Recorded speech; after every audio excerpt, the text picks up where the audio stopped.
Good morning and welcome to Diego TV and day 19 of Grey Wolf Walks across America. With me is Texas Girl. Good morning. Good morning, Diego. And Grey Wolf, how you doing, man? Doing good, Diego, and good morning, Texas Girl and Diego. We're going to, yeah. So what we have returned to the spot where we ended yesterday, and I've got Walker Tom is with us, and we're going to be proceeding east. So we'll see where the day takes us, and we'll get underway here in just a second. But yeah, we have officially left the Cold Spring Station here this morning, and hats off to George and Barbara at the Cold Spring Station and Pony Express Station now and Resort in Cold Springs, Nevada. Very gracious and very kind people, and some real good patriots there. So I wanted to give them a shout out. So I'm going to flip the camera around. I'm going to blind you for just a second, and then we're going to get to walk and get some body heat built up, because it's even 62 or 63 degrees is 5% humidity, so it's got a little chill in the air. So we're going to get things going here.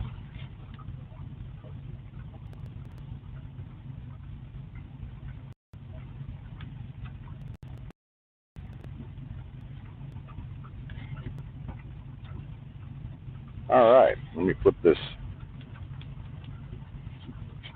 around so we can get everything set. So we're on US Highway 50, right just shy of the 88-mile marker, and we're going to start off slow, and we'll go from there. And we're off. Tom, you hear us? Mr. T? Yes, sir. Mr. T? Oh. There we go. We got a lot of Toms with us.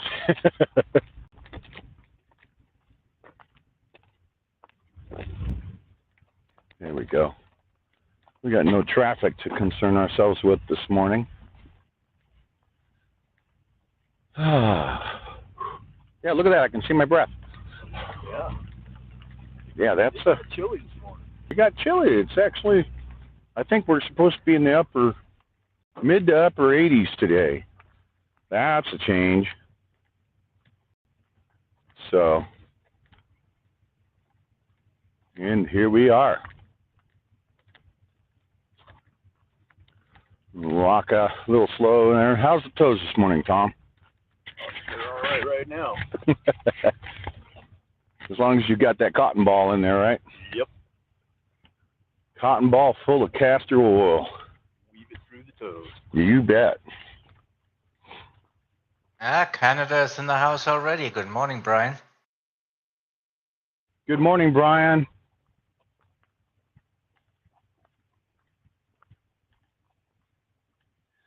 So on the blister front, I actually have no active blisters myself. But the area where the first blisters started, on my right foot in the metatarsal, that dead skin has peeled. And so all that new skin and tender skin is there. Well, I'm going to start my watch real quick.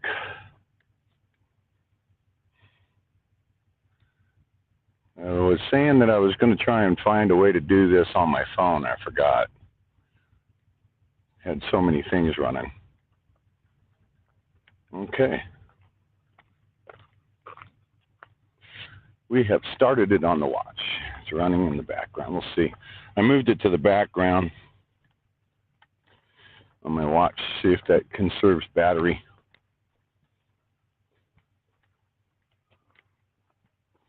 Right up there ahead of us is the 88-mile marker for the start of the day, plus a tenth or so.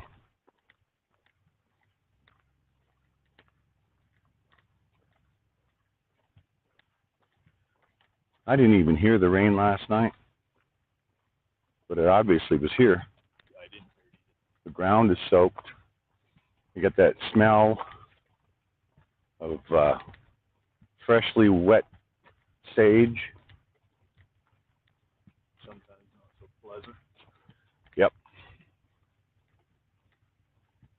You can see a glow off in the distance where the sunlight, where the sun is coming our way.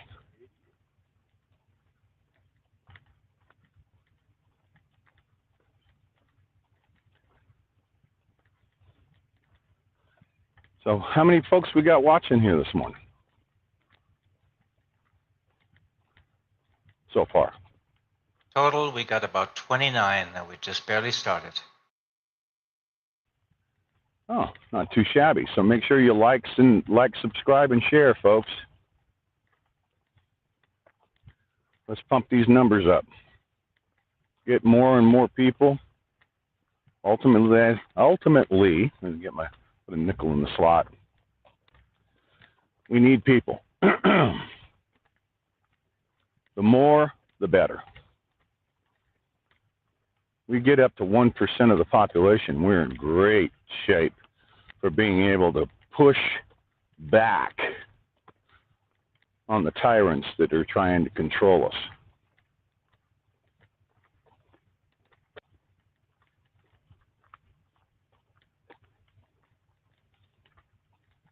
And that takes people.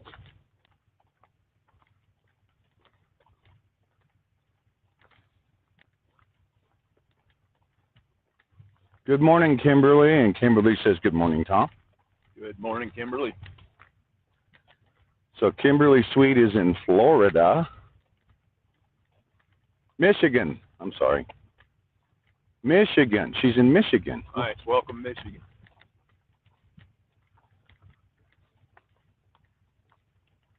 Who was I thinking about? Who's down in Florida?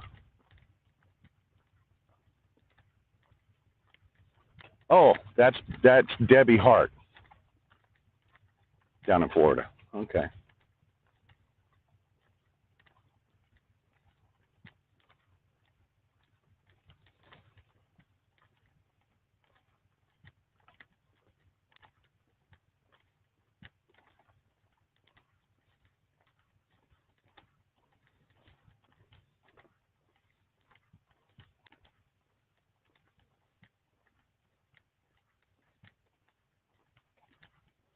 Good morning, Darlene, Cheryl, and Sun Honey.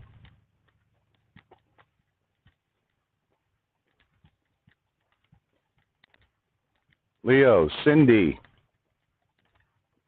Good morning.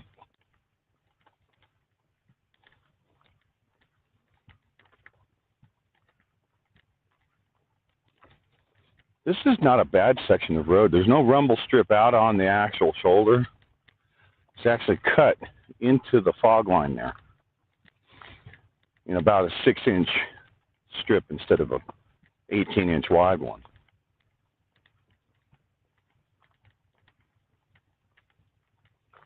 Cheryl, you're in Florida. Yeah, Florida is definitely in the house. Brian has a good question. Says, have any mainstream media pick up this story yet? Oh, Brian, what a sense of humor you have up there. No, there has been no mainstream media picking it up yet. But, you know, maybe they'll change. If we can get all the supporters to start calling them saying, what are you guys doing? How come? Why for? Go ahead. Good morning, Soup Mama. How you doing this morning, Sharice?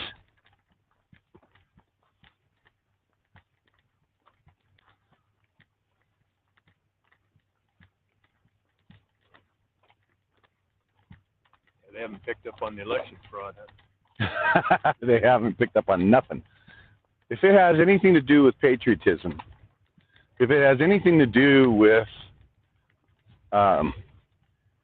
real American talk about negative talk about the administration or about the country being in trouble, they're not going to pick it up.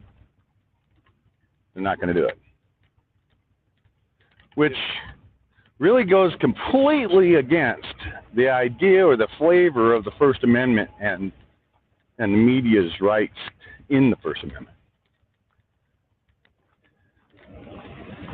Because it was brought to bear so that the papers at the time, well, that was nippy. Sure smell that. It's like opening up the refrigerator or the freezer and having it blow out on you. So, yeah, they hide behind the First Amendment now, saying it's the right to free press. But the whole idea of it was to ensure that the people could hear the truth about their elected officials, the government, and so on. Boy, they sure went away from that, because now they have been infiltrated by government sources, and they don't represent the people anymore. They represent the government.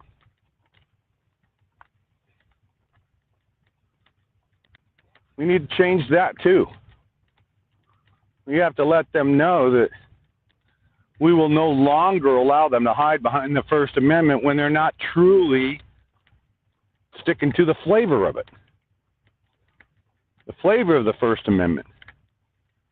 It's not to try and deceive the American people, but to inform them.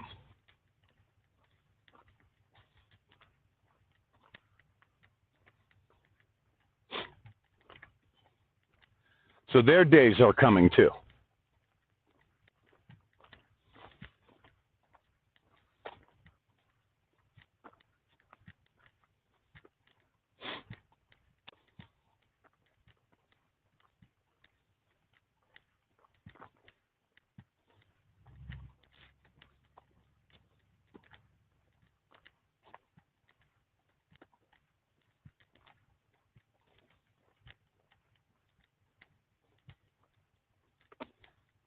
Yeah, I got no eye shine out there. I'm just going to keep a little bit behind your on. Yeah. That way you can set the pace. That'll be in your periphery, so you can see where my pace is, yeah? No, if you can set the pace and I'm not right. Yeah. Yes, ma'am.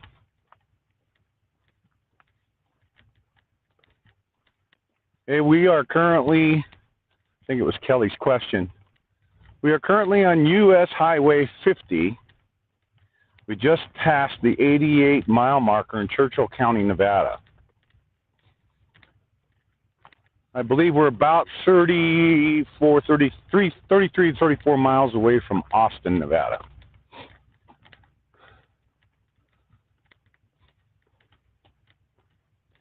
And for once in a long while, we're going to have a beautiful day. It's not going to be 100 degrees by 10 a.m. It rained last night, and it cooled things off. And the forecast had it to be around 84, 85, I think 84 to 87 degrees today out here. Alexander from Switzerland is in the house. Switzerland is in the house. Good morning, Alexander. And he's asking, where are you? Again, I am in Nevada, state of Nevada, on Highway 50, between mile markers 88 and 89 in Churchill County, Nevada, between Fallon and Austin.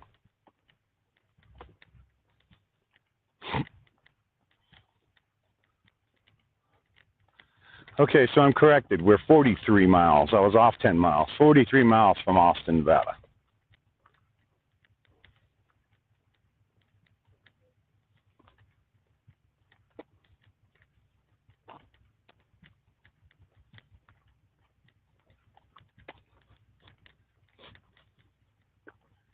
Thank you, Diana. You're actually right. You know, everything is going to be revealed, and we will keep our faiths high. Thank you.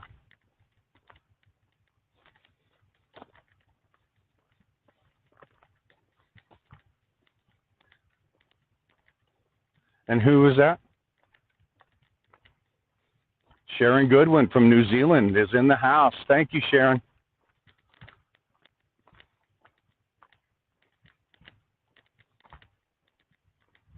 Jared Mason says, good morning all. Stand by. Go ahead, Diego. Jared Mason says, good morning all. Good morning. It was Jared, I believe. Good morning, all. Yep. Sweet. Okay, Kim. Multiple countries walking with the wolf. I love it.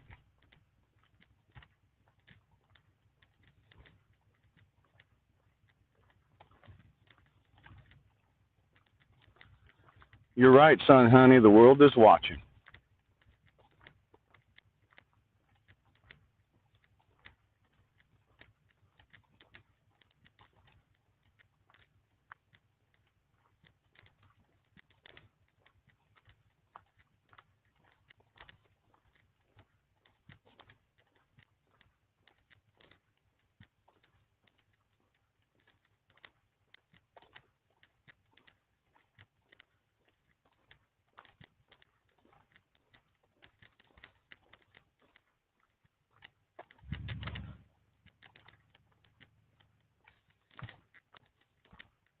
We got Mr. T set up with earbuds, so he doesn't have to hold the phone up.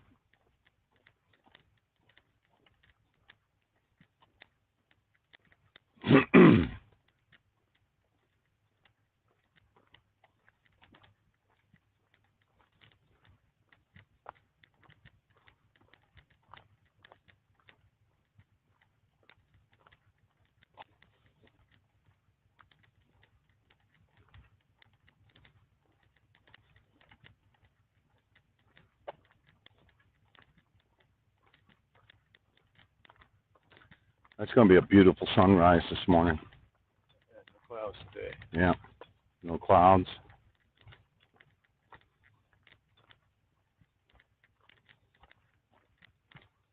That's right, Ron and Jerry. I was just saying that.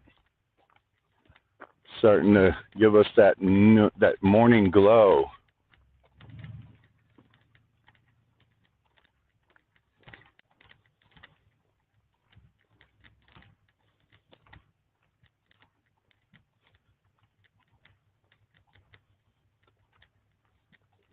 Good morning. Thank you for the blessings there, Lori, and good morning to you.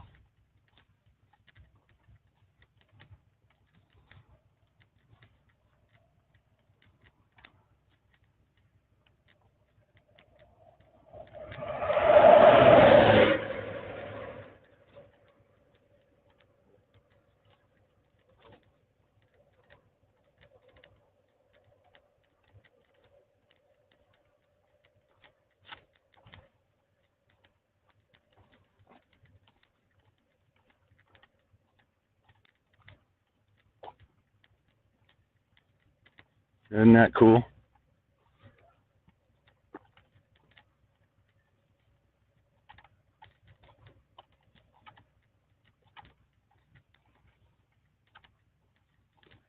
Well, you sure learn a lot when you get out and start doing something like this. Especially for me, I haven't got it before 9 for a while. It feels good, though, don't it? Feels way better. Yeah.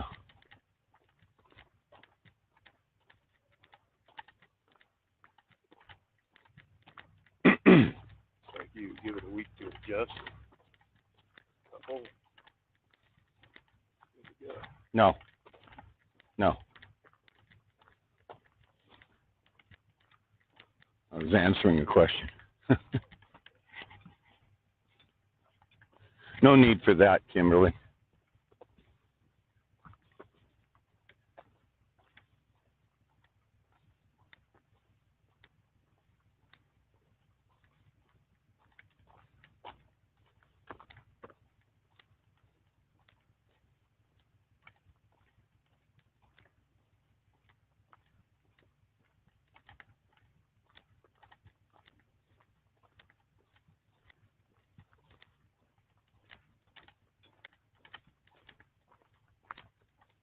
Everybody, don't forget to like and share.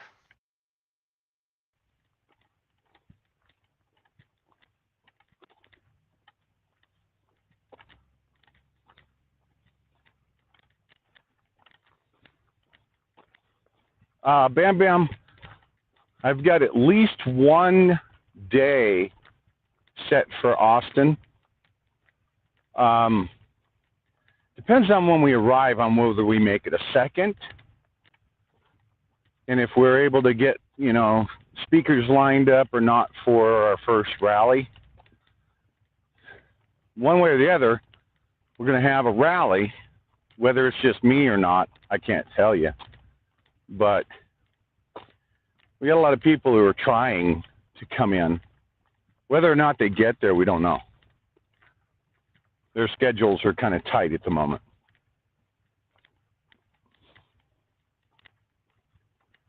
And as we get further east, it's going to be even better. So we have at least one full day in Austin there, Bam Bam. I met with the owner of the International Hotel there in Austin last night. He was out at the Cold Springs. Frequented, I guess. He goes out there and meets with the owners and chit-chats. And he told me to make sure that we stop by the International Hotel. So I'm sure we could probably work something out to have package deliveries there at the International Hotel in Austin, Nevada. Says he expects us to stop by his restaurant as well.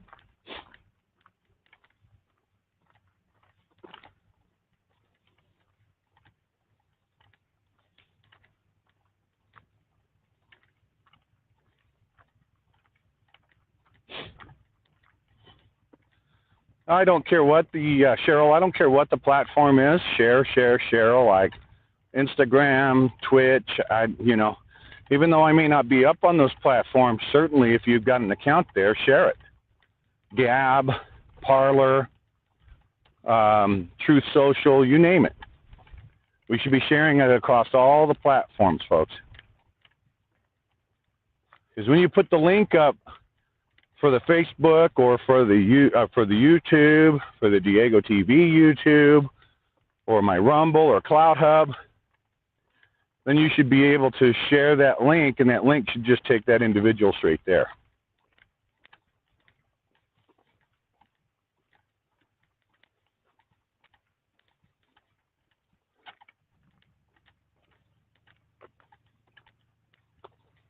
Thank you, Cheryl.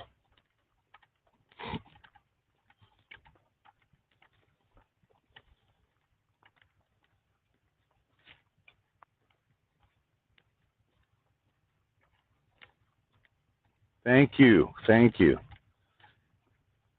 Also, we have the Grey Wolf's Den, or Grey Wolf's Wolf Den on Discord. And we'll be posting links that are only good for 24 hours for joining the Discord group. And so that's refreshed every morning on the Nightbot. You'll see it come up under Nightbot in the chat. So join the Discord group, and we'll get to the point to where sometime during the day I'll pop over into Wolf Den Lounge so that folks can ask me questions from there.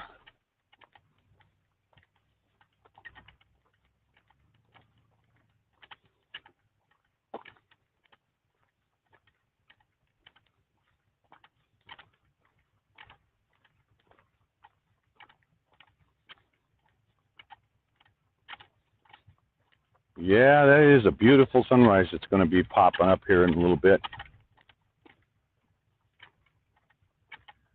And we've just passed our first mile marker of the day. Brian is asking, how many people are working behind the scenes to make all this happen? Well, the behind the scenes, there are the active participants on daily, and then there's the volunteers. I'm guessing that we're around 18 to 20. 18 to 20 volunteers between the active group that reads me the chats. Since I can't see the chats, I have chat readers. They're also assisting with blog posting and the phone calls for going ahead, and there's the actives, and then there's the volunteer base. And if you want to volunteer, you can do so by sending an email to GreyWolfWalkForFreedom@protonmail.com, which is also located in the contacts page of GreyWolfWalk.com. We're also in need of donations. As this grows, we're going to need more. Cash donations, donations for different items along the way. All of that can be done through the GreyWolfWalk.com on the donations tab. Mile marker 89. I'm passing it right now. 1.2 miles down for the day. Feels good. How you feel, Tom? Feel great. Tom feels great.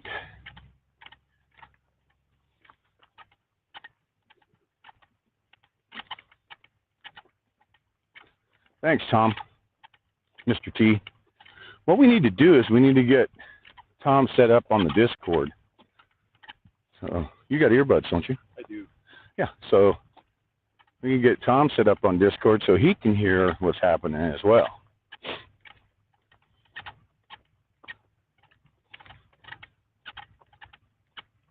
Yep.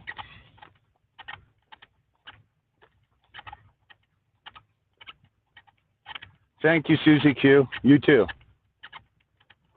Oh, that's a good look. That's a good smell. Yeah. Wonder what that is. What? It's putting off a really interesting fragrance.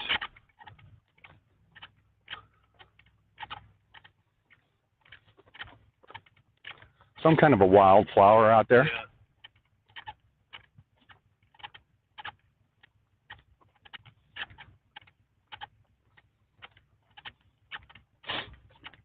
Yeah.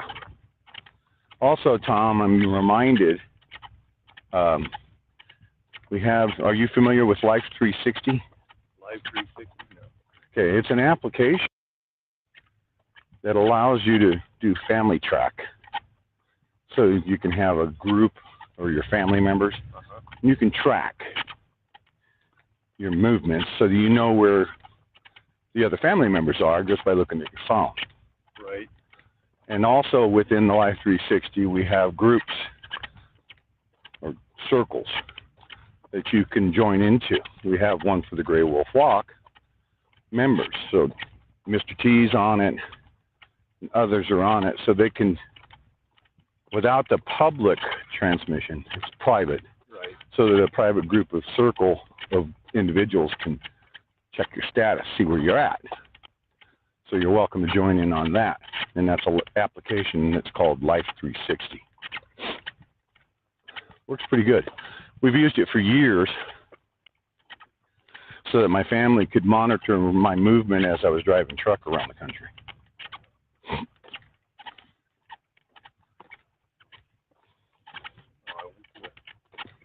What's that? I went to a white one. Yeah, mine did, and then I found out that it was a tap, mode tap. I clicked the mode. See, if I click the mode once, it goes wide. Then another gives me red lamp. Yep. And then flashing red. And then back to focus.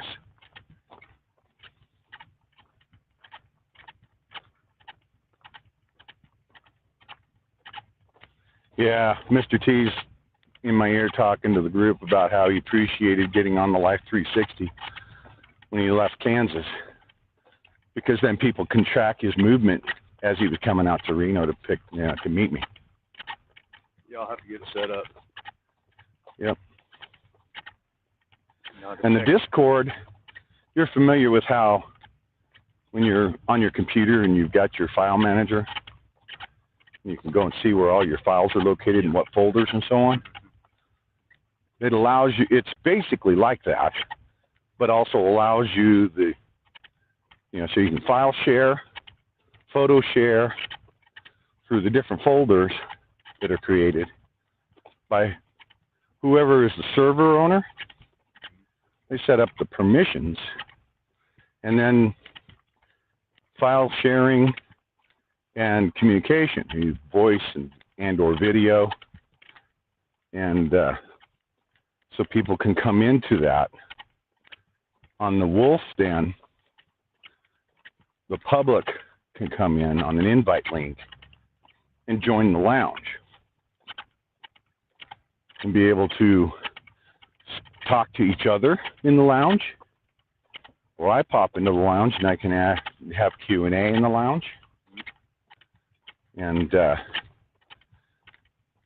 it's just another way to be able to reach out and touch the individuals that are supporting.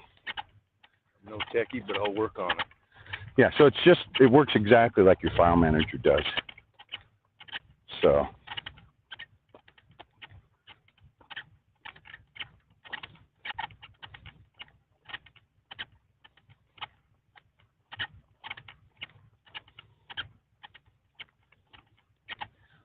Also, Sun Honey is passing a message through from over to you, saying that the Life 360, that she was doing that to monitor her godson to ensure that he was safe as he was driving.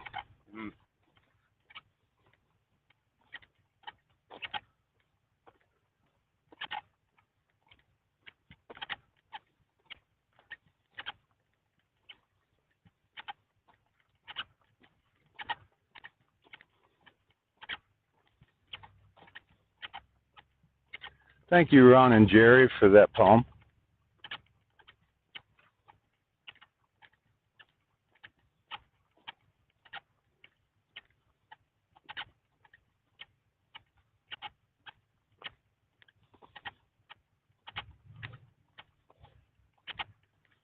Yeah.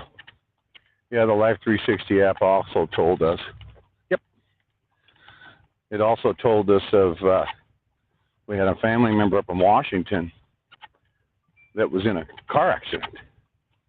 And the shock of the car accident, Life 360 automatically sent out an alert to the entire family circle that the accident had just occurred,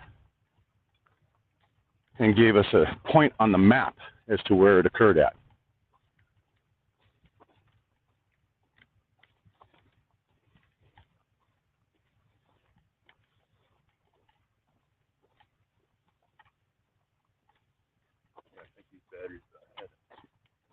Good morning, Patriots. Here. Birdie to tweet. Good morning, Patriots. All right. You got an iPhone, right? Yeah. How's your battery? No, that's fine. That's good. On the headlamp. I think that may be Jupiter. I'm no astronomist, but you are correct. That may be Jupiter. So that bright light up in the distance there at my 1 o'clock is Jupiter.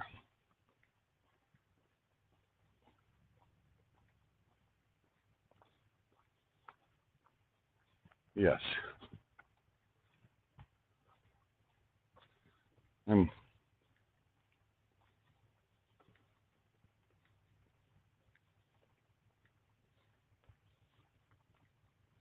Oh, Brad, you're absolutely spot on. If we could get a We're Watching You app put together where we can see every penny spent of tax dollars, where it was appropriated and where it was spent. You bet. The many eyes watching. And convert everything so that it's in a blockchain database and cannot be manipulated. Yeah, you bet. Instead of Big Brother watching, it'll be big people watching. We're the mirror to the all-seeing eye. Yep.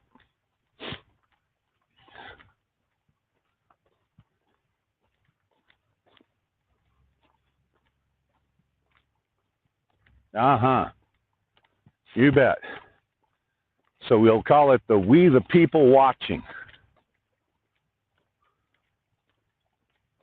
And as Walker Tom says, we're the mirror of the all-seeing eye.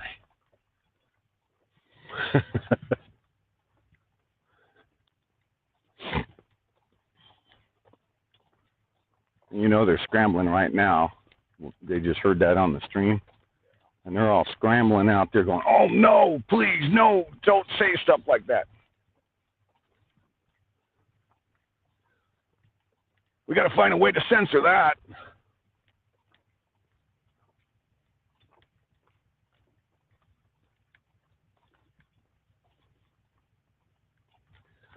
Son Honey says, from the single eye to many eyes.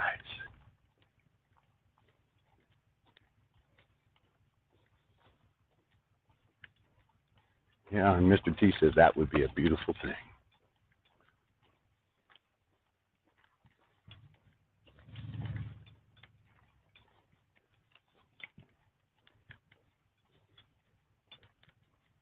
What a beautiful sunrise coming.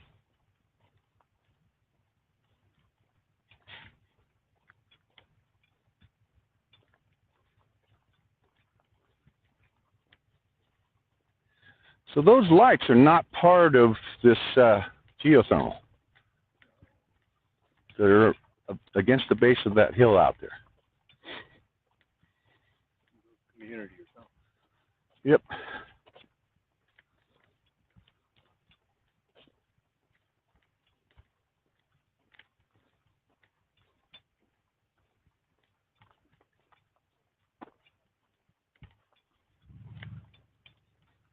That's right, Mama Wolf. America first. Stand your ground. Hold the line. Don't forget to like, share, and subscribe. Get more people out here in the United States to get off their couches, out of their recliners, and become active. Active in restoring our Constitution and put these tyrants in their place.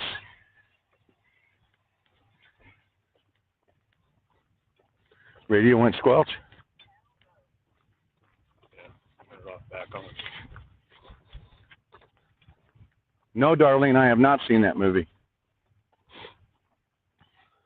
But it would not surprise me that somebody come up with a movie like that. Big Brother is watching, you know.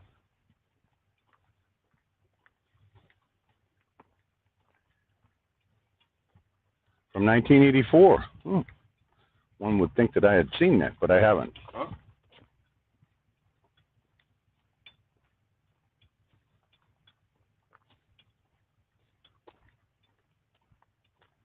Nice.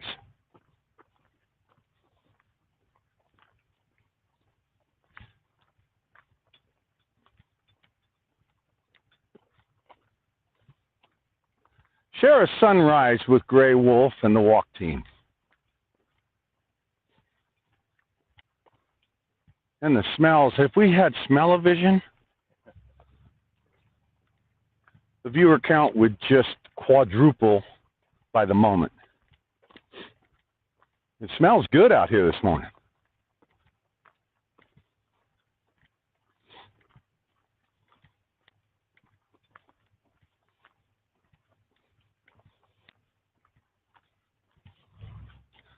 Well, happy anniversary, Ron and Jerry, and we will see you soon. I understand you're, what, 7 days away from joining us?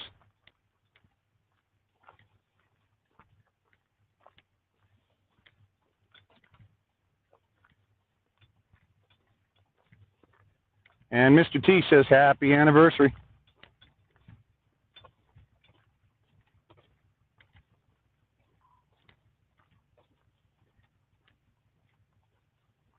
Happy anniversary from everybody, and go enjoy yourselves.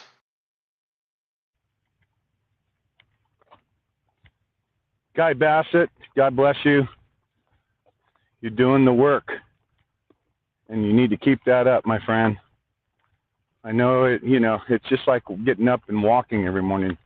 You tell yourself you're doing it for the right reasons. Stay with it, my friend.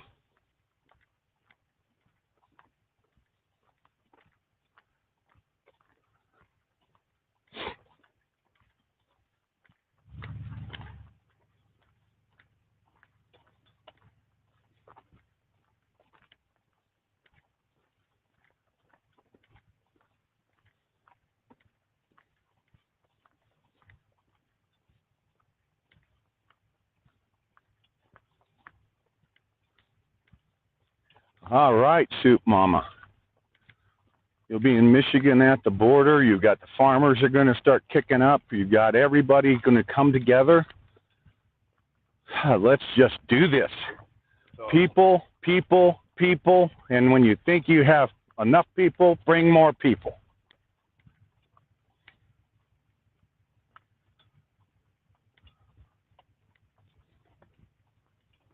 Remember, folks, a single person is but a whisper. The many people become loud, and voices will be heard as one.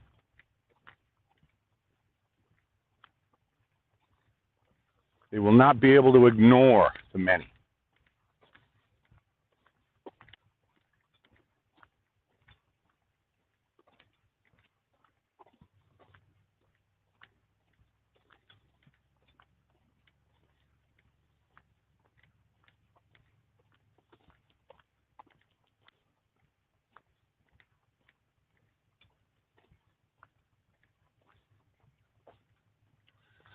Yeah, my feet feel good this morning. How are you doing? Doing good, actually.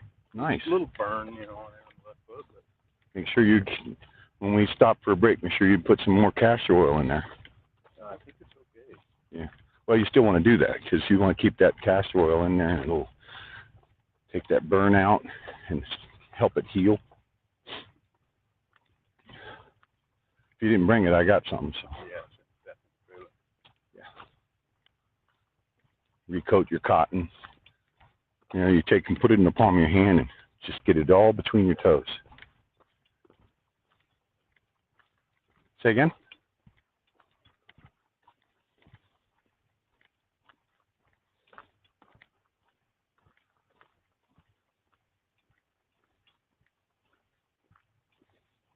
Oh, 5 days on running, Jerry. Yeah, 18-inch flags. I miss my flag. It would be down there, right there, just the wind shifting it and blowing it across out on my left and out on my right. So cool.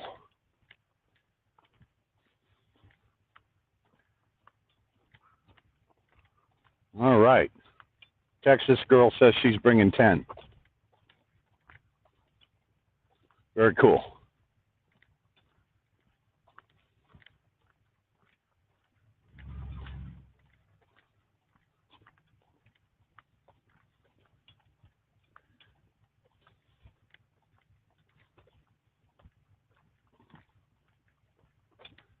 Mrs. Pinktoe, thank you for that blessing from New York.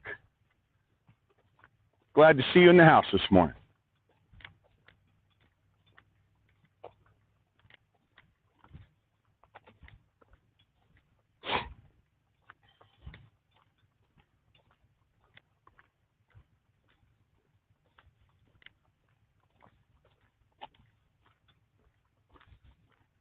Son, honey, that's wonderful. And God bless your grandfather from World War I.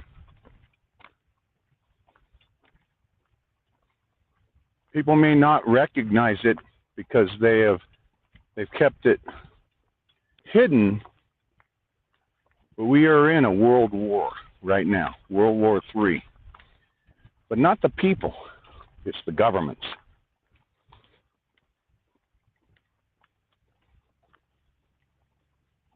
Of course, that's kind of like what every world war has been. It's been government against government,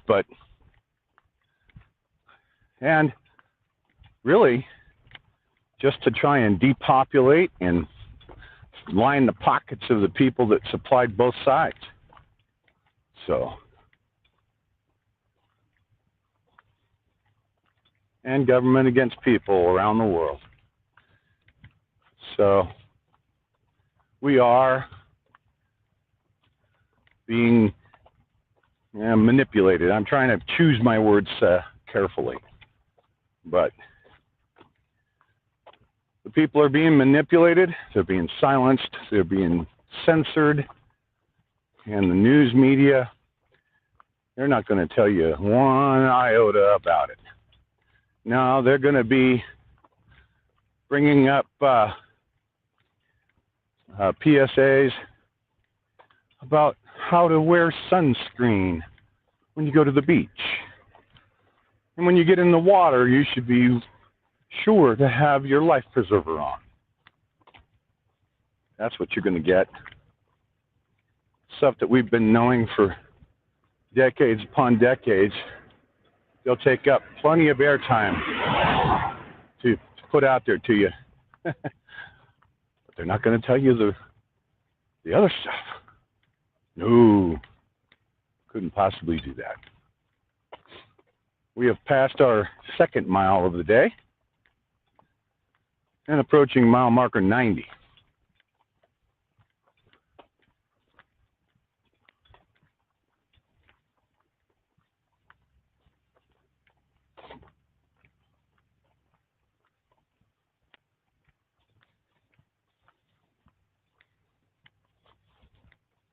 Name. Loretta, good morning and good luck with your specialist appointment.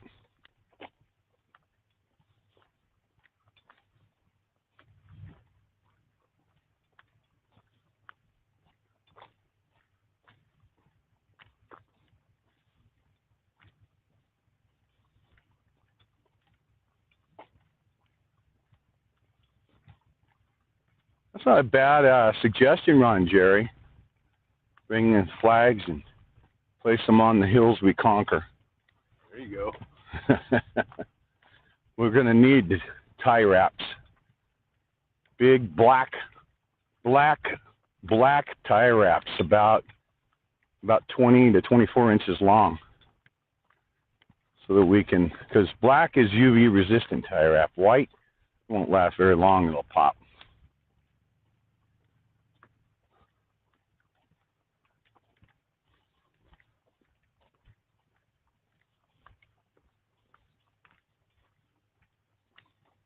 You're right about that, Mrs. Pinktoe.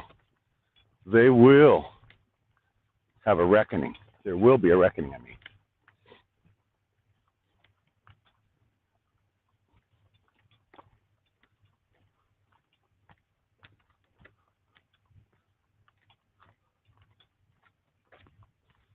Thank you, Sharice.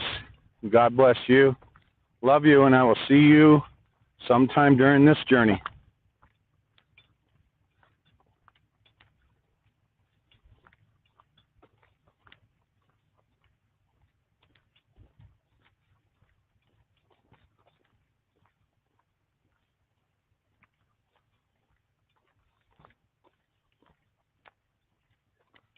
Thank you, Ron Jerry.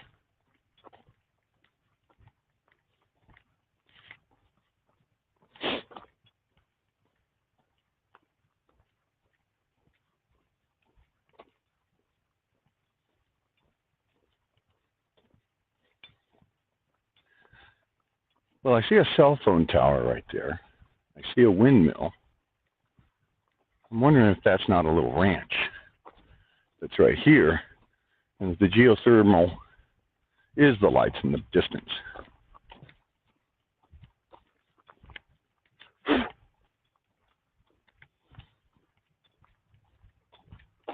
With sunrise come the bugs. Oh, going into town yesterday was just all over the windshield. Just. Yeah. I mean, you could just hear the noise. Yep. You can hear them hitting the window. Yep. When I was in New Mexico, between the Texas border and Tucumcari, one evening, and there was a swarm of flying beetles that I ran through. Painted my truck with flying beetles, and they hit like a bullet, man. It was like a Gatling gun. Was my windshield was covered, and of course you don't dare hit the windshield wipers or you can't see. So I got to Russell's truck stop. It took me about 20 minutes just to clean the beetles off of my windshield.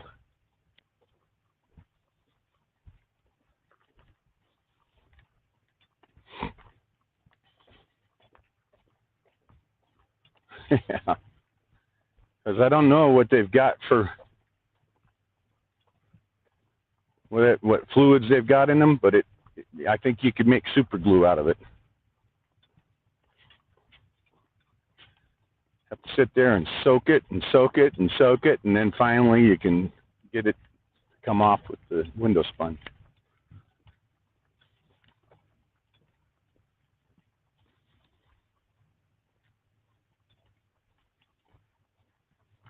Pulled into Amarillo into the Blue Beacon, and the guys at the Blue Beacon were looking at me like, "What the hey?" Yeah, I promise. Underneath that stuff is a green truck.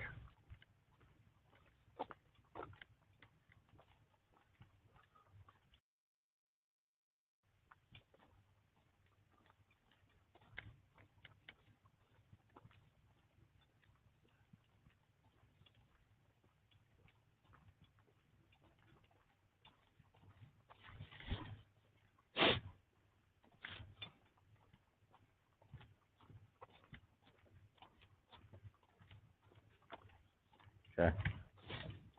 We got one coming up. Went left. Thank you, Ron and Jerry. See you soon.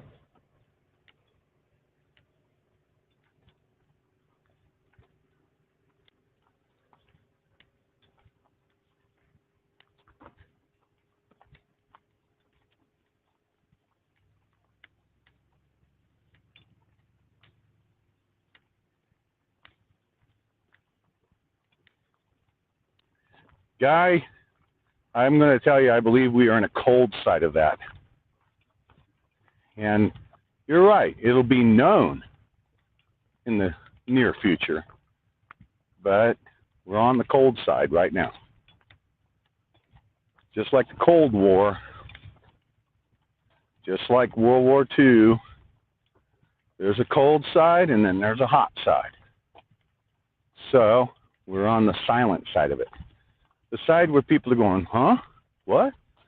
Are you? What? That's the side we're on right now.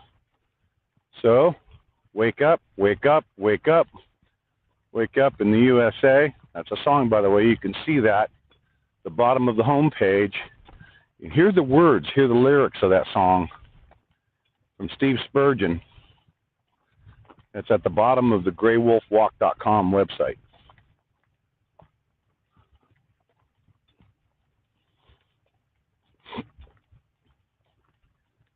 I'd play it, but YouTube would strike both me and Diego if I did.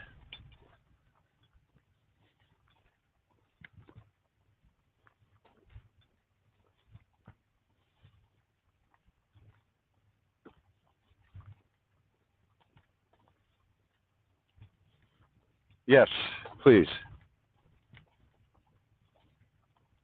We're going to drop the link to the song on the Grey Wolf Walk site up in chat.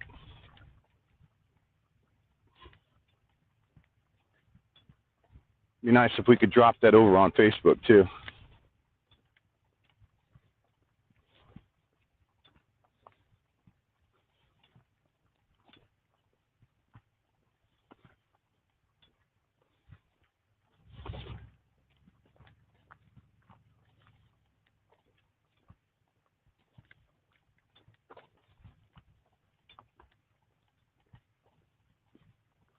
We might want to take a little break here, as this is only the only pullout for a while.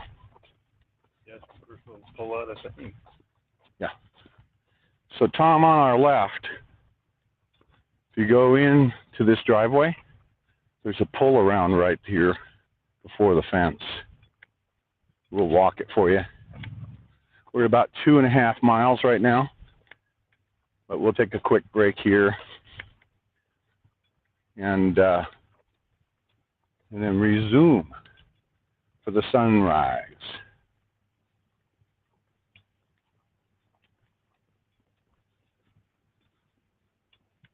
Yeah, I would just come straight on. I don't see any real potholes or anything, and just swing it off to the right and then back over to the left. Yeah. Hey, Mona.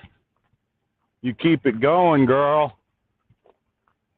We got some mud right there, so we want to be careful. Do a little bit of scanning. We'll see how the sunrise is doing behind us there. It's lighting up the valley.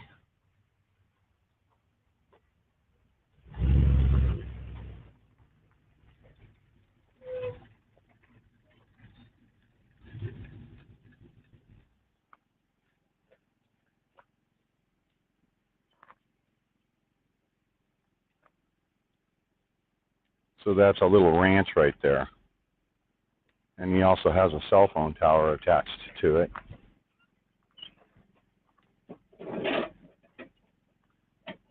Yeah, you want to swing that a little bit left? Yeah, just pull it back towards the back, I should say. Yep, you got it. All right. Make sure you take care of that foot, Tom. If you need that castor oil, I'll get that for you. I think it's pretty good.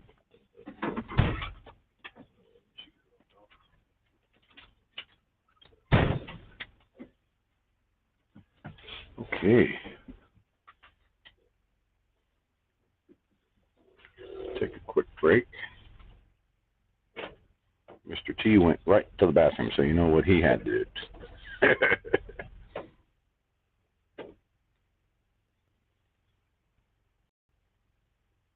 Yeah, why is that?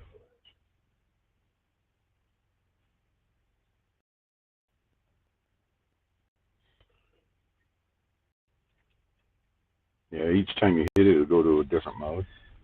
Yeah. There you are. But it's, Now you're on the right mode. but it went to Yeah, one more time, and it'll go to a wide mode.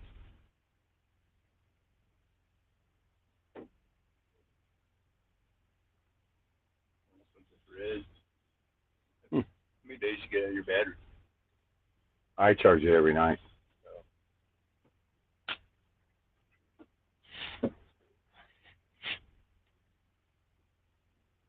See, I got this, and then I click them.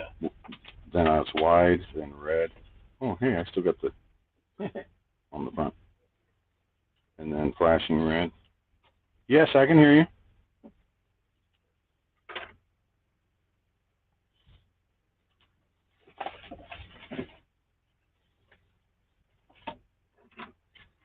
Well, that's good. That's good, Mona.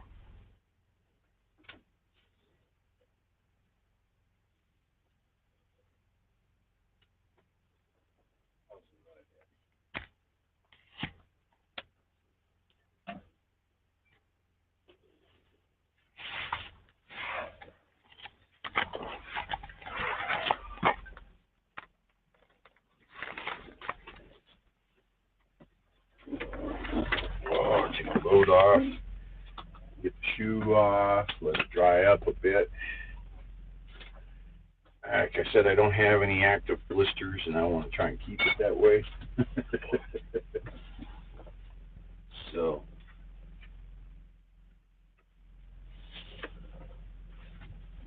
nice. That was my only mistake. Taking that cotton out and going through town. Yeah. But it's back to it'll be all right. Well, like this morning when I'm getting ready, I'll take that castor oil. I put that bandage on, and I take that castor oil, and I lather up my foot in between the toes real good. And that gold one. Yeah. And That's I'm good with this. Yeah, Mona's a sweet lady. I met her out in Ohio. Mm-hmm. That was where she did Johnny Cash's Ragged Old Flag. Got up on stage and did it. Oh yeah. Tom, did I hear you say you haven't watched, or not Tom, but Ron, you haven't watched 1984? No, not the 1984. It's the title of the movie was. Yeah, what was it? I don't remember. They're Big Brother's Watching You. Yeah, something like that. Big Brother's Watching You. It came out in 1984. Okay, I misheard it. How did you not see 1984? I don't think I've seen 1984 either, actually. I've never seen it. That was a prediction of today. Yeah, I need to go back and see some of that. Okay, we're paused at 2.47 miles. About 5:10 when we stopped. 245 calories burned. 57 minutes. For two, so we are averaging about 2.5 miles per hour. That's good. That's a good average. And when you're at 3, you're power walking. Yeah, I find it a lot easier pace, like you're back in your peripheral. Yeah. Yeah, because your legs are longer and I'm pacing at a different pace. It's only took me 3 days to figure it out. So, hi. You gonna come up here and say hello? Yeah. You gonna say hello? There we go.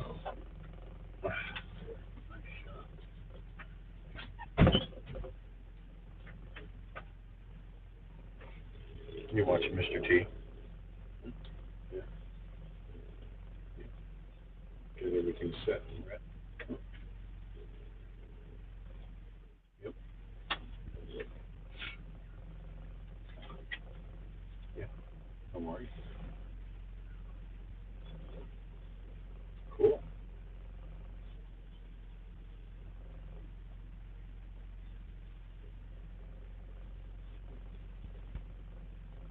Yeah, I think we stopped just in time. Mr. T had to run to that. Yep. Yeah.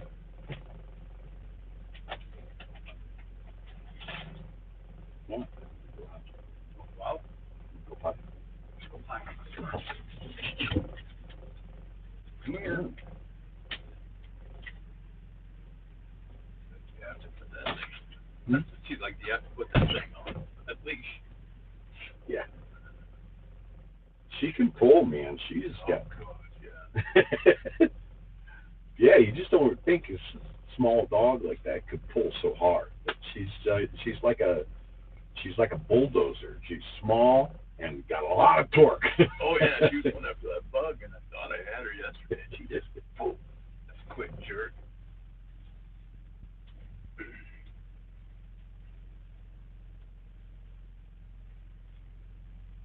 So next pull off. Yeah, good thing we stopped here. The next one we're looking at now, so 2.5 miles up. So it would have put us at a 5-mile mark. Otherwise, we hadn't stopped here. Yeah. So, Go ahead and stop here then. yeah. So this was a good call to stop at.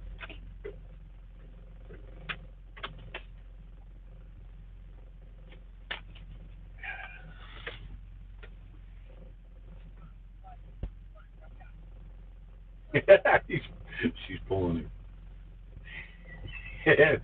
It's really funny sometimes to watch when he's walking her and she gets her fixated on something, and he's like, she's like, my God, it's like a D8 Caterpillar bulldozer. She's just pulling away. Her legs are that long, but That- muscles. Look at this. She's like, and she's full tone, right? She just gets, and it's funny when you see her doing it, she'll spread her legs out a little bit, and then she'll just boom, bada boom, bada boom. And she's like, "What are you doing?" Oh, she heard me. So is that you, Dad? Huh? Yeah? It's me. Hi. Look.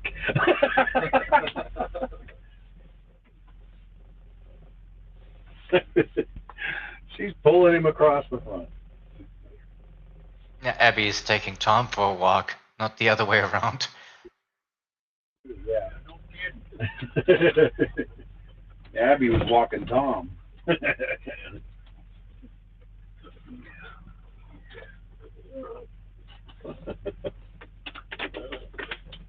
You funny girl. You funny girl. I discovered that she likes dried mango. Oh, yeah. Yeah. She likes just about anything. But we've got 9 packages of dried mango that Nurse D left us. But she doesn't allow us. She's a little bitty bit.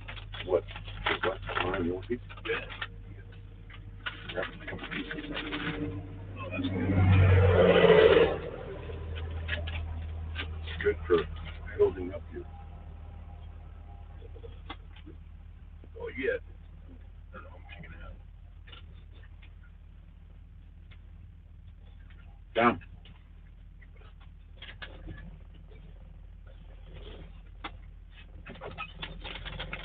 Good stuff.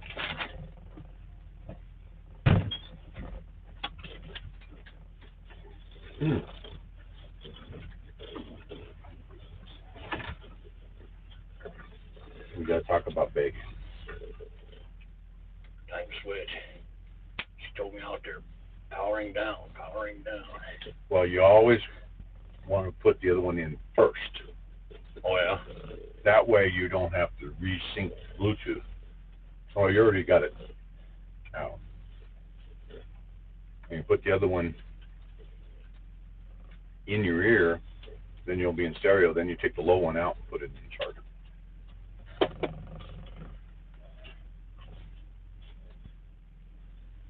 Doesn't both sides have controls on them? Yeah, but I can hear it. I can hear that torrential downpour. You don't have to do anything. It should be automatic. Oh, I'm deafened. Duh. They got some pretty good rain out here. Here's talking to Tom. There's mud out here. They got some pretty good rain out here. Mm-hmm. I did hear about Jerome picking up. He got the boxes of this and that, and the multi-box, and right behind you, right directly behind you, back towards the window. Yep. There you go. There's 9 bags back there. You want another one? Yeah. Open it up. That's good stuff, isn't it? Oh, no. Hey, No bag. let's have a talk about that bacon.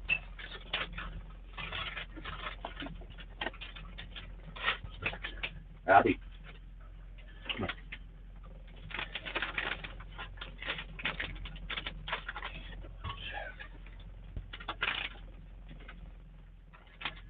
And then So I'm showing like 2.7 miles on the clicker. 2.47. It's actually 2.49 because I was a little delayed on starting my watch.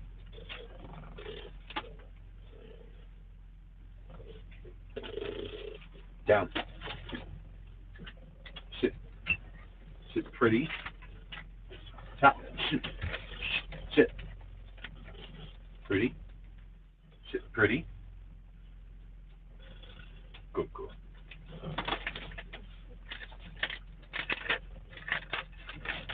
Yeah, Ron opened one of these up yesterday. Hey, try this. I'm not a mango person, but this is good. It's good, isn't it? Right, yeah.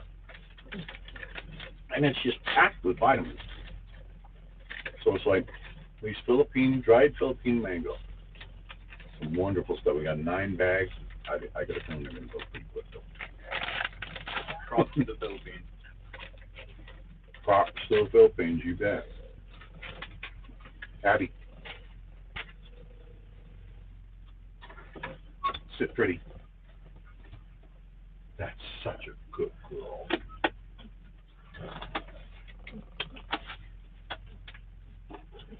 And that's all.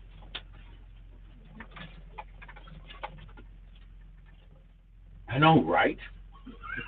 She looks at me like, oh, I know. Lick those chops, huh? Come here, Abby. Come on. See, yesterday Germany passed a bill. I think it goes into effect in the middle of 2024. Anybody 14 years or older can have a sex change and change their first name once a year. Once a year? Once a year, 14 and over. So parents, so now the age went from 18 to 14, parents can't do nothing. They want to change their sex or their first name once a year. What the hell is this world coming to? They're all nuts. This is all the woke stuff, right? Yep. And you know what the percentages of the actual population of all this crap is? Less than 1/3 of a percent. Less than 1/3 of a percent of the total population that get into this crap. But the politicians listen to them. And that, how is it possible? I mean, you don't even have majority and you're bringing this crap in. I mean, it's one thing. Oh, it's so upsetting. Cars. And I'm guessing we have more coming. Joe, you feeling good this morning? oh, I gotta send her the start mileage. I know, that's why I'm asking.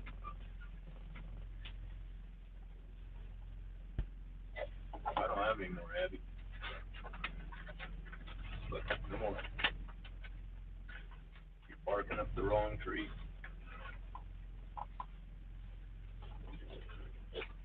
I can taste it on your finger. Good morning, Joe.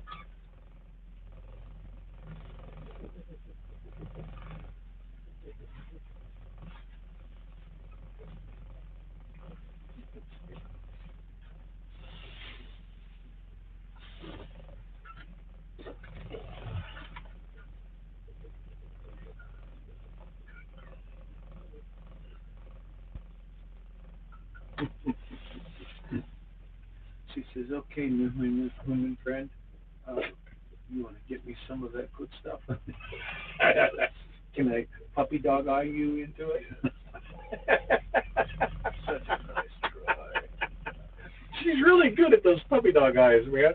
And she doesn't give up either. And no, it's constant. I've learned to be careful with feeding other people's dogs because so many people have on diets. You know what the most expensive fruit I've ever bought is? Grapes. Oh. Yeah, it's the most expensive ever. One grape cost me $550. Yeah, no shit. Oh. Not to mention the $4.99 a pound to get them. Yeah.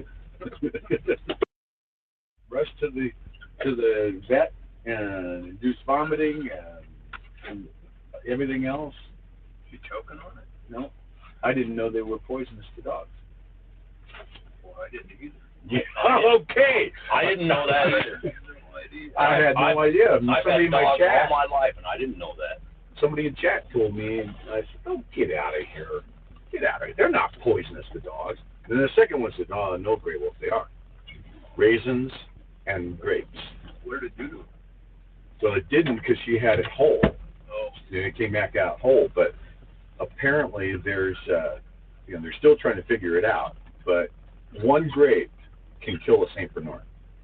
It causes renal failure, and it's the tardicanacea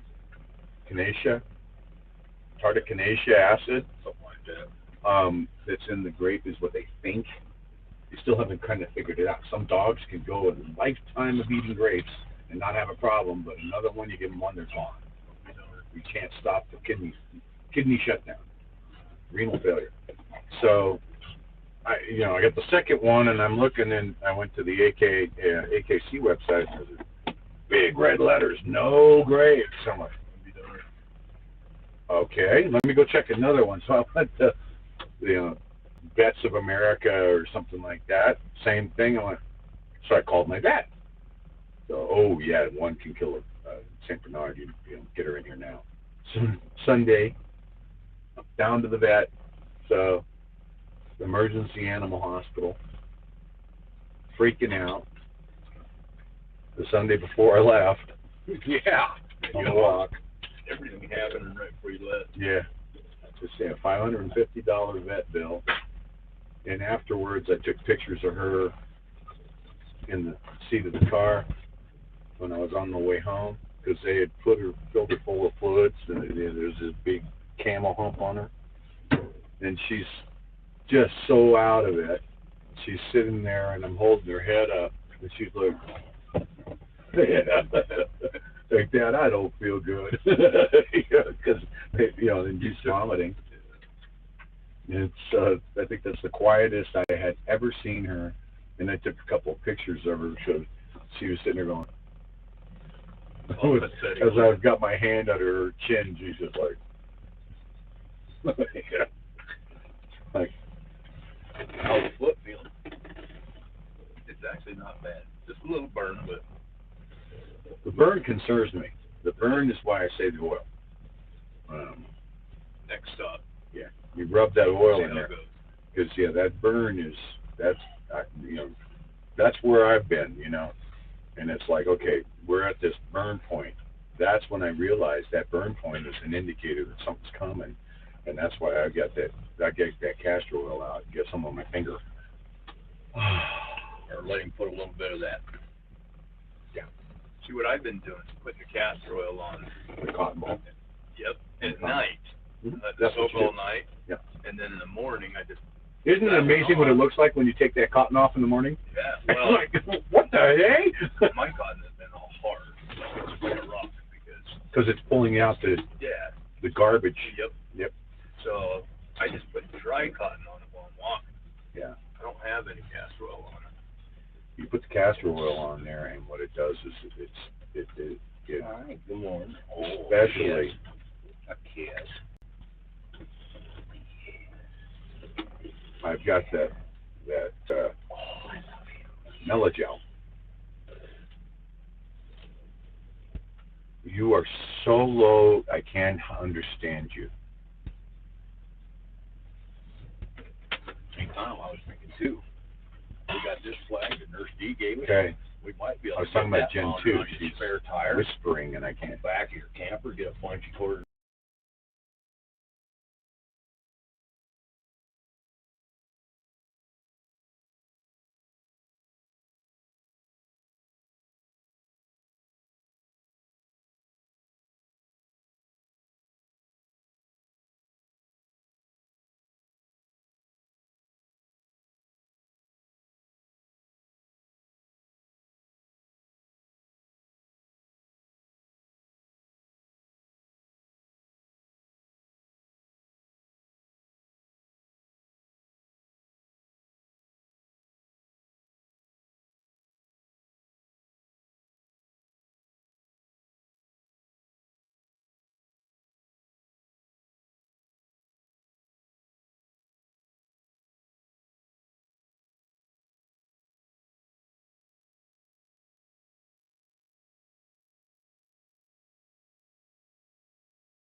Looks like we're having a little technical issue here, but it shouldn't take long to resolve.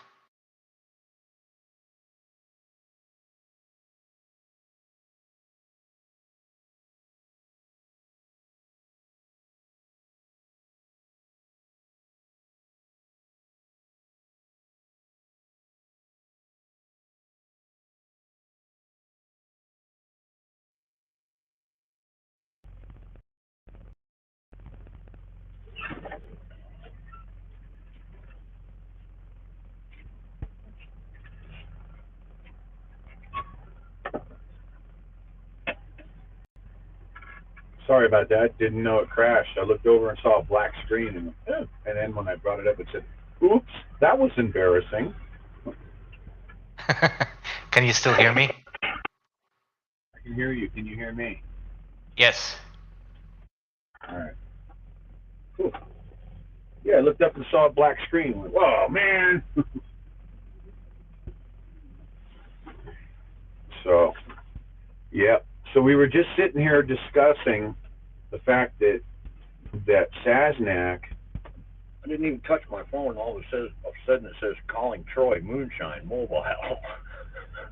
He's probably going, what the hell? Yeah, if you touch the black part of that, it will activate Siri. And if Yeah, he's the last person I talked to. Or last number dial. Anyway, we were having a conversation that during the convoy, Sasnak was given some casket flags, and anonymous as to who they had come from, to be in the convoy, one for him and one for me.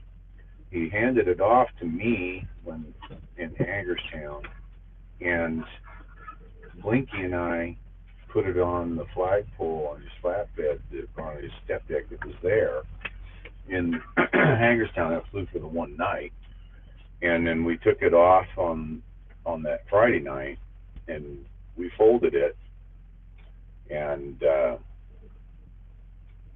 sometime here in the future of this movement, of this walk, I want to unfurl it on the proper setup and fly that fallen soldier's casket flag for that family who is anonymous. We don't even know who it is, but they wanted that flag flown in the movement of freedom, and it's my intention to find a way to fly that flag. You bet. We do not have the proper way to fly that flag with this setup, and so that's why I haven't brought it up. See, now, if my pole still broke down, we could have had them grab it, had Texas grab it and break it down. But it's when... Yeah, because you've got to remember that that's a large flag, right? Because it's a casket flag. So when it's up there, my pole's 13 foot high, and it comes down, it cannot touch the ground. Because that's why I was flying 5 by 8. It's got to be up. It's got to be up high enough, and it has to be, Oh, it's asking for a number to join the Discord. Oh, we'll send you an invite. So you'll send it, and it comes via email or something. Oh, you got Discord now? Yeah. You got it in there? Yeah, it's just asking for an invite code. Okay. So we need to have Gen 2 is the owner of the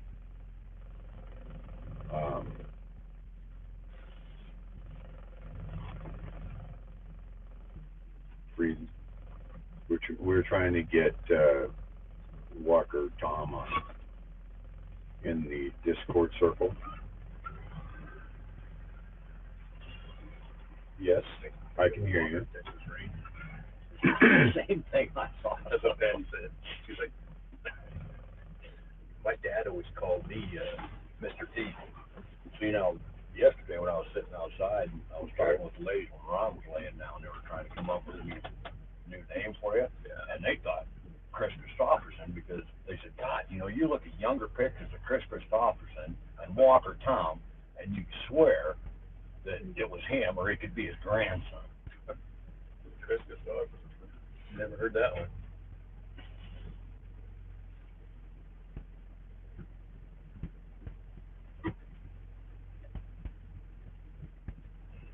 I'm waiting for these guys to look out and see us sitting here. Yeah, Come I up know. and see what's going I on. was thinking about that when you pulled in, yeah.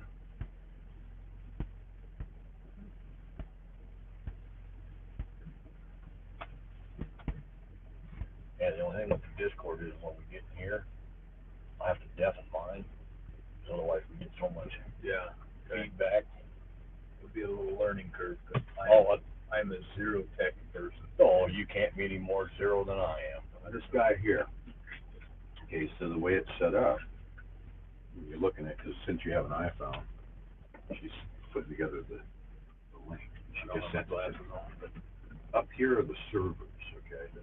Up here, this is the private message coming from Freedom Angel's owner. She owns this server. You see the green on, that's the one that I'm talking in. But here's the voice channels. These are like folders in your, you've got different folders and stuff. And so like I can sweep left, right, whatever. So I'll go in here because she just sent me the invite link, which is right here. Okay. So what I'll do is I'll copy this link and then I'll text it to you.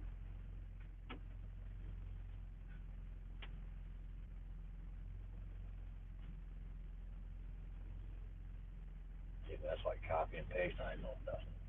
All right. So I just sent it to your phone. There it is.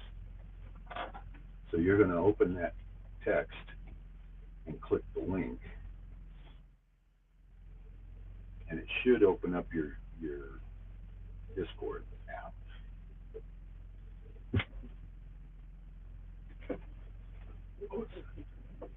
Okay, so to click that.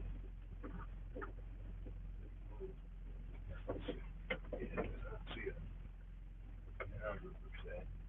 No, just click the link. Oh, okay. Take you right there. It takes you into the Discord for Freedom's having you accept the invite rather than going through the process of doing that. Okay, so you don't have the actual chat talk, so we'll get that chat talk.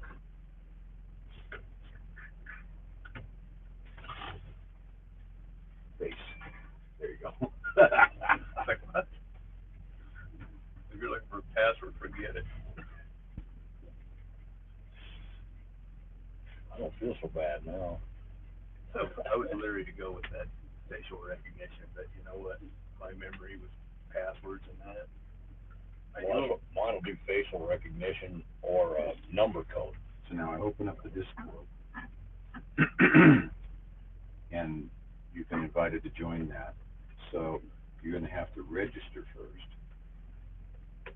and put in your phone number and all that, because you apparently had the wrong. You might have had the Life 360. What was that first one you had? Was it Discord or? You know, I didn't even look that close. I just downloaded it. Yeah. So it was the wrong app, but the link brought up the correct app. Oh yeah, look at that sunrise. Yeah, I'm going to take. It's beautiful. I'm going to show the sunrise because I know people are waiting for the sunrise. It's just beautiful on that mountain. All right, Mr. Teddy, let's get over here.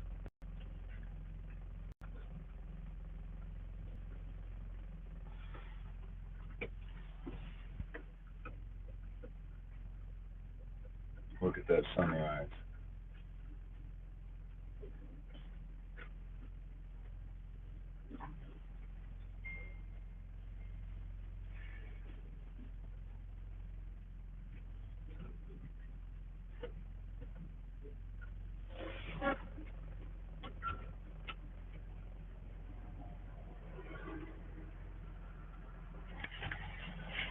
Oh, we'll get to that.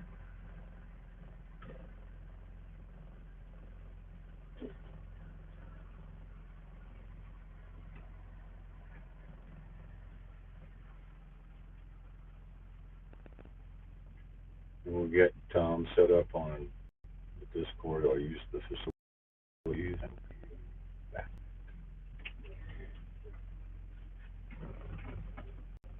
So when Texas gets here, we're going to be sitting down and we're going to figure out how to do this without this port.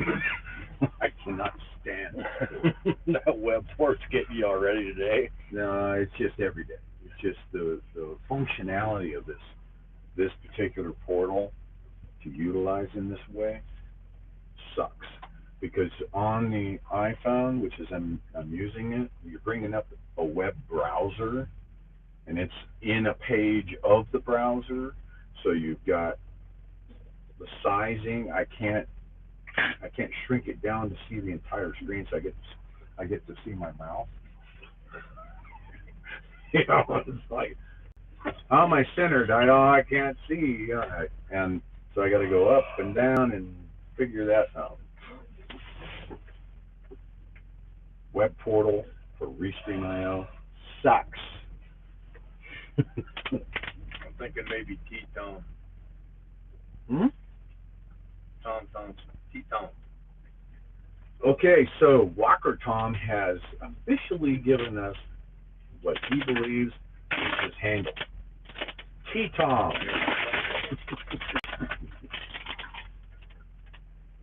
Oh, yeah, now they're going to my T-Tom. T-T. T-Tom. T-T. No. Okay, we can go with something else. Oh, no. No to the T-T, Jen.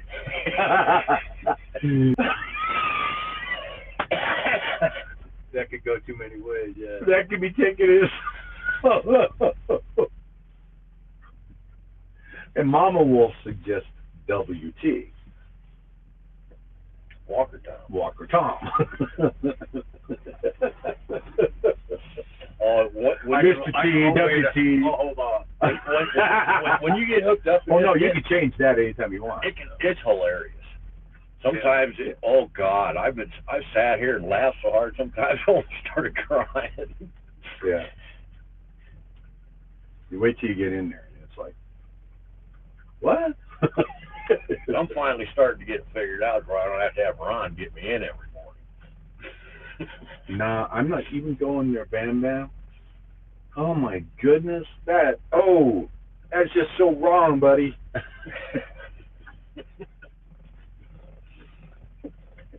No.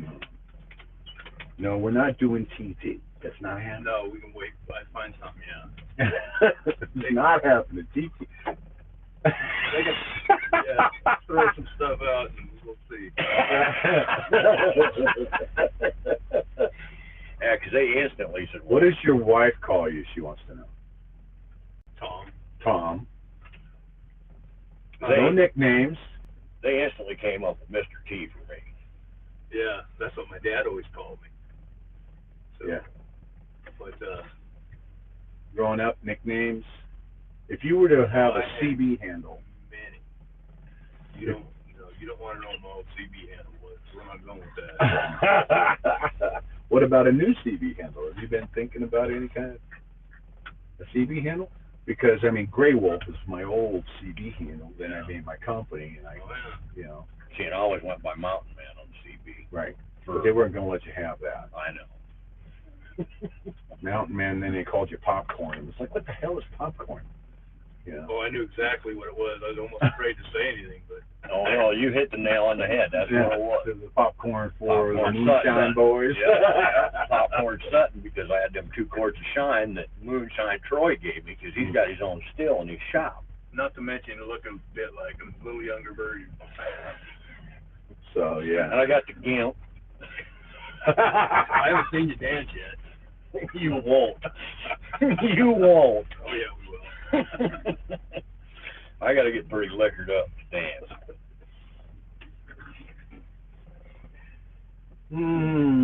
I think so.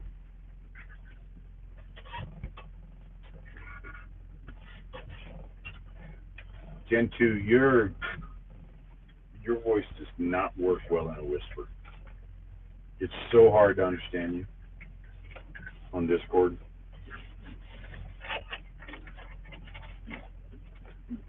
Just saying.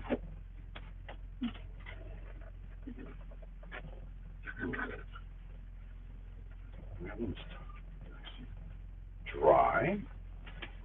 It's dry now. How's your foot feeling today? Oh, it feels great. It feels great. I didn't even take my sock off because it feels so Well, I good. noticed that. That's why I was wondering. It feels very good. So, no problem with that whatsoever. About to have a sunrise. And the temperature's now perfect. Right? So I'm going to say that it's 70.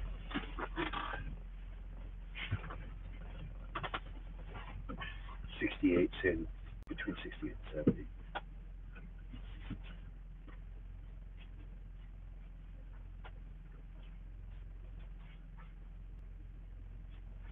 Fallon's still showing 56. They said Fallon's at 56. that's what they said at 6 o'clock. It was going to be 56 on Fallon. It's 5:51 now, and they're showing 56. What do we have here? Yeah, it's showing 58. And humidity in Fallon now is up to 76. 76%. So it went from 65 up to It's a bit 76. wet in Fallon right now. I mean, I did see 49. we have a little bit of condensation here on the inside here. That's probably why it feels warmer. It's got the humidity.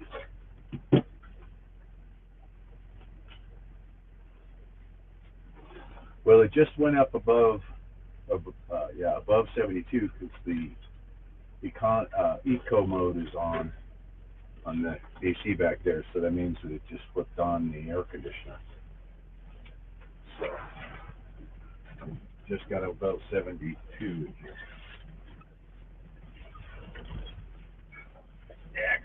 Yeah, it's probably 72 back there. I'm showing right on 70 up here. Oh yeah, this Discord can be hilarious at times. Yeah. Like yesterday afternoon when Ron was laying down, I went outside just to see if anybody was on, and all the ladies were on there. Oh, Mr. T's here, we were talking, and I said, well, hey, Ron said something the other night. They were wondering how we met you. And they said, Jen M says, yeah, I need to know that story. And I said, well, we got here Sunday night, and I just got done hooking everything up, and I was standing back, making sure everything was done. And I said, I saw Patty coming out. I said, I turned around, she was making a beeline right at me, saying, hey, what is that? What year is that? She asked about the sign, and we got to talking. She said, oh, God, my husband's going to want to talk to you. And I said, well, just a minute, and I went in and got her a card. She goes, oh, yeah, we're going to go look at this right now. He's going to want to come talk to you. And I said, well, we'll be out later. If he sees us out, just tell him to stop over. We'd be happy to talk with him. I said, well, that's perfect. That's perfect. Interesting how it works out, huh? Yeah. I'm just keeping your seat warm, Dad. Oh, yeah, look at It's that. funny because when Patty was young, she thought about walking across the state too. Really? Oh, yeah. And I thought about it several times. And it was just like, See, God put us all there at the same time for a reason. like, how can we make this happen? Yeah. You got plenty of cards to run? Oh, I got plenty of cards. Okay. That I do have.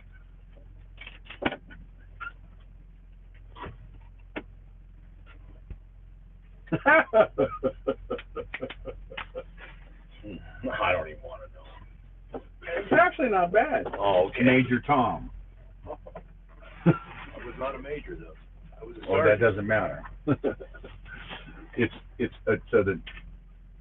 It has a reference to a Beatles reference. Yes, yes. Oh, my wife, yeah. Beatles fanatic. Yep. Oh, No, not yet. Next break. Next break, we'll look at that. Ground control, the Major Tom. I've been waiting for a truck to go by and Have to, actually, you've got a spot, you could probably put that on your hat. Is there? Yeah, on the side. I think you could actually, is there, no, I thought I saw a hole. That would have been great, because then you could actually tie wrap. yeah, I could cut a hole. We've got some small tie wraps. Well, maybe I'll have to work on that. Yeah, you go in here and then out there and then tie. Yeah, just a little bit of an angle. Actually, yeah, you could just use the small tie wraps right through the weave. Yeah, because we've got the You get the real small tie wraps and you tie wrap it here and tie wrap it there. Well, yeah, we could just cut a little bigger hole. You don't even need it with the small tie wraps. Yeah. Just tie wrap it like that. All right. Yeah, so next stop I'll pull them out. Okay. Mm-hmm. We're gonna have to adjust this pretty quick. With what work? Yeah, I know. Read again.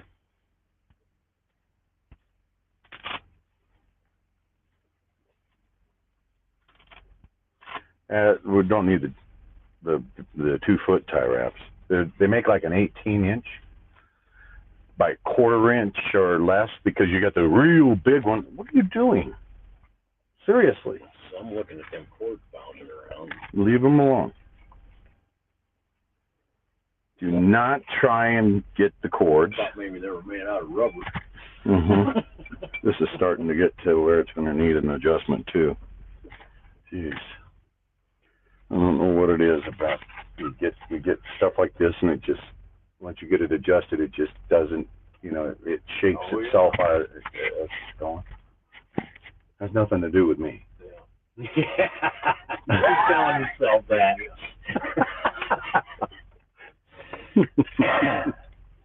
Right? You need your other glasses, or? Oh, yes. Thanks, Tom. Get this charging at the same time. Yep, there that is. Yep, we got it. We're at 74%. Thank you. Change glasses real quick. It's right into the sun.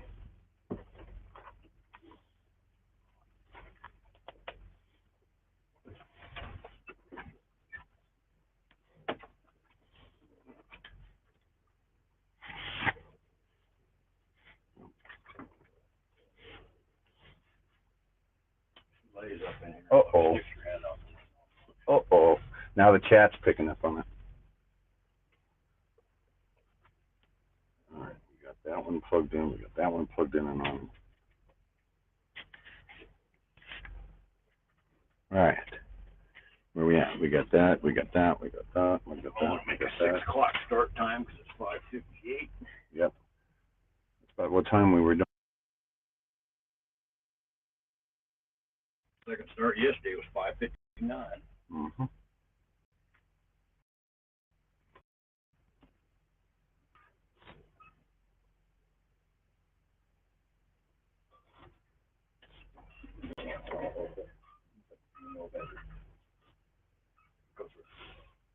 Deb and Dave on Facebook, thank you very much. All righty. I think we're about ready to rock and roll. I think so. Yep.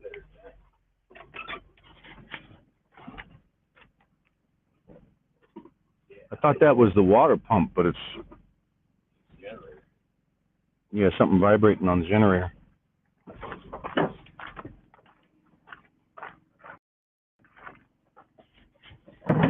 Oh yeah, definitely moist out here.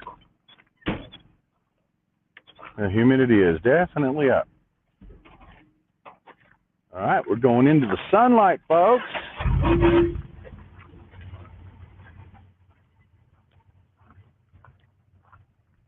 Oh yeah, it feels so good. There's a truck. All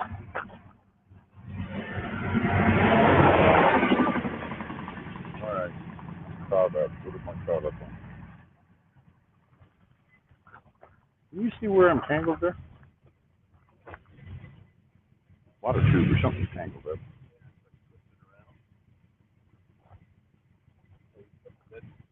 How's it supposed to go?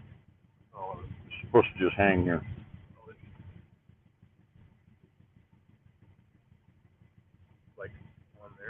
No, it's not supposed to be there at all. Oh. Oh, the cap. Okay, now this is loose, so we'll tighten that back up. Oh, there. Had a little technical difficulty. I'm like, what the hay is going in my armpit here? There we go.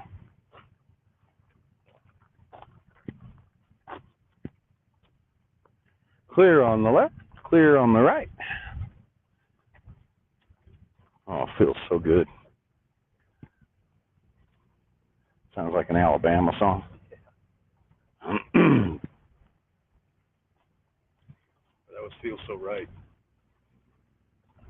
Yeah, there we go. What do you think? You think that's a good sunrise there?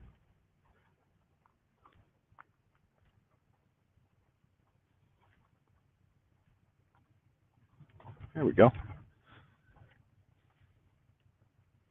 You got that little bit of a haze along the ground, that ground fog look.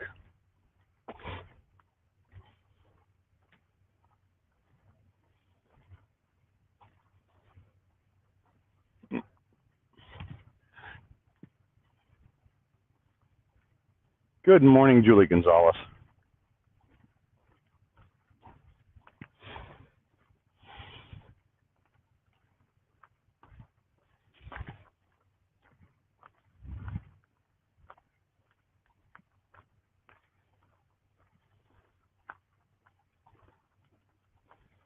It is a beautiful sunrise.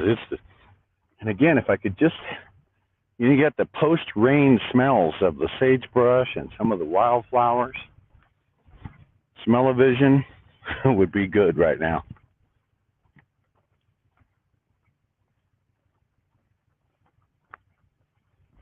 Yeah, the sage is putting off the sage aroma.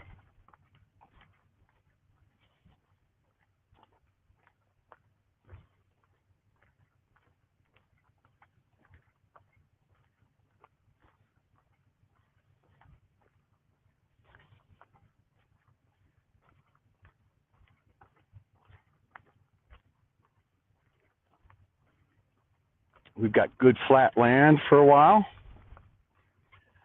No hills to climb. We'll go down at the moment. So we'll go up here and it'll take off a bit to the left and off and a bit to the right. So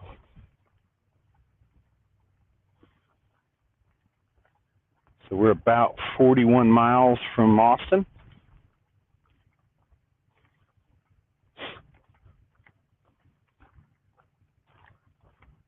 So we'll transfer from Churchill County to Lander County.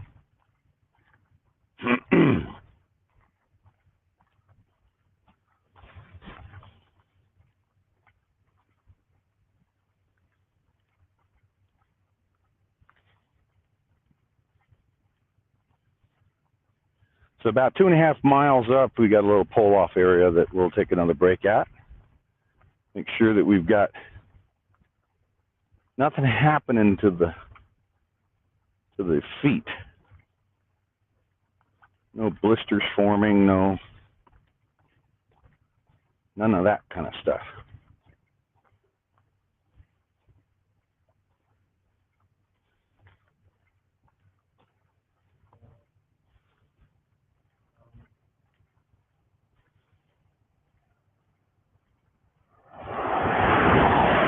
I'm looking at the ground here, Tom. You can see ground, you see that sheen from the spider webs. Yeah, I saw it yesterday. As the sun hits it and it glistens, it's just spider webs all over.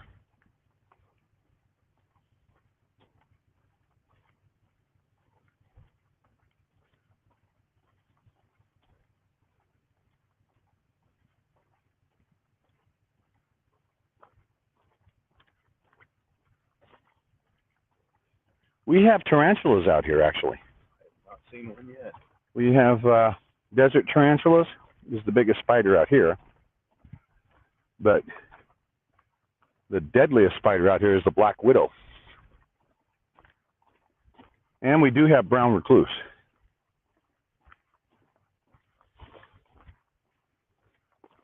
Any scorpions out here? We do have scorpion. None of those in Paran. Yeah, we do get scorpions out here in the high desert. That's why if you're in your tent or if you're camping, note to Texas girl, check your shoes before you put your feet in them. Black light. And the black light, you know, I don't know that I have a black light with me. I got a couple of. You get a black light, you look around at night with a black light, they'll fluoresce. Scorpions will fluoresce.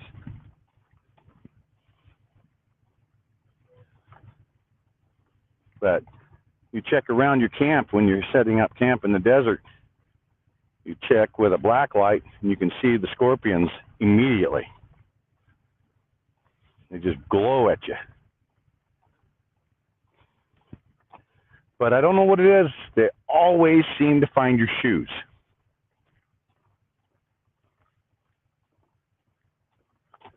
Don't like carb cleaner. Yep. So definitely the scorpions are something to keep your eye out on. Check your shoes every morning when you're camping. It's normally what people would do is they put their tent up and they'll have a little piece of tarpaulin or something outside the door, like a welcome mat. And then they set their shoes there and then go in the tent. Get out in the morning and put your foot in your shoe and there's a scorpion in there. Problem.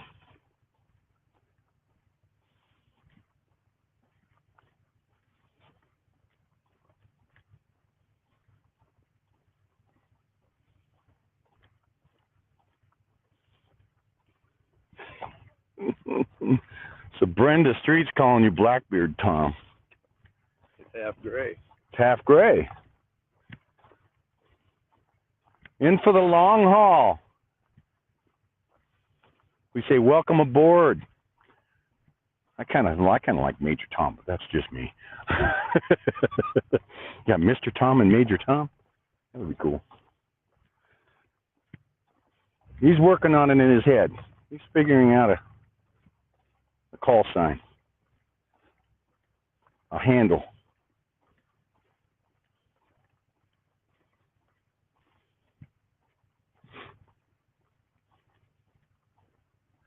I just love this morning. This is such a great morning. The temperature's perfect. This is perfect, yes. Feel good, no muscle aches. My shins are feeling it now. Just after the break. Yeah, that's when you start to feel it, and that's what tells you you need the break. You know, you start working through the shin pain, and it comes up on the outer edge. Yeah, that's the first time I felt it. Yeah. 3 days. Yep. Break. Yeah. So that's, well, it's like yesterday we said, day 2, day 3 is when you really start to feel the, oh, I didn't know I had one there.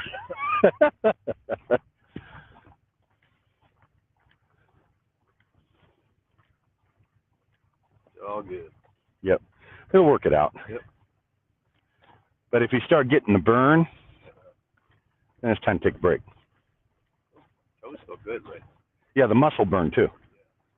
You know, you get that muscle fatigue, it's saying you're about to do some harm to yourself if you don't take a break. I'll let you know.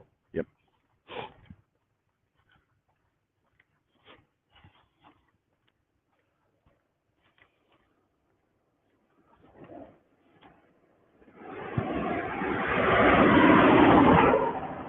That's right, Mama.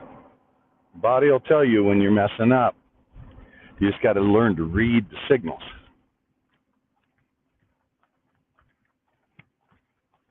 See, I'm going to pause here for a moment and show you what a desert wash looks like after a rain and why they're so important. You get a really good rain, these washers collect the water, and then you've got animal, you know, the wildlife will start coming in and everything here. So in the desert,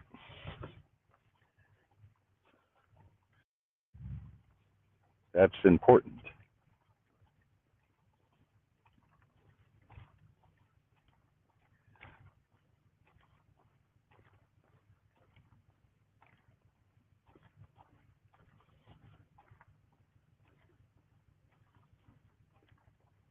in a survival situation, if you come across something like that, first thing you do is take a good whiff of that water, because you can have naturally occurring arsenic that poisons or alkalis. It'll poison that water.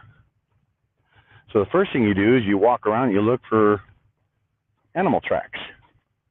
If you don't find any animal tracks around that water source, it's a good sign it's probably been poisoned. But if you don't, if you do see animal sign where they've been drinking some of that water, then you put together a filtration. You can keep the coal, if you will, the charcoal that you've maybe had from your fire.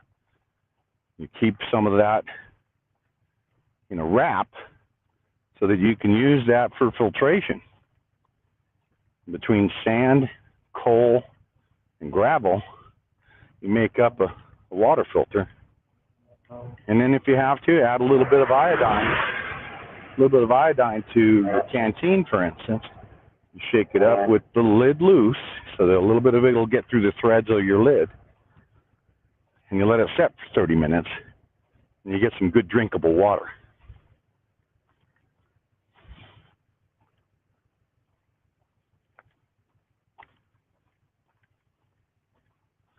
A lot of people get out into the deserts and they're just not prepared for knowing how to survive in it. You drink unfiltered water, it's pretty deadly. You can have parasites in there.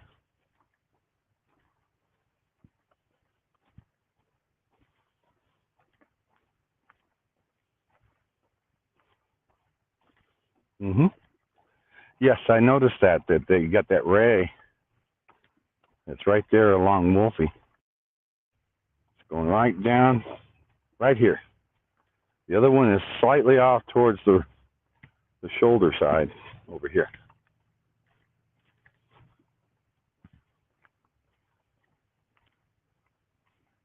Mile marker 91.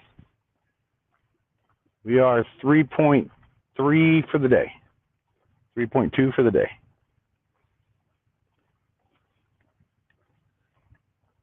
Big truck coming in 60. Got it.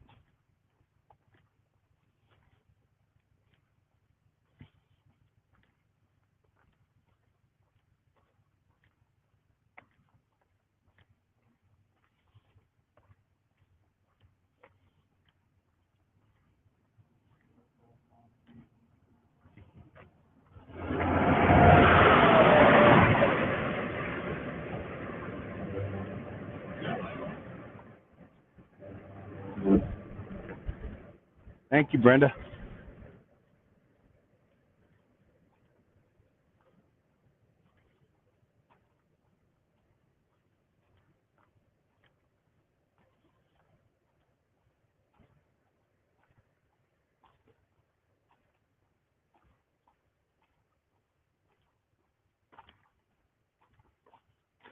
Yeah, your brain will start catching that cadence, and it becomes a pre-programmed thing. You get to it. It's like, oh. Yep. Man, muscle memory.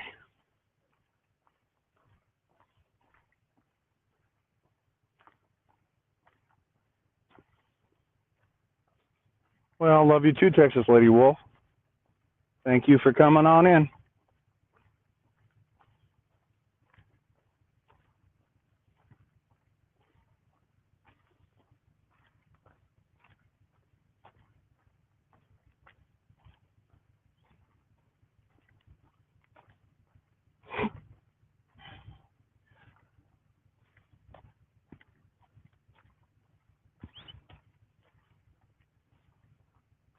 Dorothy, thank you for the blessings.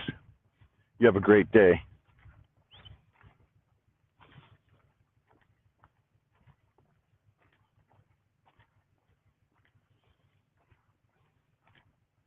Brenda Street's passing a message to Tom. You're in good company. He says thank you.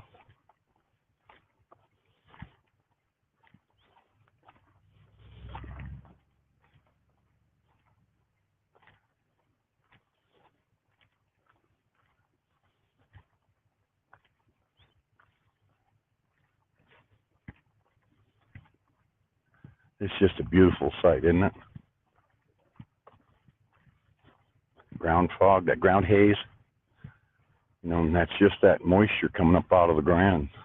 How was it coming through where the old lake was? It was dry at that point, yeah. Yeah, over there at Sound now. Fairview. Yeah. Yeah, Fairview and Sand Springs. Wonder how long it's been since there's been water in there.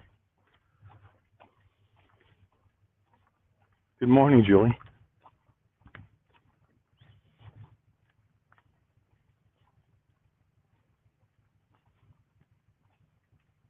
All right, and that was from Lori? Julie. Hey, Julie, it's hey, thanks for coming in on Facebook. The weather today up here, we were looking at the forecast for Austin since we're about 40 miles from Austin, and it's supposed to reach a high of between 85 and 87 degrees. The humidity is about 70%, which is extremely unusual. That's why we're seeing this ground fog. But the elevation is also coming up. We're about 5,800 feet right now on elevation. And I do believe we'll be up around 6,000 feet when we get to Austin. We're on a continual climb as we approach the middle of Nevada. So we're not going to be quite as hot today, about 20 degrees lower. Don't know who that is. And I was paused.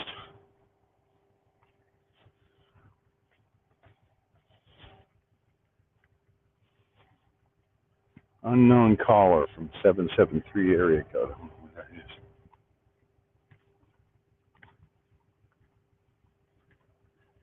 Is my Discord back? I got interrupted with a phone call.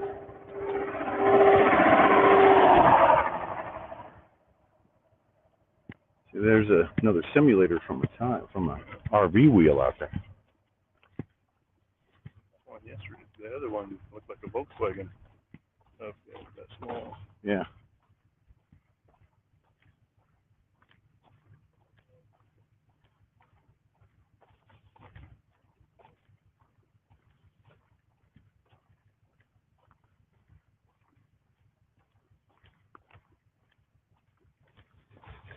You know, it'd be amazing, you know, as you're rebuilding the strain of the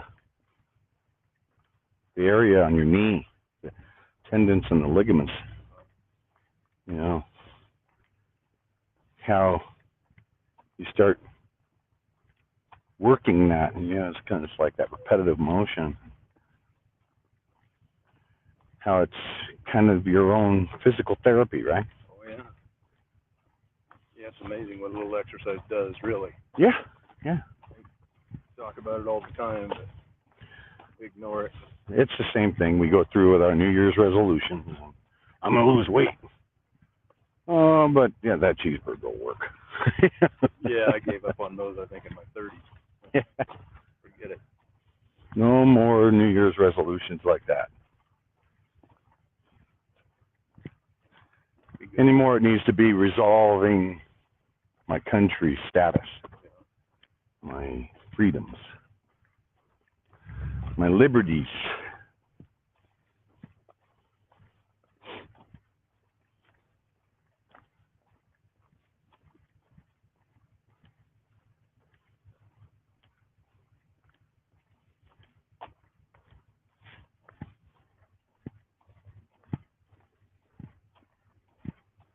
Yeah, Patty wants to get out and walk.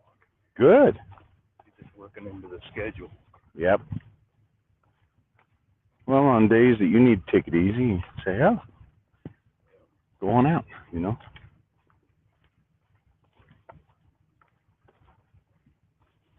I actually envisioned, as we get further east, people coming out and having their family support vehicle drop them off at walk line and meeting them up at day end And then the next day, transitioning family members, friends. Yeah.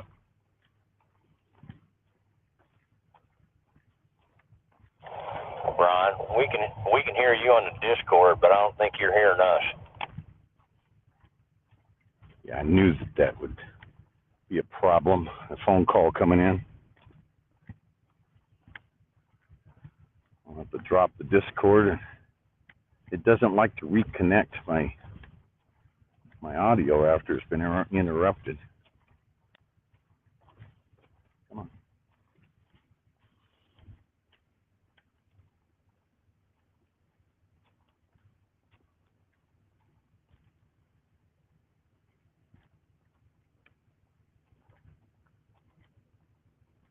How about now?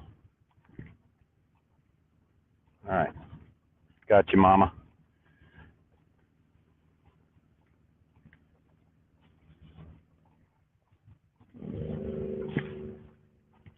God bless you, Constroof. Thank you.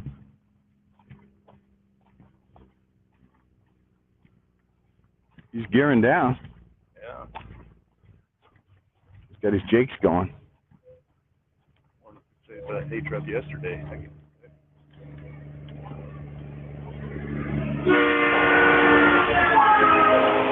There's our freedom honk of the day.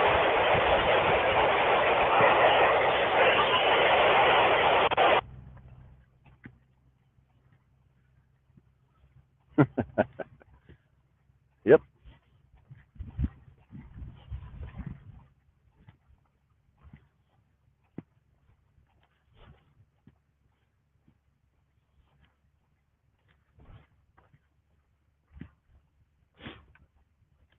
Yeah, the Revolution, 1984. Nice. That was out last night, huh? George Washington biographic.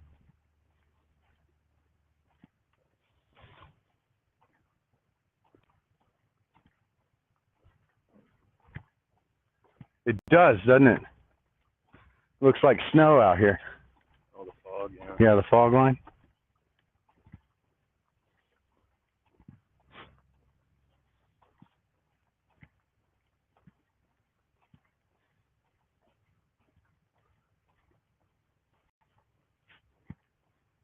No, G-Pat, I haven't.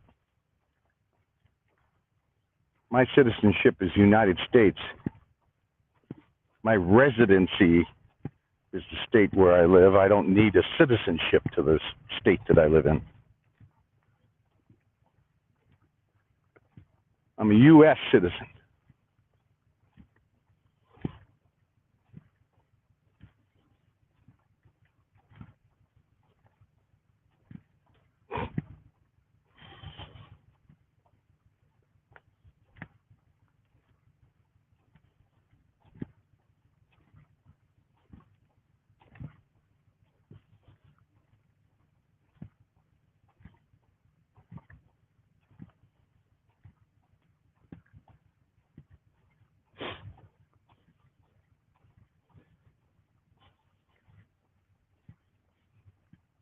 But I was saying, I envision some bus services that'll come forth. You know, when the people start calling ahead, looking at church groups. Coming in about 60 seconds. Example, and having church groups or bus companies, you know, shuttle services, that'll do 1 mile interval, bring people out to the walk line. Want to put in some walk time, drop them off at the walk line, the start line, or a break line, and have them walk for a while, right? Move up to the next 1 mile marker, wait for them, pick up those who need a break, drop off those who are waiting, Yeah. and move on to the next mile mark. Yeah, they can have water, little bathroom Yeah. tent set up, pop it up. Yeah, they just keep going up 1 mile at a time. People can do a mile. They don't have to do blister forming multi-miles if they don't want to. On the other hand, they can walk and walk and walk if they want to. But always rest assured, there's a shuttle waiting to take, you can have volunteers on that shuttle, ready with castor oil and cotton balls if they need to be, cool water to take care of you, take you up to the next mile. You get more breaks. Oh, yeah.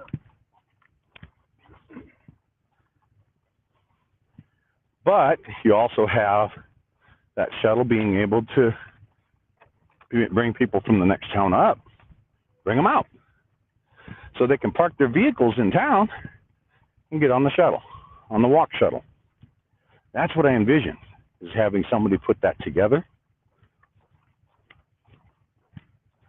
and make a big deal out of it. So catch the walk shuttle or the walk bus if it has to be a bus, bring you out, drop you off, and then do 1 mile increment going back.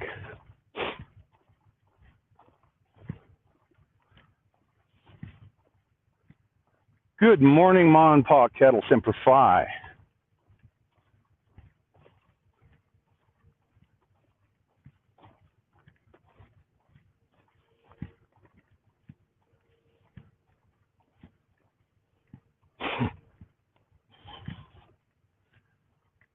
Yeah, that is odd, G-Pat.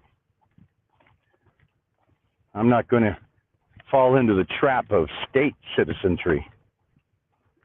I'm a citizen of the United States. You accept that, or I move. Any state that wants to put together a state citizenship, that's not part of my union.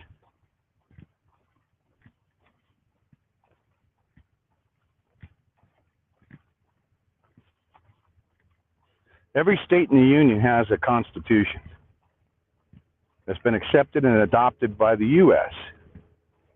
as part of its entrance into the United States. And the 10th Amendment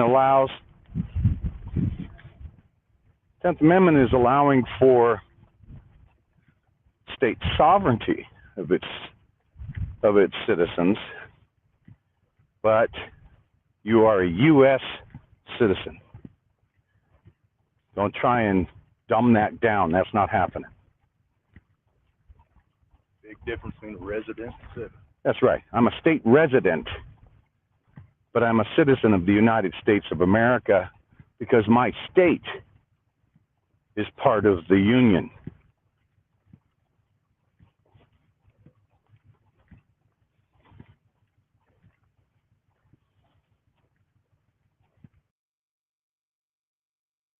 Just as I get a howl message back off of my phone, I get a freedom howl. Thank you.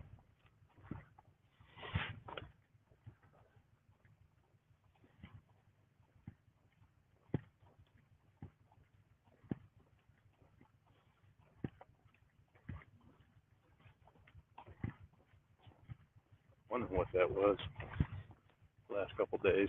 Oh, yeah. That's an email notification that I put up. So as I get an email in the GreyWolf mailbox, it howls.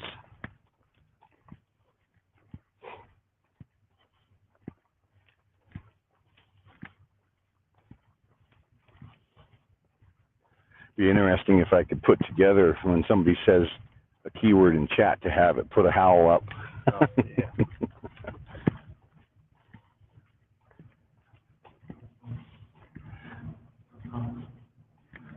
Well, that's what's happening here. Tom was just commenting. He says, I wondered what that was, because you can't hear it, but in my speaker out here, it comes up and it does a wolf howl. That's what happens when I get an email. Sorry, my email notification howl from my GreyWolf box.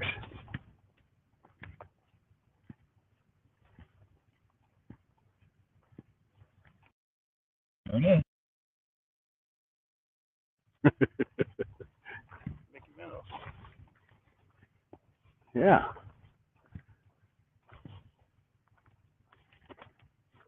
Look. What do we have here? Is that a potato bug? It is. That was a potato bug. Yes.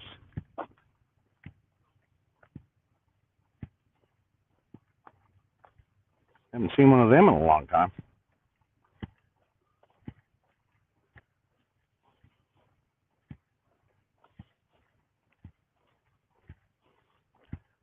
I don't know what they're truly called, but I called them a potato bug because they stay in the soil like a potato and then they come out.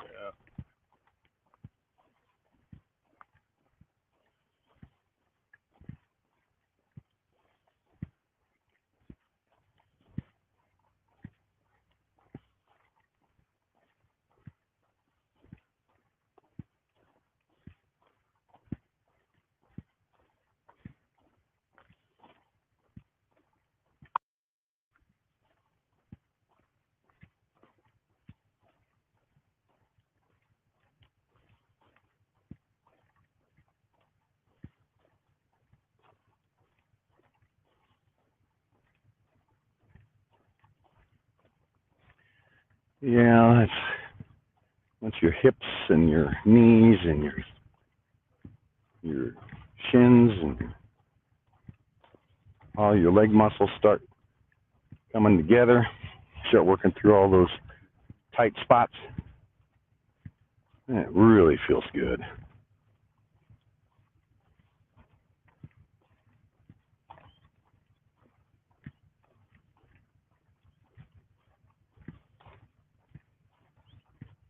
Nice.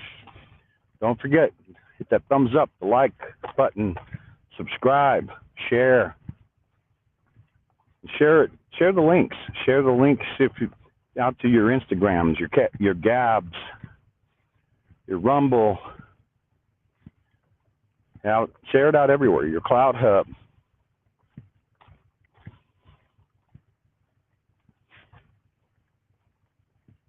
Parlor, Truth Social, 4-2 in the book.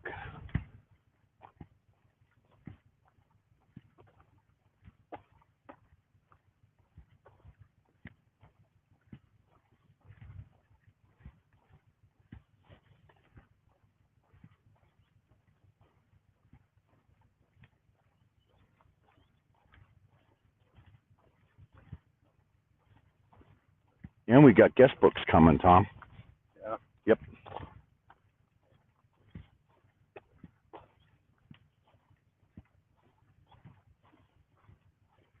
Are you a country fan? Oh yeah. So country. Yeah. So Bam Bam says if Walking Tom is a country fan, how's Two-Step Tom sound? Kind of got a ring of better than some of the other ones. Yeah. You know, because that's got, you know, a walking motion, right? Two-step, and not only is it country, but it's also stepping, right? Yeah. Somebody at one time come up and said, yeah, GreyWolf's the new stepping wolf. My last job, I worked with a guy that was a drummer for Steppenwolf. Mm-hmm.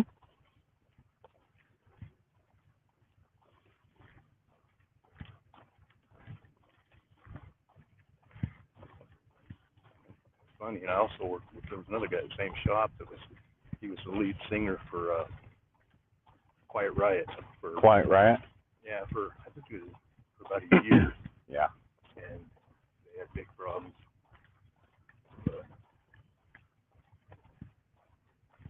Kind of a medical case. We have about 4 or 5 birds that have been following us. Just flying a little bit. They fly a little bit, they stop, they watch us, then they fly a little bit more. I'm not sure what they are. They're gray. See, there he goes. I'm like, what's going on out here, guys? There's like 4 or 5 of them in a little group, and they fly along, and they land, and they watch us, and they fly a little more. Yeah. There's 3 of them right there on the left. And about 4 of them over here on the right.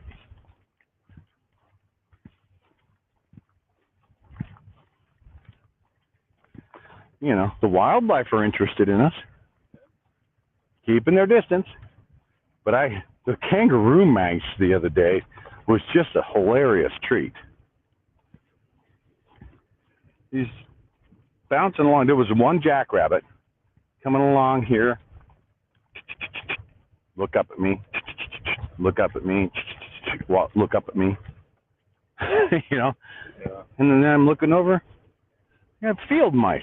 One come across the road and sat there and watched me. I was like, what are you doing? Like a little kangaroo.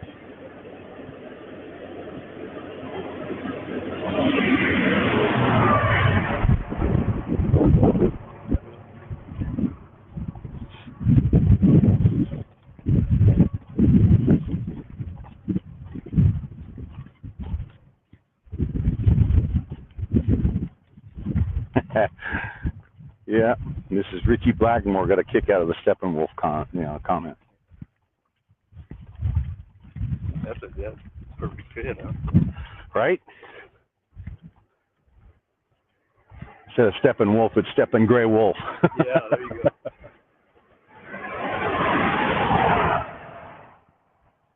I envision in my mind that old keep on trucking, that big old foot out there coming down from the 70s.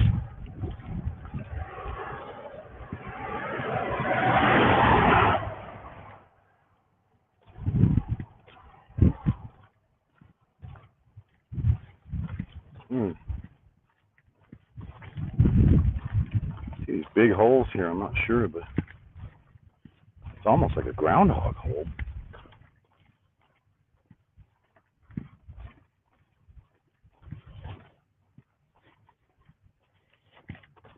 Rabbits kill some pretty good holes, too. Yeah, rabbits do. You bet. Could be jackrabbit. How you doing? Pretty good. Okay. You got a marker right here on the right. I think that's our pull-off. Our break spot. Historical marker. You can hear any complaints out of me. Yeah.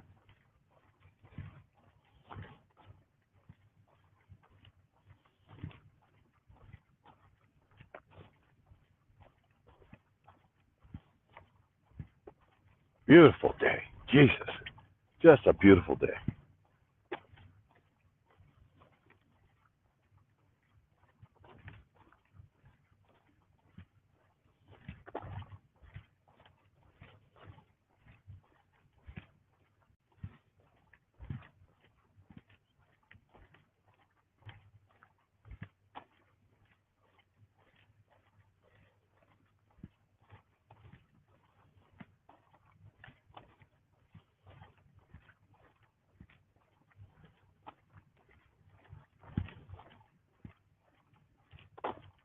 I think I'll pull my socks off on this trip.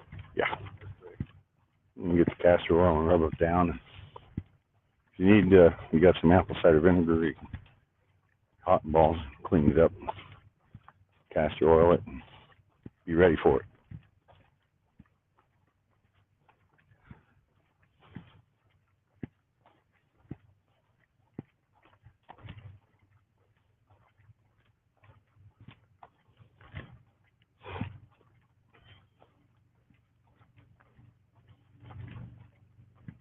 Motorcycle.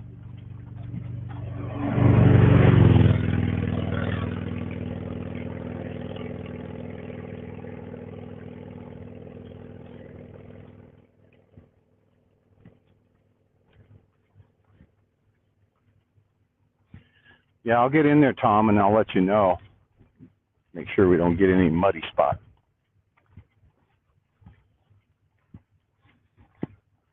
Somebody fell asleep at the wheel here. That woke him up.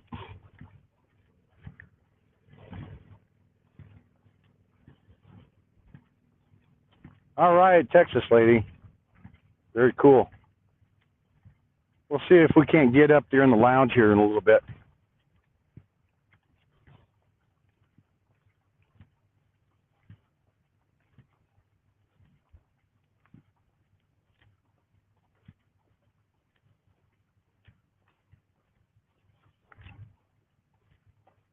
Yeah, it looks like they had to replace this post. At least it came out of it. Well, he's got one here and one there. He had to go right over that. Yeah. Yes. Looks like we're going to have a good turnaround in there, Tom. If you hold to the left and then swing back to the right, or either way, I guess, hold off to the right and swing back to the left.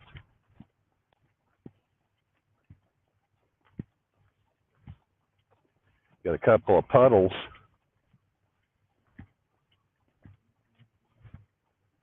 I see they're in the left lane.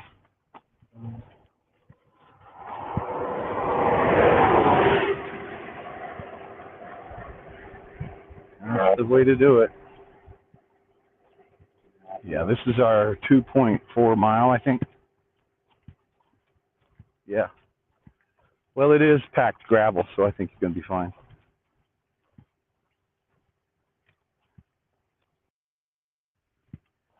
So this is our next break point.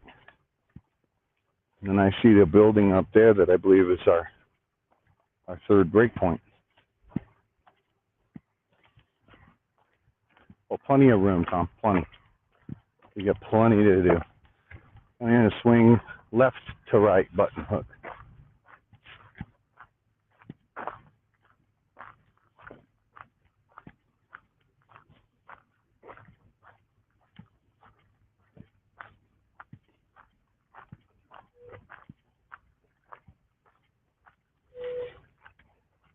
Mark 643.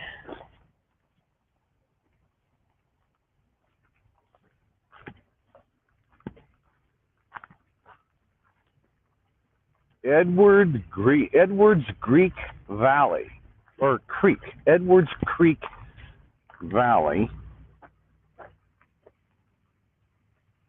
Abundant grass and brush found near springs and intermittent stream in Edwards Creek Valley were important ecological areas for Native Americans. Shoshone Indians wandered seasonally to gather wild seeds and small game and settled here in 1854, in winter camps. Later, northern Paiutes also lived in the valley. In 1854, Colonel John Reese discovered a route through Edwards Creek Valley that was shorter than the Humboldt Trail, established by surveyor James Simpson in 1859. It was followed by the Pony Express and the Overland Telegraph and Overland Mail stages. And in 1862, Austin Gold Rush Passageway 2. The route remained as the region's principal commercial,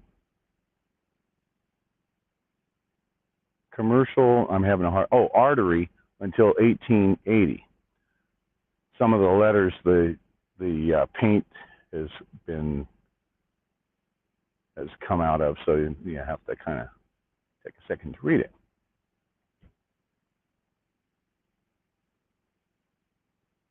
State Historical Marker number 111, State Historic Site Preservation Office.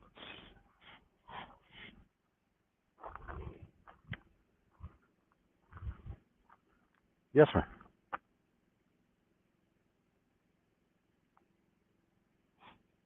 I use size 9 wide Skechers Walking non-gel memory foam.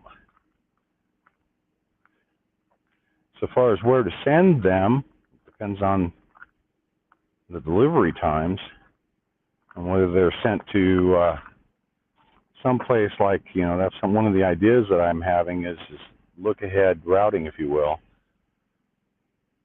So it's like we'll be day after tomorrow, I'm believing that we'll be able to get into Austin, which would put us at, we swing by the Overland, not the Overland, oh shoot, the hotel there, the International, I think it's called. However, the International Hotel in Austin is going to be 3 days, maybe 4 days away. I'm going to say 3. We'll see, because things are getting better on walking. So, oh, what a beautiful valley.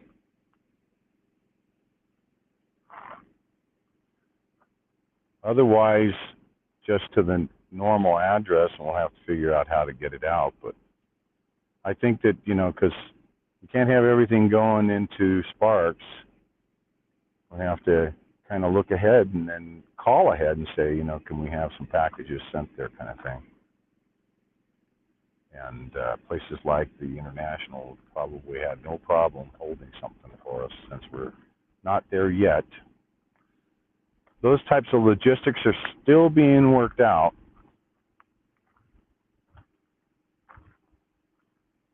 All right, I'm going to go up inside there, take my shoes off, let my feet dry out a little bit. Probably change shoes out again.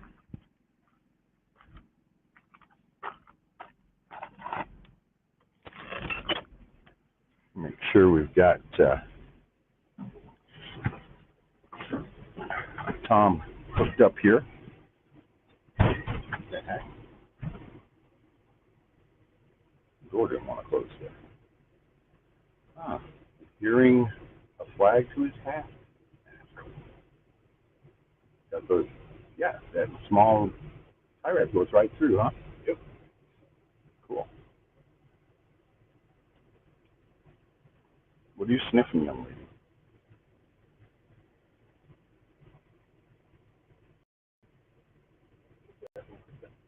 A little bit on the other side, angle back a little bit. Yeah. Yeah. Very cool. Need to find the cotton balls, Tom. All right, I'll go. Over there. Well, if you go back on the bed, on to the left of the pillow is a bag of cotton balls, and on the sink there's a little white. Did you find them? No. Maybe under that wolf pillow. Let's see. No, nothing. See here, right behind you. Yeah, there you go. Oh, Yeah. All right. So we got that, and then he's already got the grab that right there. That white one. Rub that down, and then that's the. I'll back out. Step. Step. Felt weird because there was a toy there. All right. So my recommendation. You get the apple cider vinegar right there. Clean it real good. And then the area that's got an active hurting area, use the ointment. My recommendation.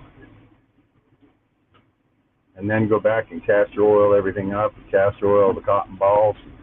Don't worry about having too much. It'll soak into your skin even though it feels kind of weird in your sock. I guess I better put the right angle on there. What's that? Right after you clean. And you dab that in, right into the wound. Calling it a wound. Into your blister zone.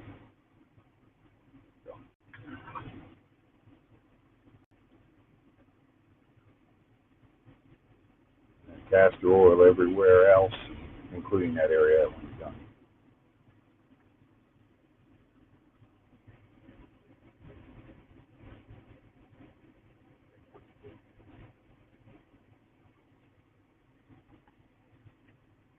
Still doing good. I started cotton it up before it started. There you go. And even oil there, if you can. Because the oil, that'll help that skin get prepared, if you will.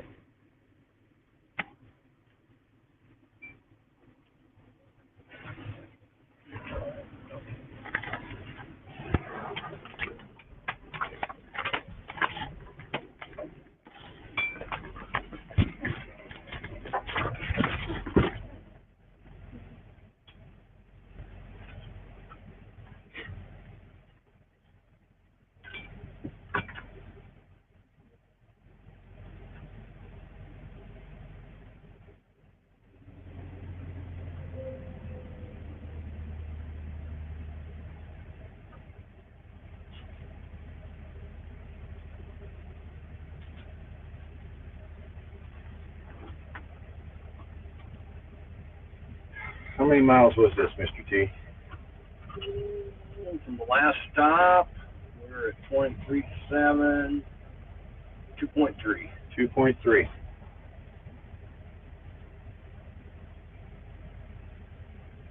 Didn't feel like 2.3. That looks cool. Look at that. Oh, yeah. There you go. Perfect. You know, 4.2. Yeah, 4.2. Started at 321, we're at 326 now, but the odometer's a little off.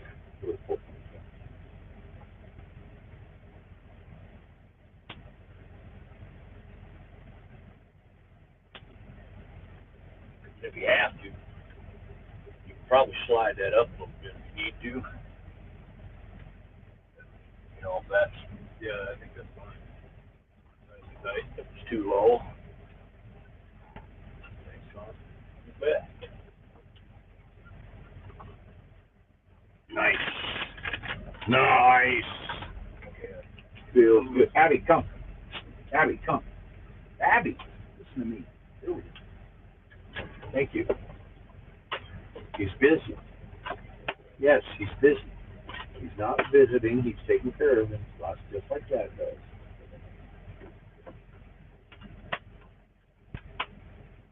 Yeah, so that puts us off at, you said what? 5.2? 4.2? So we're off 8/10, 4 miles. We started at exactly 321, and we're exactly 326 now So what? on the clicker. So what's that say? Total. I didn't calculate how many miles is that total since you left the start point. That's what I'm saying, 5 points, 5 miles exactly. I'm showing on the clicker since the And we're start point. 4.2, so we're 8/10 off over 4. So yeah, so it's a lot of adjustment now. I believe that it could be a half a mile off. Let's see, we're 2.3 off. This way.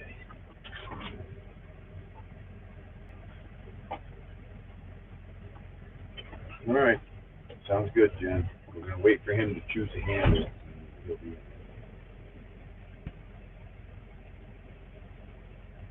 Just leave it lathered, leave it oily, and when you put your sock on, that oil will start soaking in. Put your sock in it, and it'll feel so much better. Not too bad. I just don't want to get past that point. Nope. And that oil will start at night. It's amazing when you wake up after sleeping. Oh, yeah.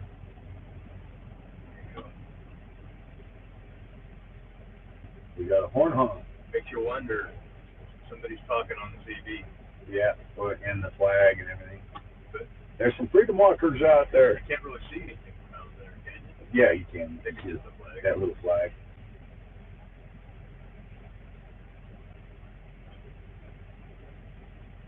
What do you think, young one?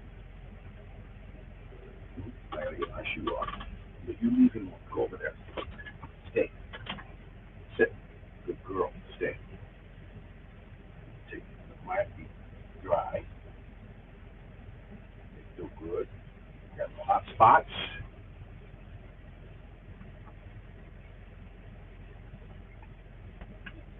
Dry out a little bit.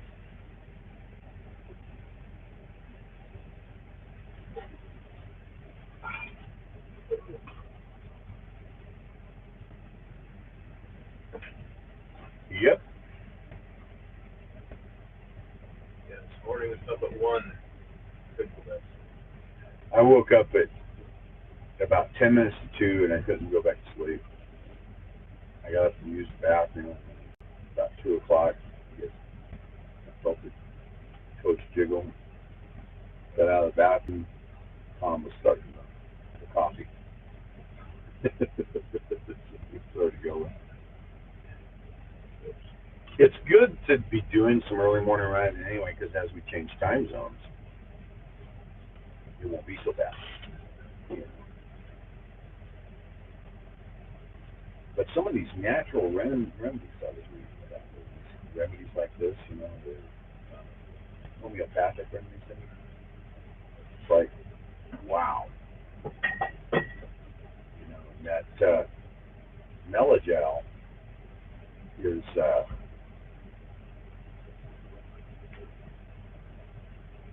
you know, it's got that smell like it's a Vicks smell, but it's a tea tree oil type of stuff. So, ow, Abby, get up there. Get up there. No, up there. Not here. Up there. Up there. Thank you. Good girl. Stay. You just bounce too much when we're trying to do some things down here. You just need to stay aside there. Thank you. Go ahead and drive the Beechwood. Head on the wheel. So you're done with cotton and all that, right? For the moment, yeah. I've got I put a blister prevention patch that I'm putting on here. You know, I use the Mela gel on it, and then I put the blister patch over, and then I oil. Mela gel. That right there. That. Oh, this stuff. Yeah, that's Mela gel, and the Mela gel over all that area, and then I soak everything in between my toes with the oil, and my whole foot with the oil, including the patch, the blister patch. I coat that so that the oil goes through that patch. And so as the melagel is soaking in, then it gets hit with the castor oil right on top of that. And I've got zero tenderness now. No tenderness at all there. Oh, look. Yeah, you've got me done.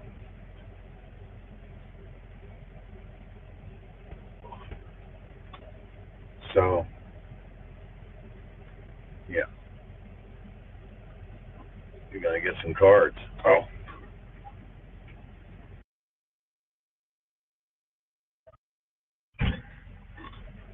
So, one bite at a time, bud. Just like eating an elephant. Yep. That's how it happens. No. Sit. Good girl. Remain calm. Don't worry. Be happy. Use your insight voice. Stay there. That's her insight voice. Yeah. Amazing the impact one person can have, you know. You can have 20 friends out there who can share it. He wants to talk the Constitution.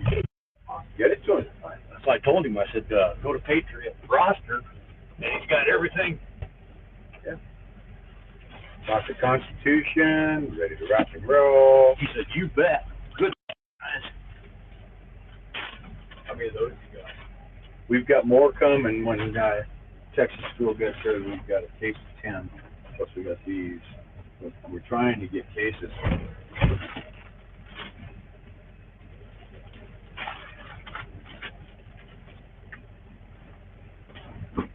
So,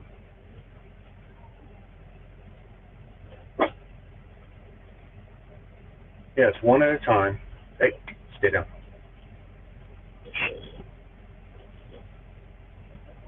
Inside voice. Inside voice. Okay. Good girl. Good girl. Good girl.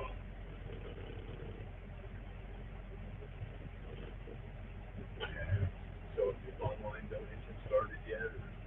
Little bits here and little bits there. The online donations, I really would like to see some more. You know, it's gonna get tight. You tighten up the belt for a little bit without them. So. How long does it take to get monetized on YouTube? I'm monetized on YouTube. Because my channel's 10 years old. Okay. I've had my channel for 10 years, so I already had enough to get the monetization up and running, and the super chats and all the super stickers, they're all there. So, yeah.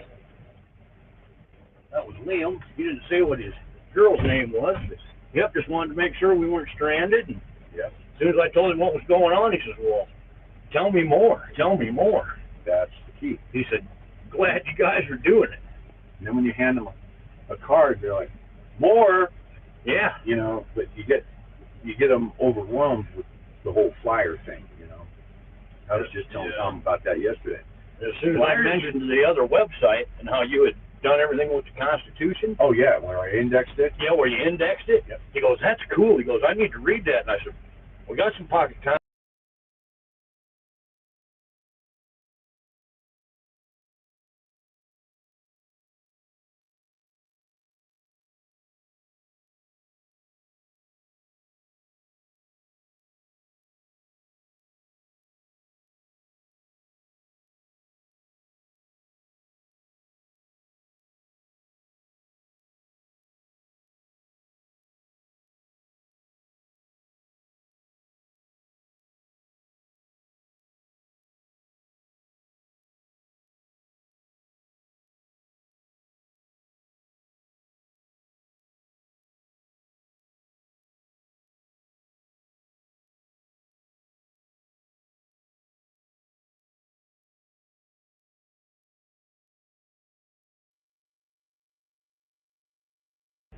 Yeah, defeat.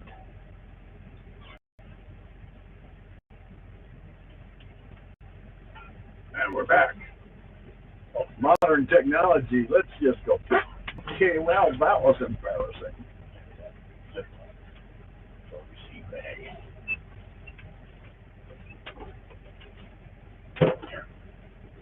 So we just had someone stop. I don't know when the screen went down, but we had someone stop to see if we were okay. Tom went out, Mr. T went out, and we're fine. Talked to them for a minute, gave them a card, go tell me more. Give them a pocket constitution, they're going to be stopping in and checking that when they stop tonight, they're going to check everything out. But what I was saying is I started the PatriotRoster.com almost 3 years ago with similar to what I'm thinking right now in this walk, in trying to bring people together. And I named the site Patriot Roster to be the roster for patriots. And so I set that up and I created a constitutional documents tab. And then I thought, a lot of people that I talk to about the Constitution have issues with navigating the Constitution. So I indexed it. Oh, nice. Every amazing. single piece. It's I spent amazing. many, many hours. Every one of our constitutional documents, from the Declaration of Independence to the last of the amendments, is on the constitutional documents. This is to include the Declaration of Independence, the Articles of Confederation, and the Constitution of the United States, the Bill of Rights, and all the amendments. Every single one of them are there, and they're indexed. So if you look at the index side, which is the top of it when you hit the page, you can sit there and say, well, let me read, what is the, what does the First Amendment say? And you go right down to the Bill of Rights section, right down there, it's chronological basically.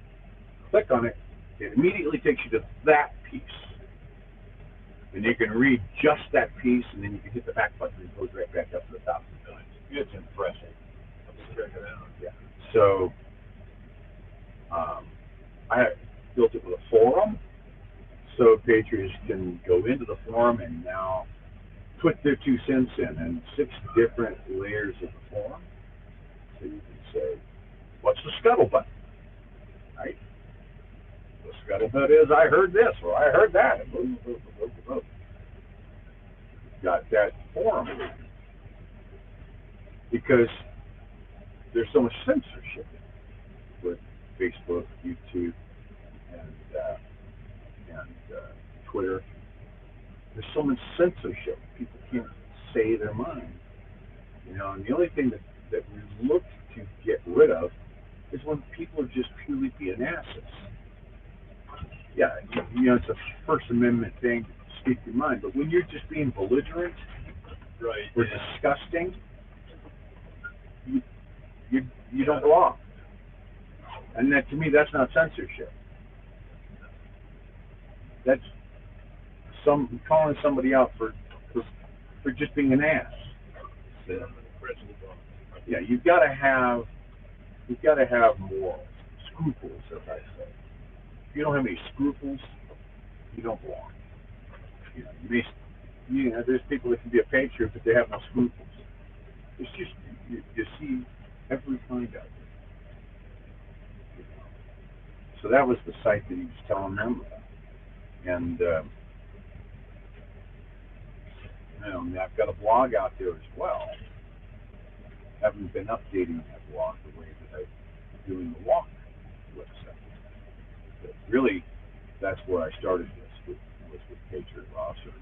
There's still a lot of activity on that Patriot roster. Patriot roster is growing in activity. And it's growing daily. Because that one's a registration site. In order to see the whole site, because there's a how-to, or as I put it on the site tab, are you ready? Question mark.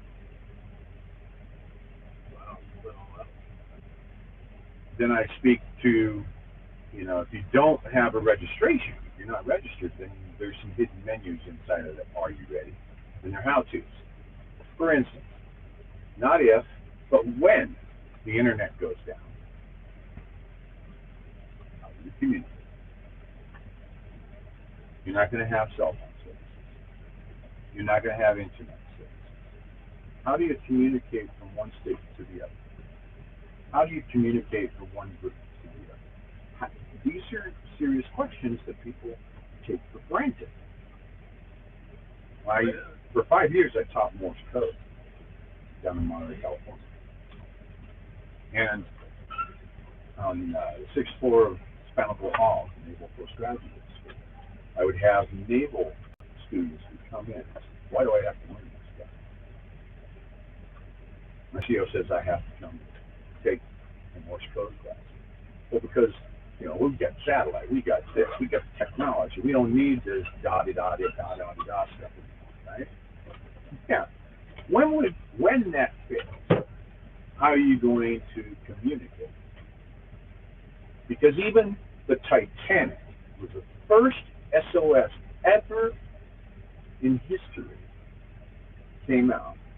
It used something known as a spark gap radio system. And the spark gap was literally just creating a whole bunch of noise across the radio spectrum. They really didn't know that much, but they figured it would be right, just a spark going across the gap, and someone else with a receiver would hear that and be able to decode that, right? Da da da, da da da. I have an SOS. So knowing how to communicate in a binary sense as a human being, because most folks truly a binary signal, right? It's an on or an off state. So that's the type of stuff that when I'm doing Patriot roster, I'm thinking, how do you do X? How do you do Y? Well, everyone, whether you're a ham radio operator or not, should go out and buy a ham radio, HF ham radio. Go to the flea markets, go to the garage sales, Look on eBay. Just buy an HF radio that can do all bands. At the very least, you pick up a shortwave radio, because now you can at least receive all those frequencies, right? You'd be surprised. In the 7 megahertz area, there's all kinds of worldwide broadcasting stations that are broadcasting news from other countries. shortwave radio people have figured this out. And they can tune in and, oh, what's happening in Guam today? What's happening over here today? It's shortwave radio. So having an HF radio as a transceiver, even if you're unlicensed, when the balloon pops, nobody cares about a license.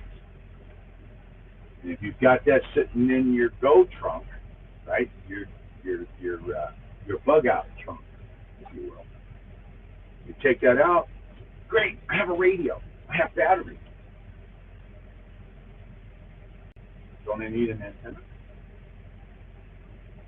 So now there's where registration comes in the how-tos. I do a complete how-to on how to make an antenna out of a spool of wire. And the formula, what's the speed of light in meters, 300 million meters per second. And everything that we design in radio for the antennas works in a quarter wave environment.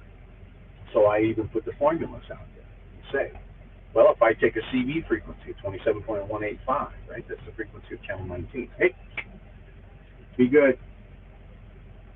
300 divided by the frequency tells me how many meters in length that wavelength of that frequency is at the speed of light. Okay? I divide that by 4. I get the quarter wave. I did multiply that by 37.39. I convert it to inches. So in the CV environment, I can now, and I got the whole formula in there, right? So okay, well that means for a CV frequency of channel 19, I need 108 inches with my quarter wave. Well, if you look at the old pickup trucks of the old farm boys, they got that big old stainless steel whip. That's a 102-inch stainless steel whip. Guess what's underneath it? A 6-inch ball, spring ball, a spring, making the total length.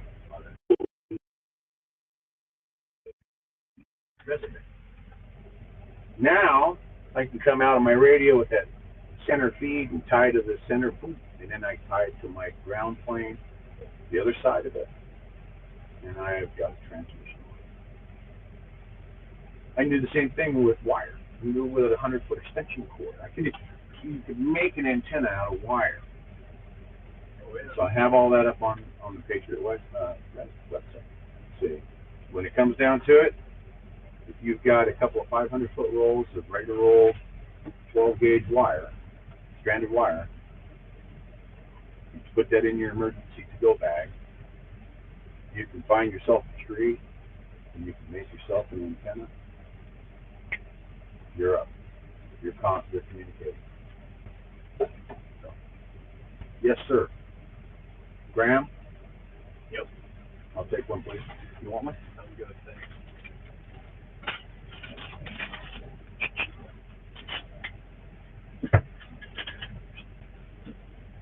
Stay. You're not getting anything. I just didn't want you up there. Okay. Come on. No. Abby. Sit. Stay.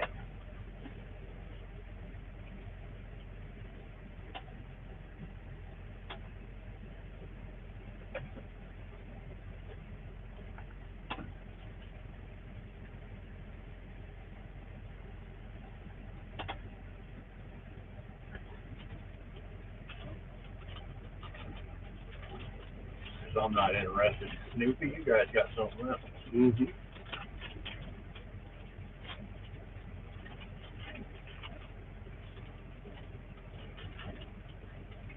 Can I sit down, baby? Let me get you a tree. You get the phone tree.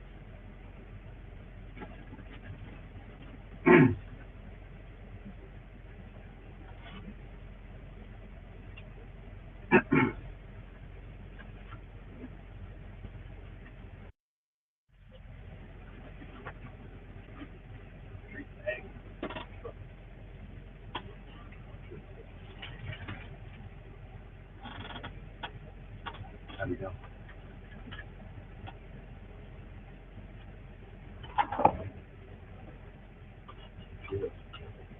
Sit pretty. Down. That's not right. Sit pretty. Good girl.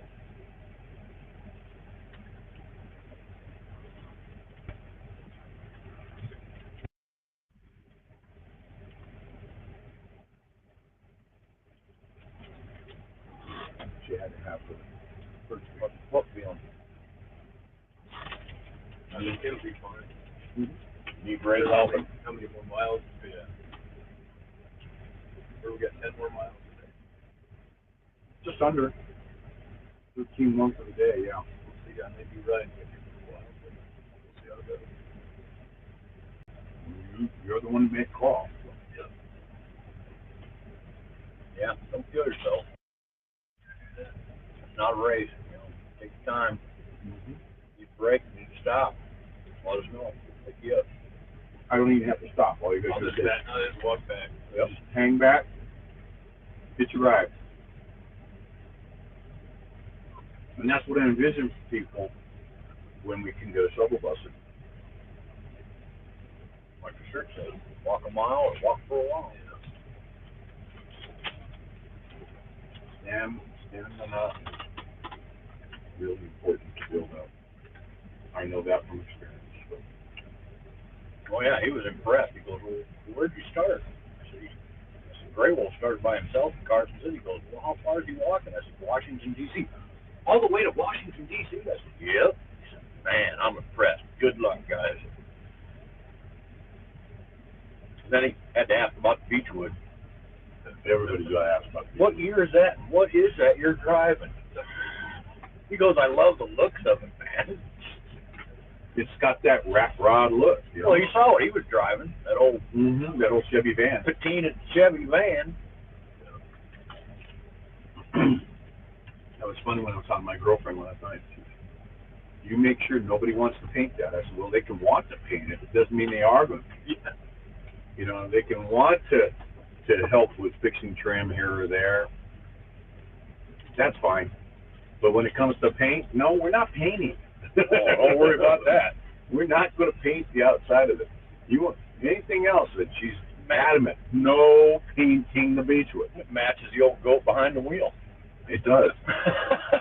So many people actually come up and say, Mr. Key looks like he actually came from the factory with that thing.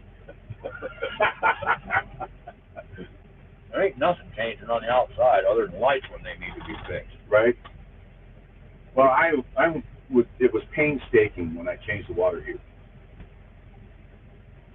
Making sure, I took the two water heaters and I took multiples of measurements, right? The old versus the new, the sizing and everything, and the valley or the tin that the other one was in that motorhome. I took that as well and took mine, measured it all out, and then I cut it with a die grinder, sized it up, married it at the exact same spot, and then riveted it in place and put it all back in here so that it's all, from the outside, is all original. And yeah, somebody look at it and say, oh my God, an old piece of crap. Look, hey, I can hit a button and go, I got hot water. 10 minutes, you got water so hot you can't hold your hand under it. I found that out yesterday. Yeah, they heat up pretty quick. Yeah. Yep. Really quick. 10 minutes ago. Yep. The only thing not working right now is the thermostat on this furnace. But again, the furnace doesn't have anything electronic in it. There's no fan in there, no nothing. Right? So the thermostat's not operating. But I want to use the same type of unit I've got on the water heater, and I want to adapt it for the furnace with a thermostat on the wall back there, so that when the thermostat hits it, the furnace comes on. No electronics. So at night, you're not using any electricity, with the exception of the refrigerator, which is sipping it off the inverter. Right? I've got a 2,000 watt Magnum inverter in here. It's also the battery charger that is a marine grade. So my brother had given me that from Washington, out of a boat. The boat does boats. And so it's like, okay, got that 2 deep cycle batteries. I've got a solar panel on top. I just need to get a new regulator controller and tie it into the Magnum so that I've got actual solar power charging too. But none of that is noticeable from the outside. Yeah. So it's like, oh my God, look at that thing. Yeah. People come inside and see the red oak and go, holy moly, you know, all the red oak in here and all that. So, you know, just, yeah, that's where I'll do all the modifications, all the customization. No electricity, even I've even got, as you pointed out, the globe is still intact. I even have a propane lantern light. And that thing is cool. You fired it up on the first or second night and showed it to me. Yep. So you fire that sucker up, turn it on low, get a glow in here. You're not using any electricity whatsoever. Did you have to put a new mantle in it? I did put the mantle. That's a new mantle in there. But it just uses your regular old Coleman lantern mantle, and voila. You have light and you have heat, because it puts out the heat on the top. So that was something they thought about 55 years ago. How much power consumption? So I added the microwave. Found my stud points. Actually, I think one of them I couldn't get the studs, so I actually put it in with butterflies. Put it back up in there. Locked that in place. Secured that. Ran electricity. I ran a plug on the inside of the cabinet so that I could run the electricity right directly that way. Run it back here. I want to actually cut here. I want to put a DC power panel right here and increase the size of the wiring back to the Magnum unit, so that I can, because back in the day the wire was small because it was just a water pump. That was, you know. But I upgraded it, and under that one I put in a new poly tank, 27-gallon poly tank, and a new water system. Took out all the copper pipe, and now all the piping here is in PEX. So I got the PEX all through, the working shower, all of it. Is that water tank full right now? Yeah. Yep. All our I tanks. saw we did your turnaround there. Well, the guy that was helping me put it in, I was on the inside, and he was on the outside, and I told him where I wanted to put the cut line for the new panel next to the old panel, because he had an air pump pressurized tank, or aluminum tank, back in the day. So the old panel, I took all that out to use as a hatchway to get through to the valve into it, for the ball valves. And I told him, I said, well, I'm going to be at a point where in order to get the fill tube up, you need to have it here. He said, all right, I got you. So I'm on the inside setting stuff up. He gets the sawzall, he's cutting it on the outside, he puts it back, and I said, why is this hose lower than the tank?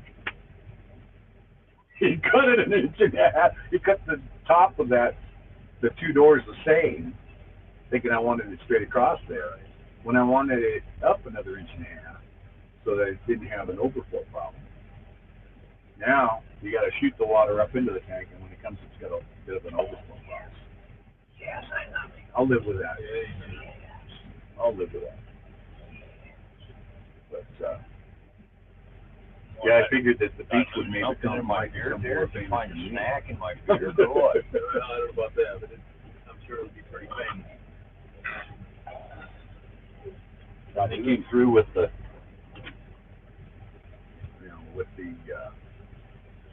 swamp cooler, which is a turbo cool swamp cooler. So when I put it in, it goes through the original 14-inch by 14 hatch. It goes on and mounts over the top of that. Then I came in with the, I wish I could have found it in a light brown, but they had white. That was it. And I brought it back, hooked everything up, put the water tee back up underneath there, so it gets a constant supply of water for the swamp cooler. Again, from the outside, you hardly notice anything at all. What they have hanging from all these hooks. Those hooks are the holds for the doors. So, Oh, okay. so yeah, so you can just put that old school hook door open. It works. So all of the cabinets, I've tightened up the cabinets because the old glue would let go. So, but I wanted to make sure that everything was the same. So I separated them slightly, put new glue in there, clamped them all back together, and then I put in L's on the inside to hold them. So I put hardware on them, hold them in place, but try and keep everything as original as possible. And then just the conveniences that you get, the microwave, and now we have to check out the refrigerator. I had the original green refrigerator that worked on propane and for electricity, but when I was prepping for this, as we were putting in, as I was prepping for the lock, I turned it on, it didn't work. 55-year-old ammonia-based refrigerator decided to give up the ghost. So I wound up, I had that in my office, so I said, well, it just became the Beechwood refrigerator. Well, and we need the size anyway. We could use one twice that size. Well, the one that, the stock one, as you can see, it was bigger. Yeah. But holy moly, genetics are $2,000 that size. And not cheap. That's a $2,000 refrigerator that goes in here. That fit in that bowl. But yeah, I changed that out, and I lost Bubba. But the night before, we had taken Bubba and I had taken the old refrigerator out and set that in there. Yeah, I had this in and started it up without, it was just kind of hanging the wire and everything. It was the next morning that he passed. So, but it's ready to rock and roll. I'm going to put my shoes on. That's what I do.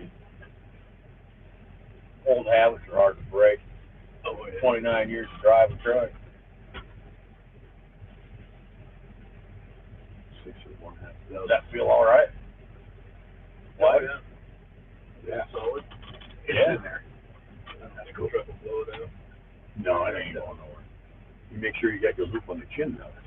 That's another question. Yeah, we saw that yesterday. I got that one hat. I'm going to have to show you sometime. I tried that hat out, and I thought I was the flying nun, man. I thought, first truck come by, I thought it was going to be found in Pittsburgh. Well, it's got about an 8-inch brim on it. Yeah. Yeah. Dude was like, no! Yeah, he instantly said, yeah, this isn't going to work. As soon as we stop, I got to change hats. Are you up for the day now, Abby? Huh? Or are you going to lay down and snore some more? She's been going in there and taking my sleeping bag, pulling it down, and making herself at home in the sleeping bag. Got in there yesterday, sleeping bag was down. There's an impression of her head on my pillow. She's literally laying in my sleeping bag with her head on the pillow. Well, it's like I couldn't resist a picture of her yesterday when she was using the curtains for a blanket, laying in the front window using the curtain for a blanket. Yep. Just the way the girl is, huh? Girl's got to do what girl's got to do. Right? Isn't that what Lorena or whatever her name was yesterday? Oh, Lorna? Yeah. Lorna. Yeah. What was it that George was saying about her? Oh, he saw her car out there and was wondering what she was doing and if she had her dog in that room. Because evidently him and Fred don't get along or something. You tell them it was your tow vehicle? When that did get towed. He goes, you guys know her? And I said, oh, yeah, we got to meet her. Got to know her back at Middlegate. He goes, yeah, she's something else. She's a hoot. Oh, yeah. she's a hoot. The only reason I can remember her name is because she told me, she goes, well, everybody can remember my name from the old cookies, the Lorna Doone cookies. Yeah. The old I'm not familiar with those. lemon type, butter type shortbread cookie. I always like what Dolly Parton used to say, it costs a lot of money to look this cheap. What? She's pulling it out, man. Because I want a belly scratch before. No, you gotta give it a show. Yeah. Whenever the coach isn't quite level and has on. I got to have a belly scratch before you go again, Dad. Yeah. Got to have a belly scratch. There's the belly scratch. Got the belly scratch? You good? I know you never have enough. Well, this was an interesting spot back in the day, wasn't it? With the Indian stopping here and then the guy going. Yeah, the Shoshone and the Paiute. Yep. Yeah. This was the Shoshone and the Paiutes were all over this valley collecting berries and small game and stuff. Small I had to game. get up closer to it because it's kind of hard to read some of the lettering. Some of the letters have lost their paint. I know. I read it out loud for the stream. I was like, oh, yeah. Oh. You know, and then the Pony Express coming through, Pony and the Express, Overland the Stage Overland coming Stage through, coming and the through, Overland the Telegraph Telegraph. coming through. It's like, wow, this is an interesting spot. This is a hot spot. This was, and that you go back to the 1870s. There was, Alpine was right up here. It had a thriving little community. A couple thousand people in these places. Well, that's what I thought when I saw the guy pulling in. I figured he was coming in to check out, because the sign out there. Yeah. And that's the thing. People don't realize just how this was a thriving little valley back in the day. Exactly. You had the Paiutes, the Cheyenne, the Shoshone. You had the settlers coming through. You had the Indians and the settlers working with each other. That's what I was going to say. It was like, how much more significant can you get to go back to the 1870s and how the removal of the division and the camaraderie and the, let's settle this land. And then people working with each other. We need to get back to that. Yes, we do. We need to get back. Yeah, I read that sign. It's like, wow, this is an impressive little spot. Yeah. This whole, all the way, this Lincoln Highway, and again, why is this called the Lincoln Highway? This is called the Lincoln Highway because Nevada is the battle-born state. It was Nevada that fed the Union Army. The Lincoln administration fast-tracked the Constitution of Nevada to make Nevada a state of the Union. Really? Yeah, because you had the silver and the gold coming from Nevada. Austin was the gold. You had the Comstock Gold in Virginia. And you had the silver mines that we passed there at Sand Spring Ridge. Sand Springs Ridge, you had all the silver and the gold. Comstock was both, okay? Gold over here. So you had all of this was brought into the Union. Watch you. Yeah. Watch the fan when you're coming in. No. About an inch away from it. And so that fed the Union Army in the Lincoln administration of Lincoln's presidency. Wow. 1863. Nevada was battle-born. It was battle-born, and it was to the Union, the build-up of the Union Army with the money. The financing. The financing. Nevada was the financier of the Union Army during the Civil War. I didn't know. They don't teach that in school. No, they don't. That's the problem. I didn't learn that in school. That's where this was dubbed the Lincoln Highway.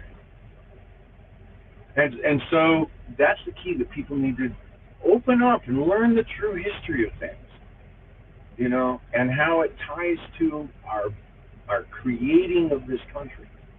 It's what people have to learn. I believe they need to learn something new from him every day. Yeah, I know. My head just spins. Yeah, I know. I know exactly how you feel. Mine's been spinning since the second. I'm glad I'm not the Lone Ranger. Oh no, don't worry about that. All right, I will be back.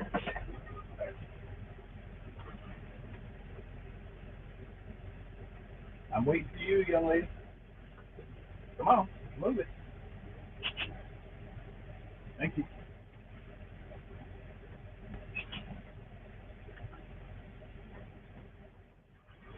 Yeah, that was so cool this morning when the sun came up with that fog layer there. It looked just like a snowbank all the way across the bottom of the mountain. They got quite a bit of rain out here. I've seen a lot of puddles. You know, it looks a lot similar when it's dust.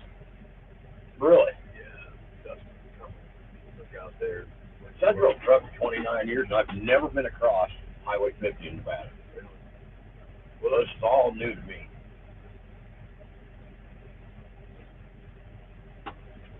Dad's not out there yet, Abby. Not a huge trucking route.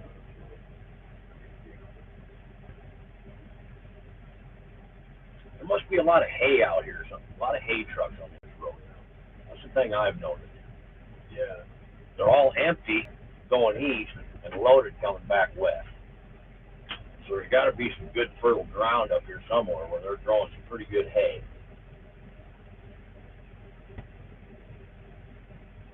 It's a ways out. Yeah. We'll have to ask the history people. Yeah. You'll see a hayfield here or there, like that. Oh yeah, in the valleys you get all the hay growth and the alfalfa. Well, that's what we were just talking about. They're all empty going east and loaded coming back west. That's right. So there's got to be some fertile ground up here somewhere. Eureka and Auburn, not Auburn, Austin, on the other side of Austin, going towards Battle Mountain. And you get alfalfa and you get hay. It was huge bales. Okay. That little ghost town we passed, you know, houses out there. They got beef cattle out there. I think that they got a little alfalfa field growing out there. Yeah. And see, that's most of that land around there is Bureau of Land Management, right? Department of the Interior, and the farmers will utilize that land. Oh yeah.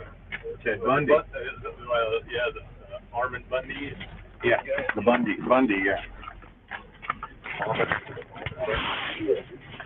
Where you had Reed doing his garbage.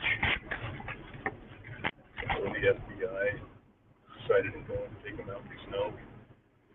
Yeah, that was crazy. You know, and there's when he sent in the government agencies to slaughter the cattle. Oh, that never happened. Oh, really? Then how come 50 people were out there at the road listening to gunshots, and then all the cattle are gone?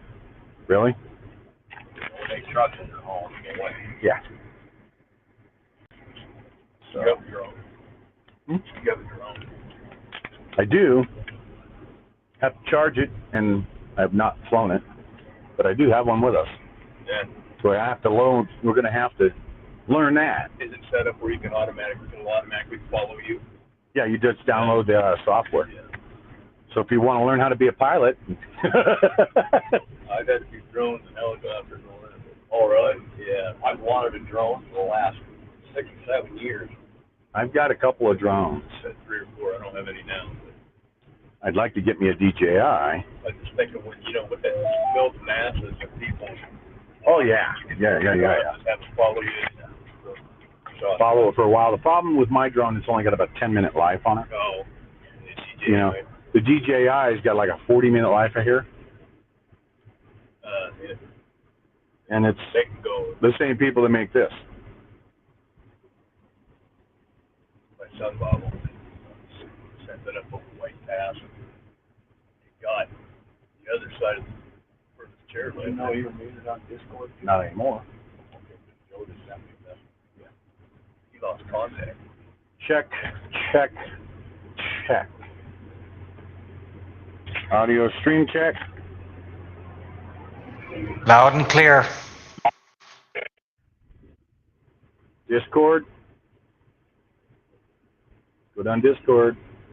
We're flipping the camera around. We're getting ready for segment number 3.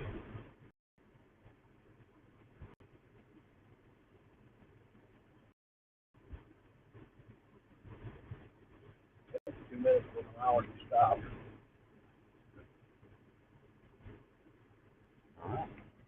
How are you? Yeah, thank you. Okay, we're good on the DJI, so we're only needing this one. All right, yeah.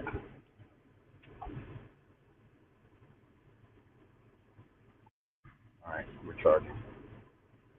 We got down 47%. Well, we got a heck of a slant going here, don't we? Yeah.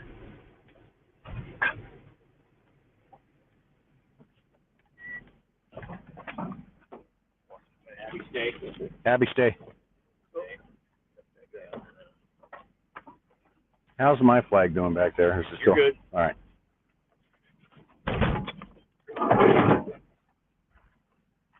All right. Yes, ma'am.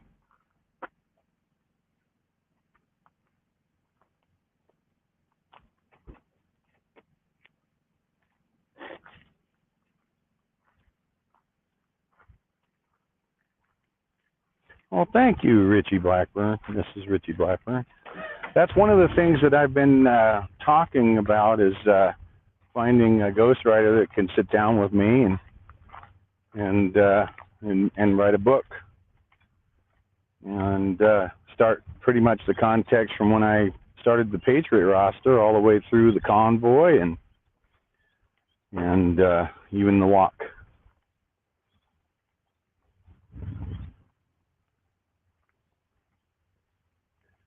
All right. Very cool. That extra brake felt pretty nice. Didn't it? Yep.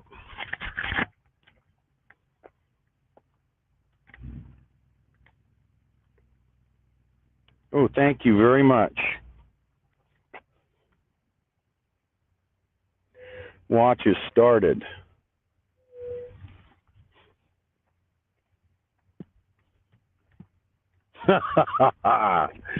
Tom just got a shower.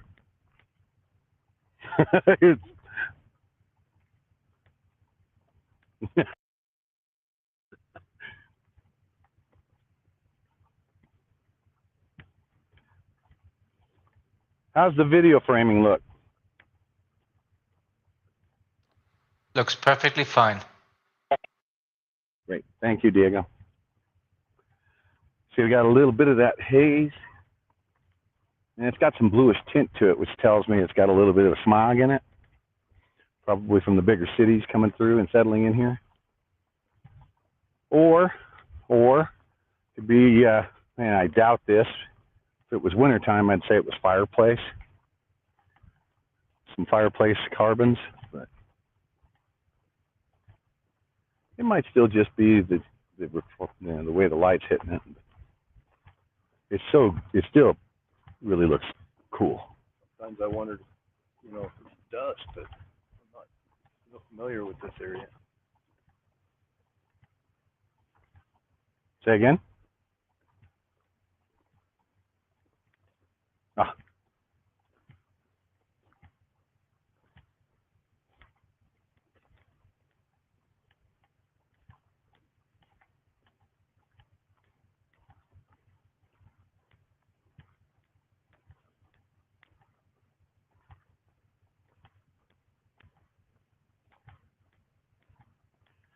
So we've got about 9 miles left to do on the day. And it'll be a 13-1 day. We'll have a nice pull out for the night. The temperature's good, even though we got sun up there. Temperature's good. Haven't heard Weather Cat come in yet.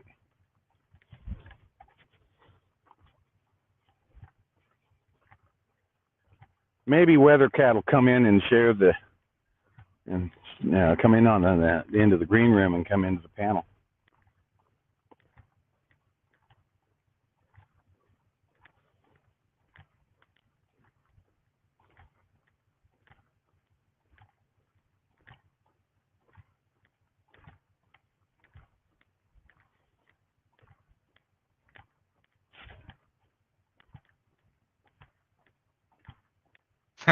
Weather Cat saying good morning, just woke up. Good morning, Weather Cat. Dragonfly.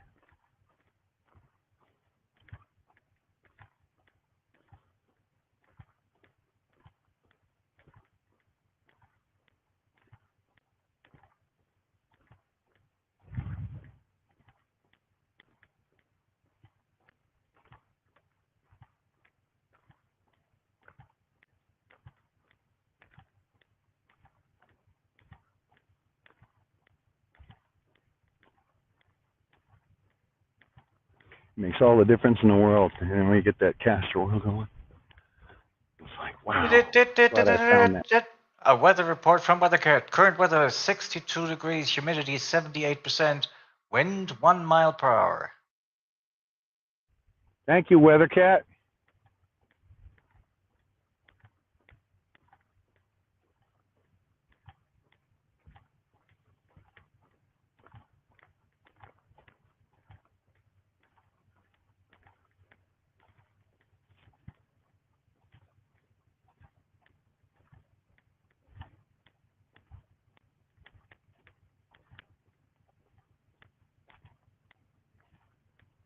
Look out. Come on.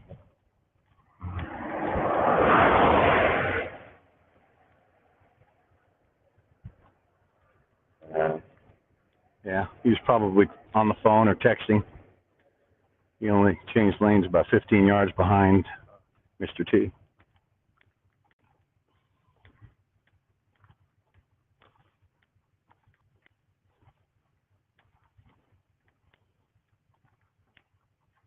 And Love in Texas is asking, how in the world is the humidity at 78 in the desert? Yeah, 78 in the desert, that's right. We're normally 14, 15%. But there's no problem black smoke matters with me handling that in the Midwest.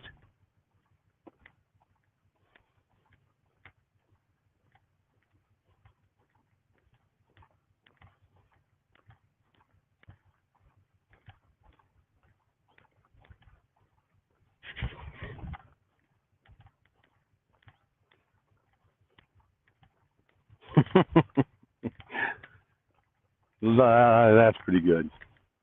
They like those retro weather alert sounds you're doing there, Diego. Yeah, I saw the comment. Thanks, Julie.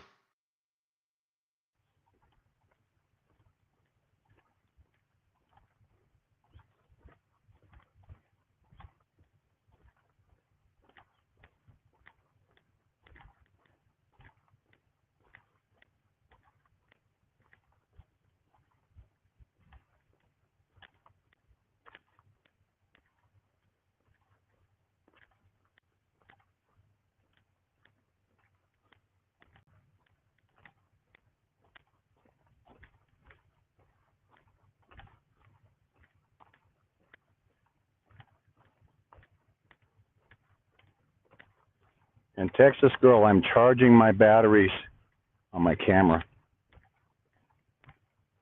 I have to have a crash course in Canon and Minolta combo, huh?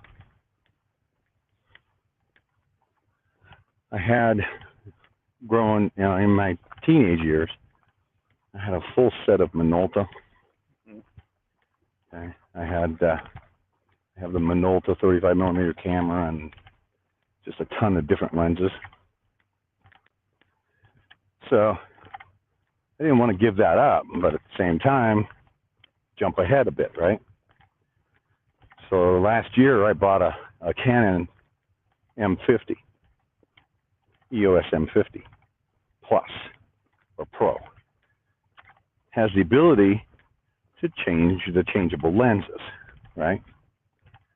But what I did was I bought an adapter from Canon to Minolta.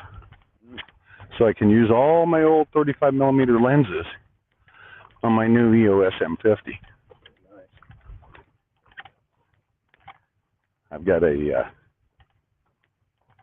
doublers, I've got telephotos, wide angles, 16 millimeter wide angle lenses, 50 millimeter, got all these different cool lenses from Minolta. So I don't have to go and spend all this money for the new lenses. They're heavy because they were made in the day, right? But you get in there and start, and they don't have that automatic information to the camera. They're not smart lenses. So you have to put the camera in manual mode and tune it in. But the beauty is you can set your ISO to be automatic. So now you get your, once you set your big truck coming in about 30 seconds. In the left lane. you set your ASA, you know, the ASA, set up the ASA to auto, and then you've got your focal points and everything. You just set it all manually.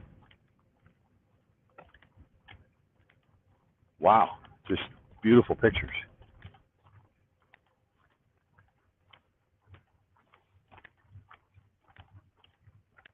What's that?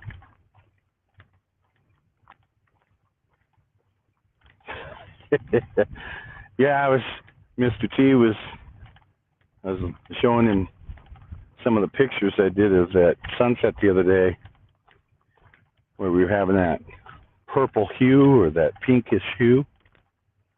I was taking pictures of it. So I handed him the camera to look through the pictures. It's like, damn, that thing's heavy. Well, the camera's not, the lens is.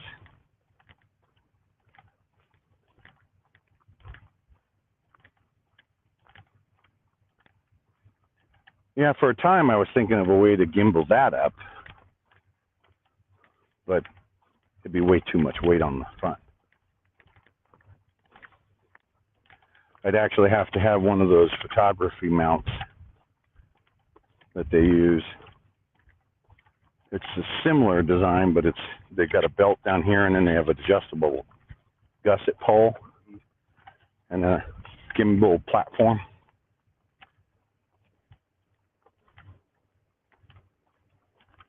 Yeah, those are like $400 or $500 for those setups.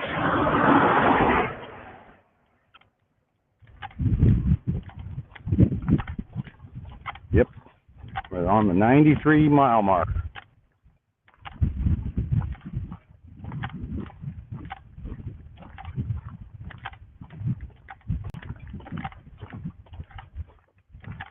Say again?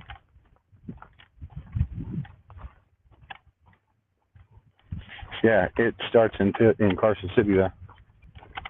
It actually starts, it kind of hops over and goes over around Lake Tahoe down into Sacramento. And it ends in Sacramento. So Highway 50 starts right there at the Highway 80, Interstate 80 and Highway 50 interchange. Just south of Sacramento.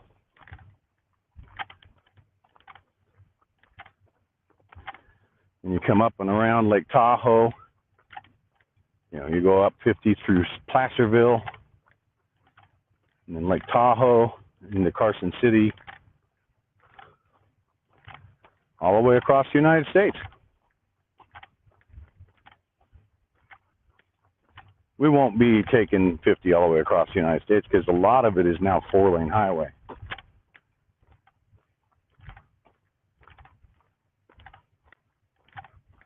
And it ends in Ocean City, Maryland.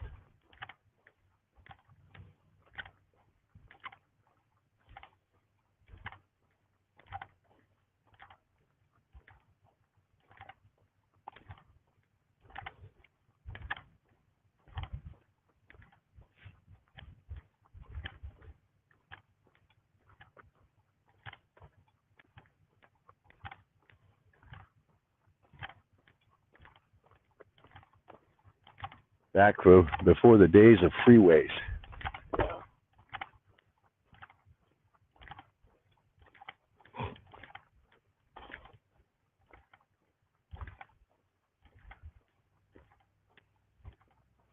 The walk's going great today.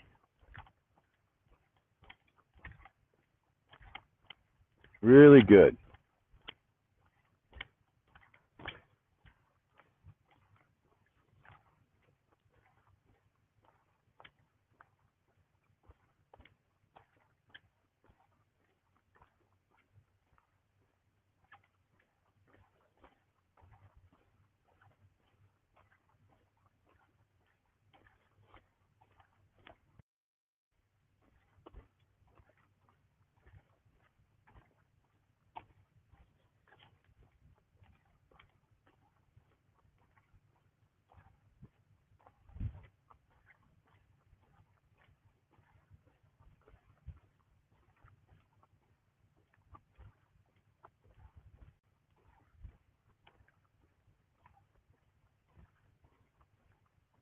I think at the rally what I want to do in Austin is I want to set up a piece of cardboard to go inside of Bubba's shirt. And then by then we'll have in memory of plaque for Bubba and his mini urn, and set it up for people who are signing the guest book the opportunity to be able to sign his shirt.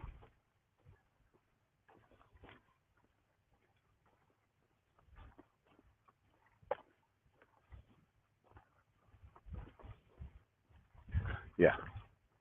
You know, and you just put the cardboard, keep the cardboard so that it doesn't bleed through to the other side when they're using a Sharpie on it.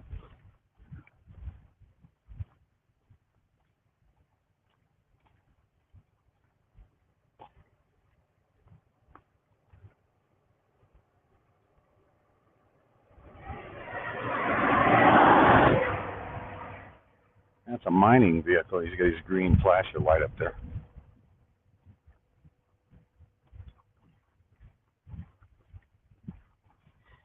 Yep. That's a mining. That was a mining truck, yeah. Probably a mining supervisor.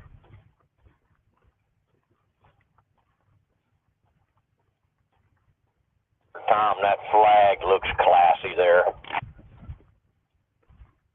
Can't even feel it. He said he can't even feel it.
Nice opportunity to work on my foot placement.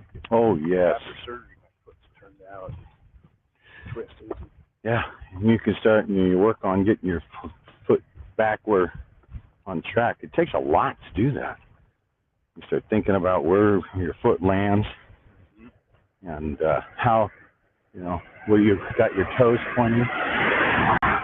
You know, where your toes pointing when it lands. You start to retrain your joints, your knee joint. It won't be without cost. Oh, yeah. Everything has that. Everything has a cost.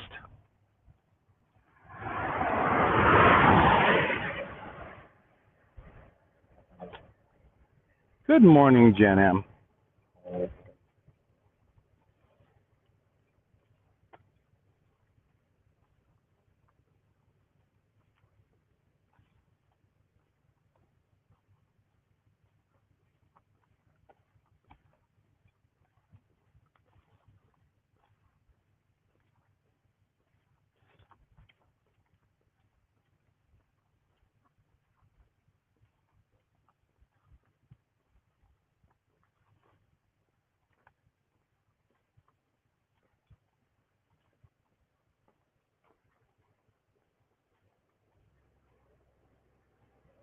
Yeah.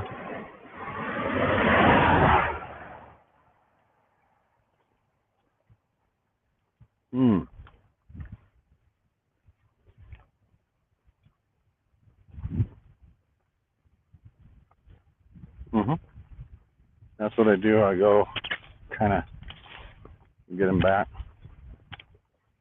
Because I feel when I do a rotation with my shoulders and throw them back, I feel it on my straps. Kind of resetting in the straps as they start to lean forward.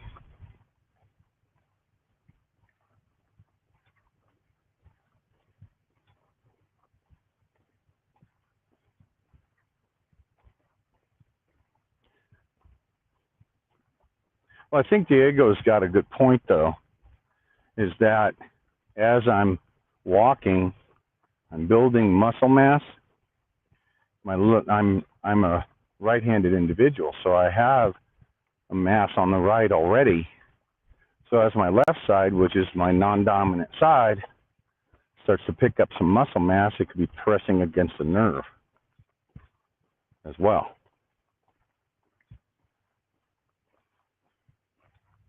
Yep. Well, I don't know any chiropractors ready to join the walk yet. Could use one. Yeah, You could call one and ask them if they make house calls. Yeah, we're going to have a table. We're going to have the portable table out there. We've already got Texas girl talking about working on the Tom and Tom knees.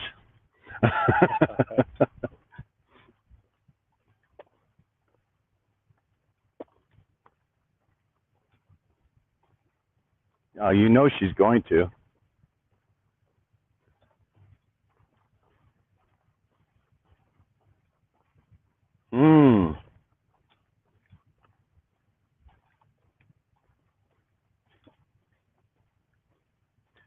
Yeah.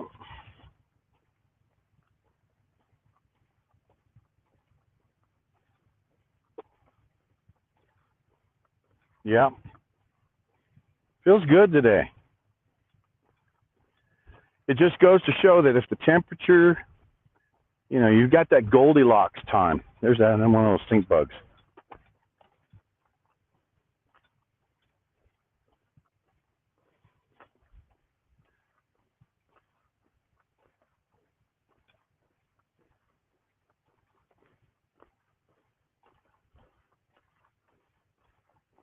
Yep. Yeah, you get that Goldilocks environment where the temperature's good, the sun is right, the smell is there, everything is like, hey, let's just enjoy a walk.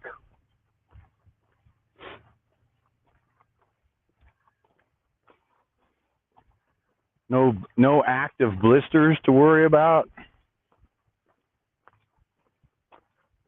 Yeah. He has his sombrero.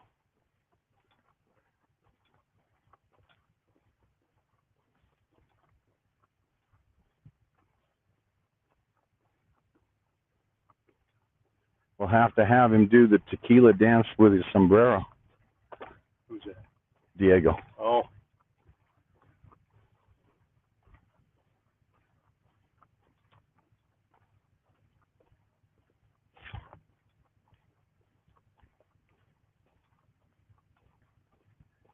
Yeah, we'll have to have Diego put his jalapeno on a stick.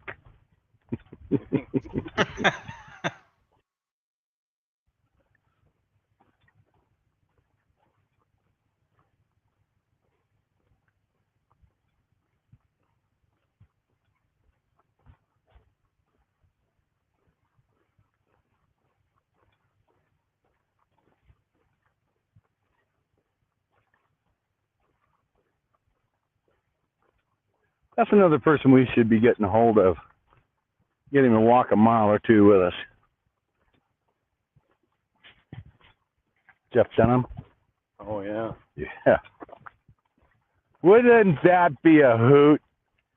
Bring it. You know what would be even I'm seeing it in my mind right now. I'm replaying it right now in my mind. For him to bring out and have Walter as we're walking, and have Walter sitting there going, I don't know what all this about. What's this? Walter walks with Grey Wolf. Blister on my ear. Oh my God. I'm getting blisters in my no man's land.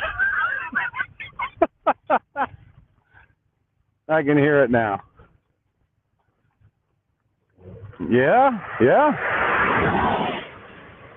My feet can't touch the ground, so you got your arm up there. I get blisters whenever I'm just thinking about it.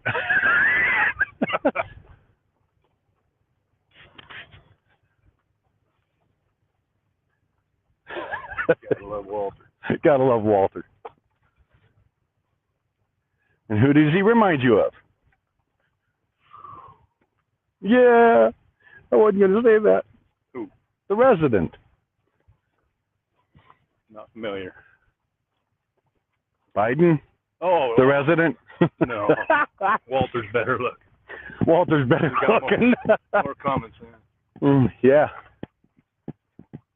He's a damn size smarter, he says. Yeah. Walter still has these faculties.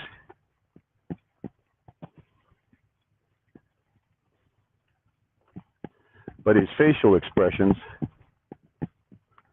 are spot on.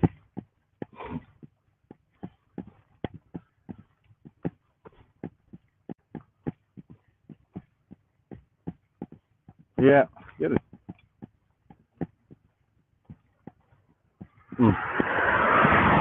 Yeah.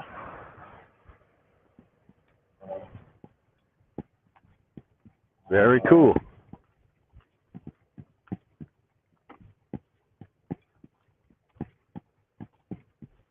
Yep.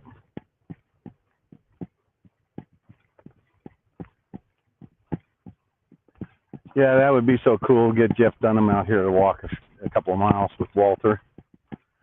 Maybe jalapeno. Now that would be funny. Wouldn't it?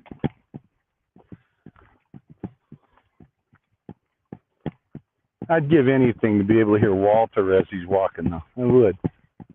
You can hear it now. There's a good bungee cord right here. Got it?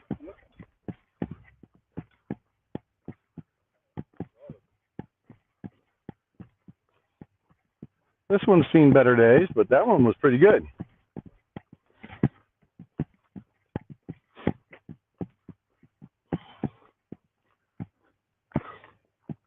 That one's done.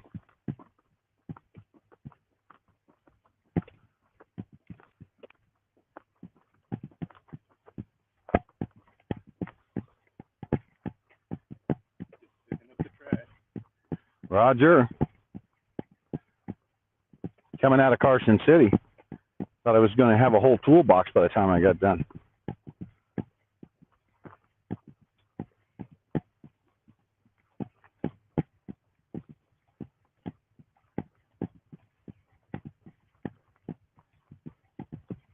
Somebody couldn't wait till they got back home. Tequila shot glass, a shot bottle sitting over there.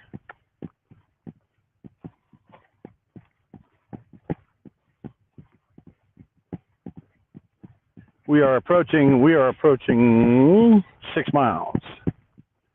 We're about a tenth short of 6.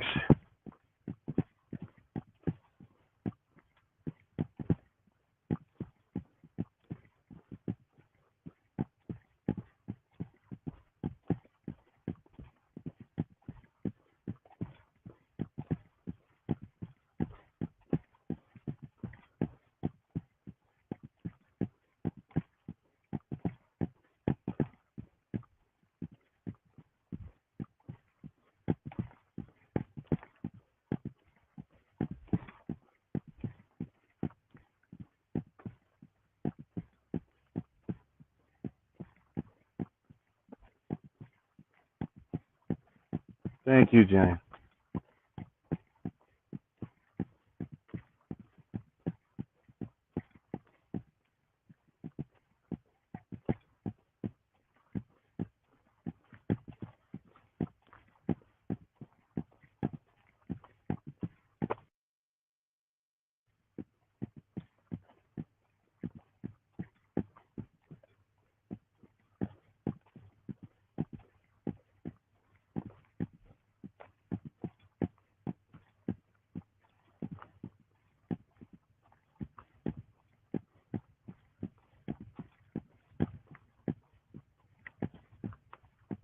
Oh, yeah, there is. There's puddles everywhere. Thunderstorm came through here in a hurry. Here's your answer to the humidity. Yep.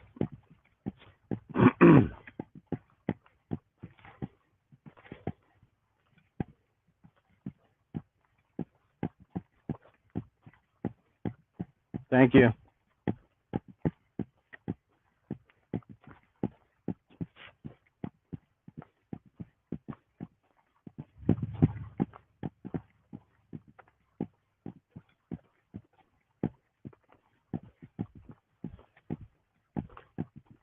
If I'm not mistaken, we're at 6 miles.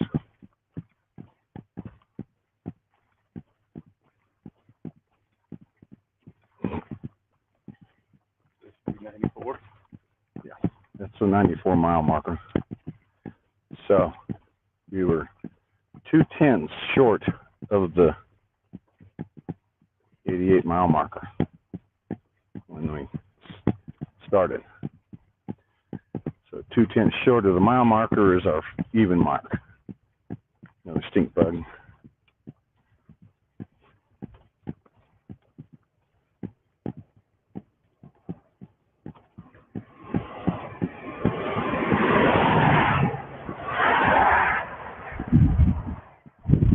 had some fun there. Yeah. Posy. Both of them spinning, coming out.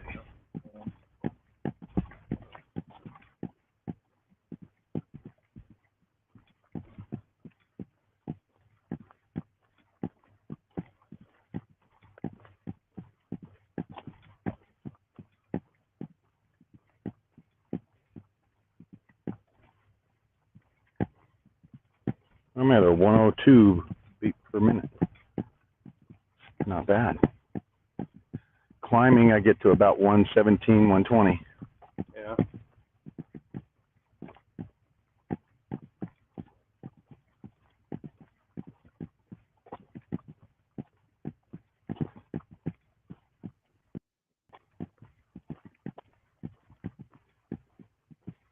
Well, hello, Weathercat. She's on the panel. Good morning. How were those Good morning. thunders? Go ahead. How were those thunderstorms last night? Well, you know what? I don't think the thunderstorms actually came over our camp. They were east of us. Bummer. It But doesn't they look left like a lot of water out here. Go ahead. I said they left a lot of water puddles out here, though. Yeah, that's why your humidity is so high. Yep. Made doesn't everything wet, and now letting it out. Yeah. It doesn't look like you'll get any thunderstorms tonight. If you do, there'll be a straggling one after about 10 p.m. Ah, cool. We'll make sure we park where we don't get mudded in.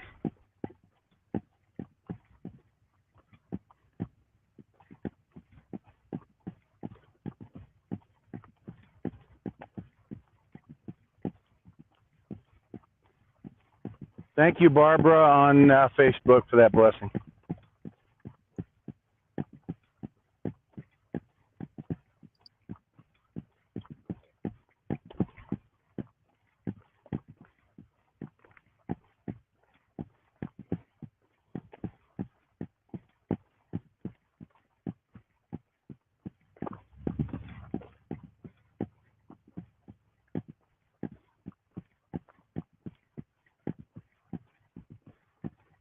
This looks like a little repair area right in here.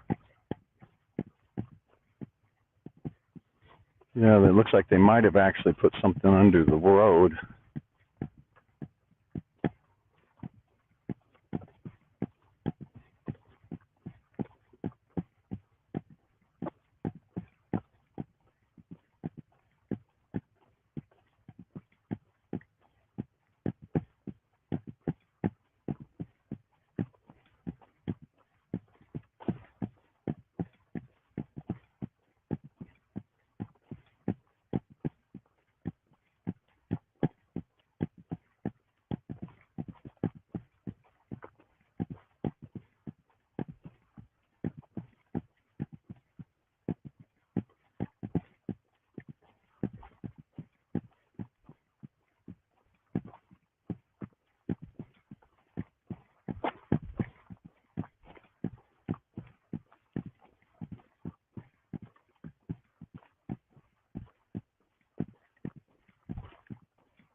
I'm thinking that's a communication set.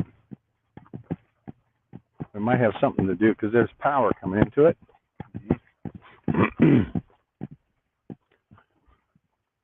But I don't see a tower. So it may have been one of the old, it might be, I see back there along that fence line, you see that those white poles with the orange tops?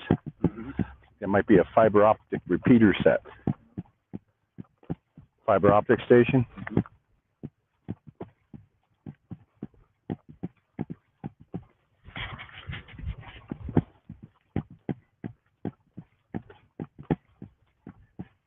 They've got to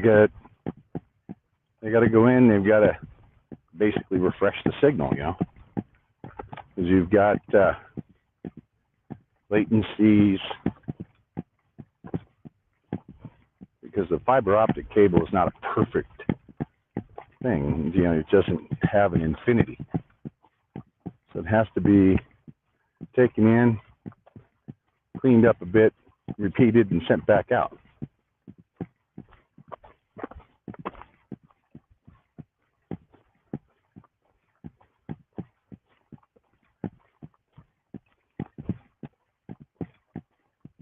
In a way, it's not unlike the old telegraph, right? Had to have telegraph stations.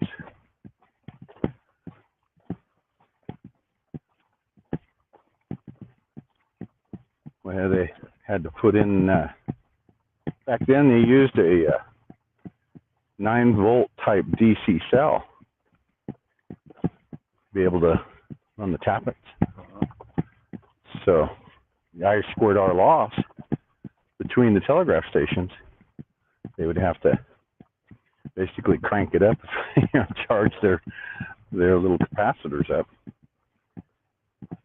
be able to repeat that signal along the telegraph pathway.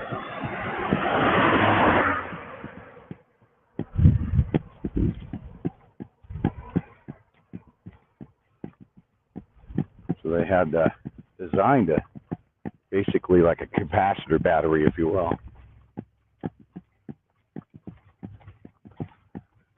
State of the art at the time. It worked. Yep.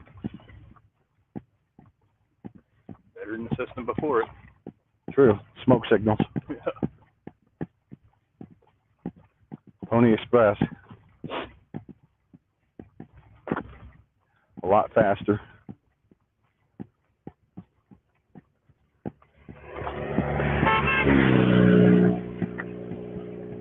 Yes.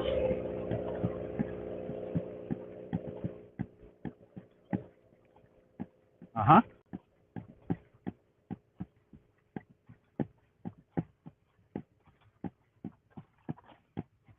Nice, Mama Wolf. Mama Wolf has sent a message to Jeff Dunham. Keep our fingers crossed for a response.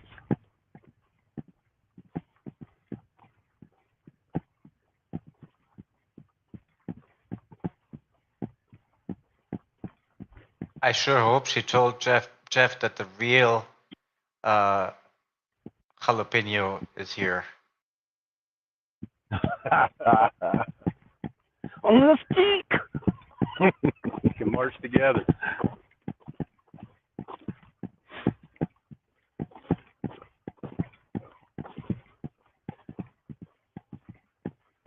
Walter Jalapeno on a stick. And, you know, oh, shoot. The skeleton. I kill you. I kill you. Mohammed Ahmed. Ahmed. That's it. Ahmed. And Bubba J. And then he went on tour in Indonesia, and they wouldn't allow him to use Ahmed, but he wasn't going to be deterred, so he renamed him, and his name was Jacques Merde.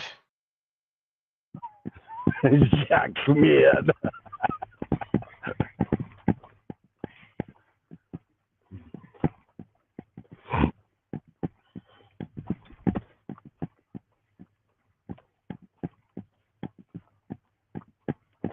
That's funny. Yep. I saw that one. Yep.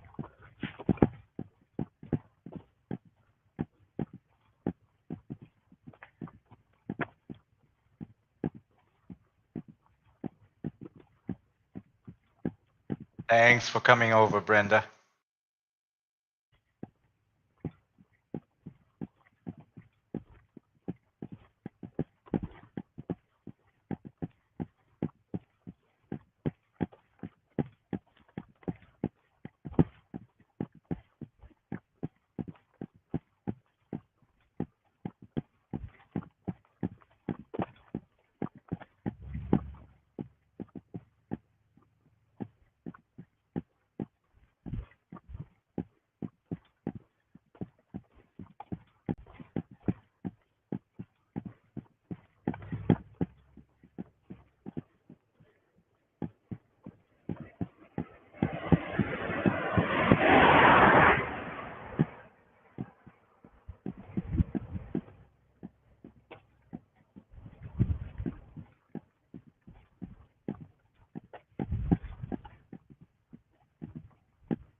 Yeah, those are comm shacks. Excuse me. So it's exactly what they are. They're fiber optic retransmission stations.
Ready for another one? You ready? You need another break? Whenever you are. I'm not sure if there's another pole out in a mile. This would be a little short of a break. You certainly you take advantage of the pole out.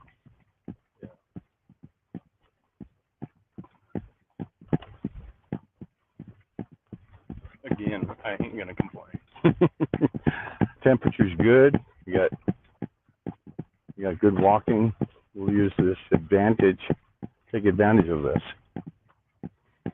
and do another little break. Won't be quite Brenda's a bit. asking, what's that on the left?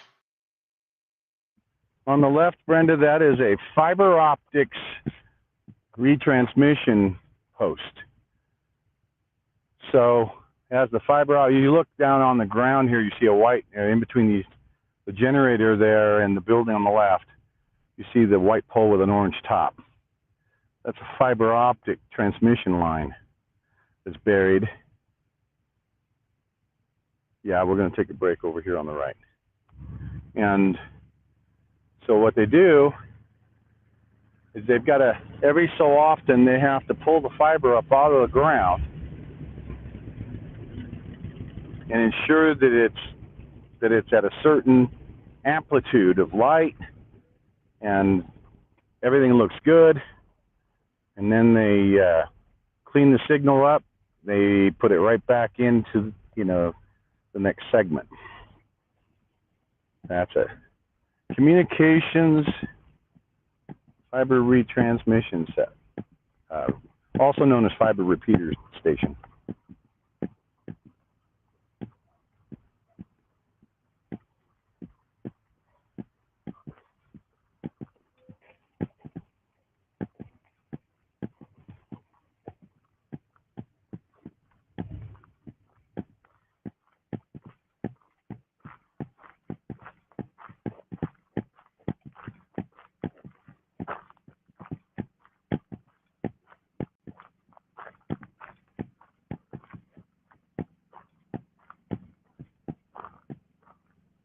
I think that float is off on that unit, Tom, because it keeps overflowing on us. So we are going to have to climb up there and take the cap off and check that float level, because that's where a lot of our water waste is going. So we'll probably keep turning the pump off in between.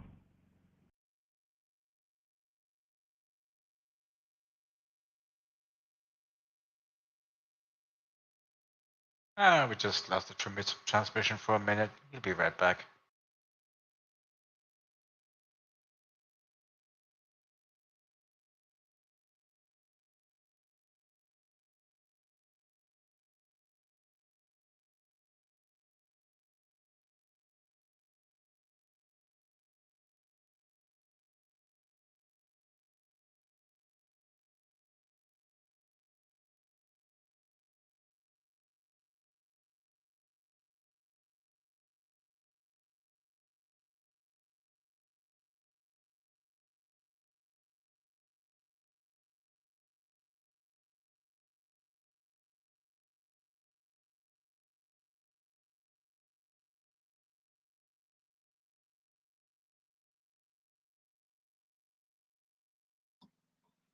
It's kind of ironic that he's sitting right next to fiber optics and he goes out. It's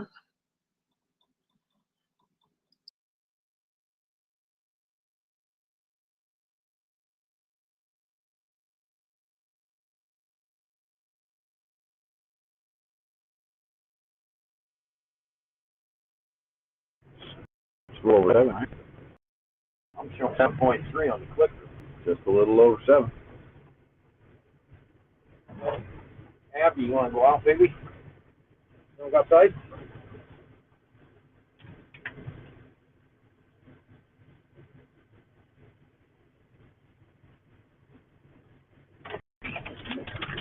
A little leveler here. Yeah, the door works a lot better when it's level.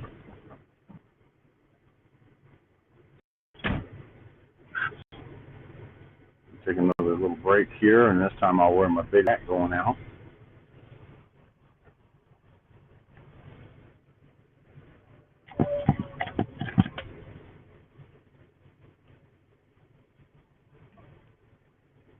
Thank you.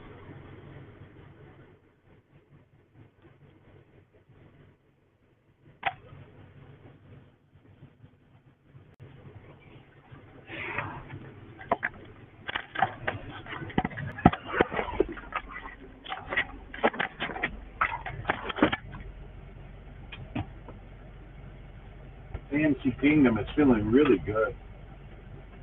I'm going to go ahead and take my shoes and my socks off and ensure that I look good this time around.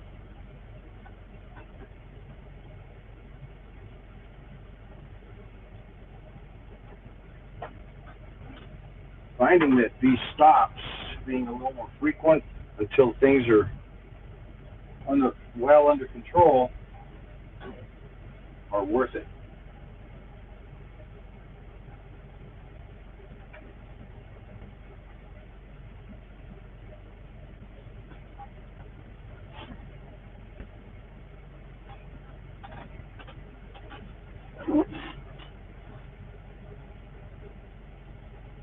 Hey, Ron and Jerry. Oh, that feels good. That soft dry a little bit. Yeah. Man, we're doing really good on the feet. Yeah, really good. Put a little castor oil between the toes there.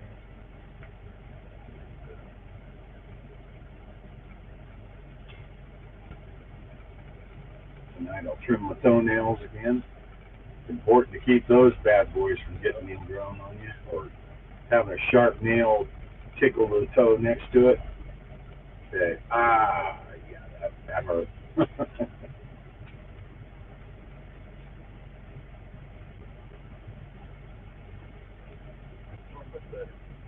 Much better, huh?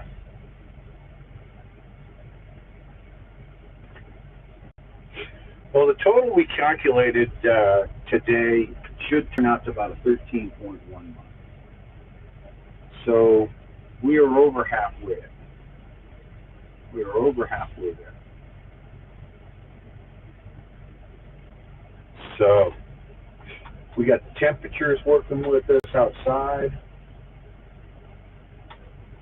Everything seems to be going good.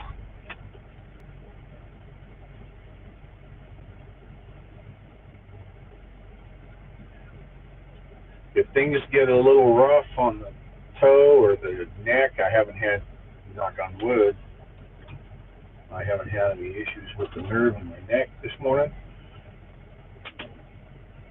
So it's all looking pretty good so far. We've got a good start on the day. We got breaks in. I'm sitting here looking back on that. Yeah, I guess that is 2.5 miles, man. Looking at where our last stop was up there. That's pretty far back there. So yeah. You look through the window, look through the curtains there at that group of trees was our last stop. You know, when you're walking, you don't realize it doesn't seem that far, but when you drive it, go back and drive it. Holy crap!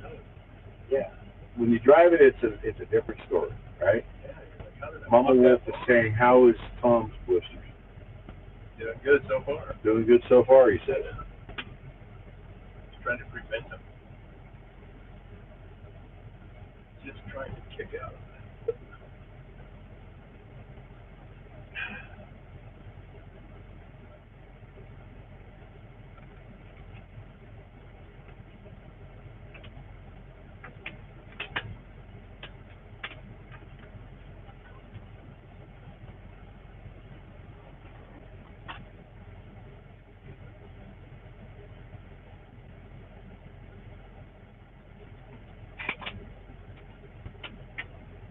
Thank you, Ron and Jerry.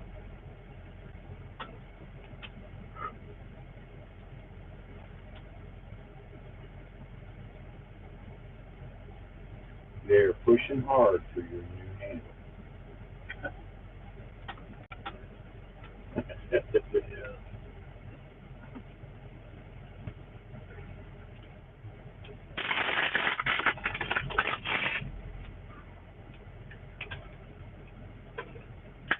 Yeah. Yep. Suppose they think it's important.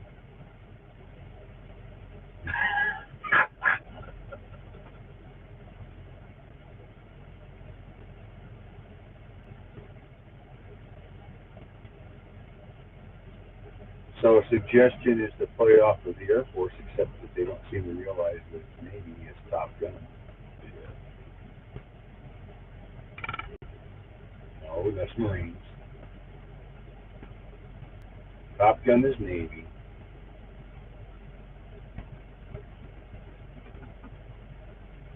Top Gun is Navy. And Gunny is Marine Corps.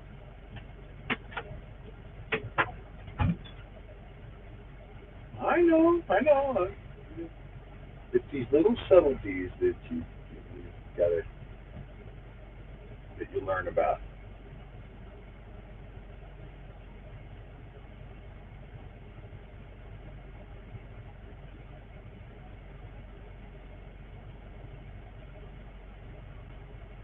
Well, when you exited the Air Force, what were you, 85? Sergeant, What's that? Sergeant, E4. Yeah. how's your foot look? My foot looks great. Look at that. Oh, yeah. Yeah, Sergeant E4. Sarge? No. No to Sarge.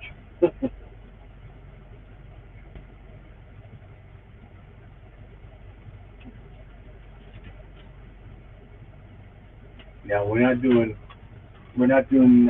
Beetle Bailey or any of that stuff.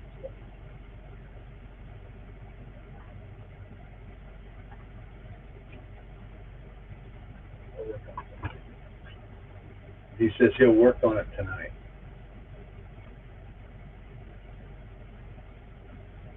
Yeah, I picked that up, so somebody else can run all Yeah, this see out. if he was part of the refueling team, the guy that does the refueling in the back was Boomer. All right. So, and then of course you had Navigator, Nav, Navs, Boomers, Security Police, We were all jetters. Jetters.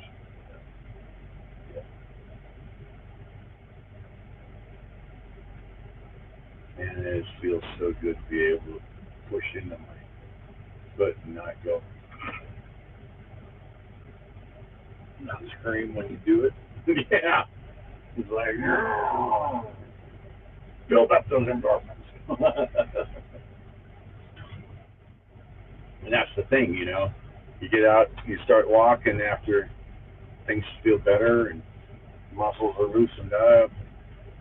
You know, that time I had to stop fix that stream coming into the middle gate, it was like that was torture having to start that back up after standing there for 5 minutes and everything starts to cramp up and then you got to work it back down. Well, and at that time, the heat was going up.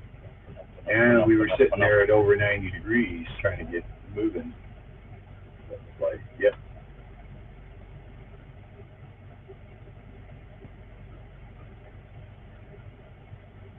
I can't believe we haven't hit another weather station yet. We're still hitting off the pound. 74 in pound right now. Ooh, now it's my turn. 44% humidity. 51 dew point. These last a lot longer. Hello. Yeah, I get a good 8 hours out. For the set or for, Both up are they true Apple or are they aftermarket? in Walmart. You get 8 hours? Well, 8 hours of yeah, but of standby you got. But these are being active all the time with the. I bed at night when I go to bed. Turn the music on.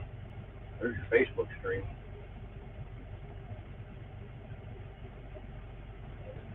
That's good. Hi, Kimberly.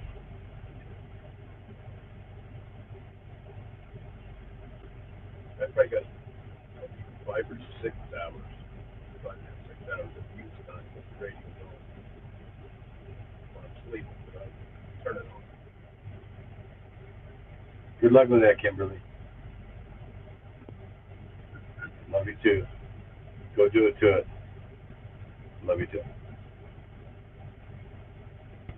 All right.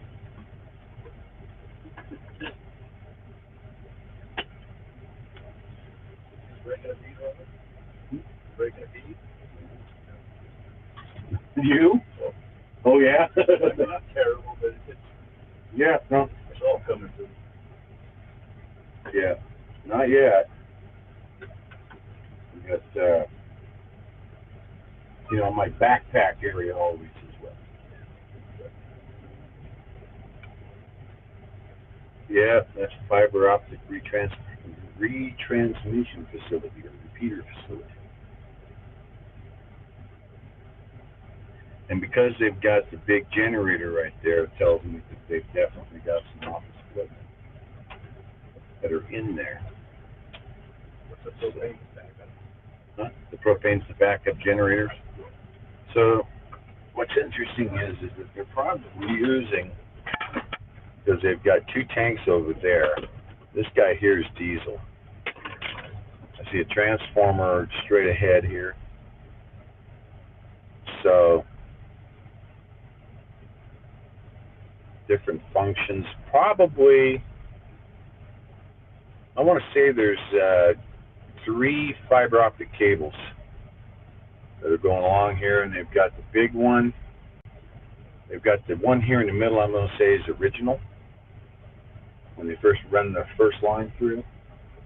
And they added that one over there, and then they added this most recent one over here.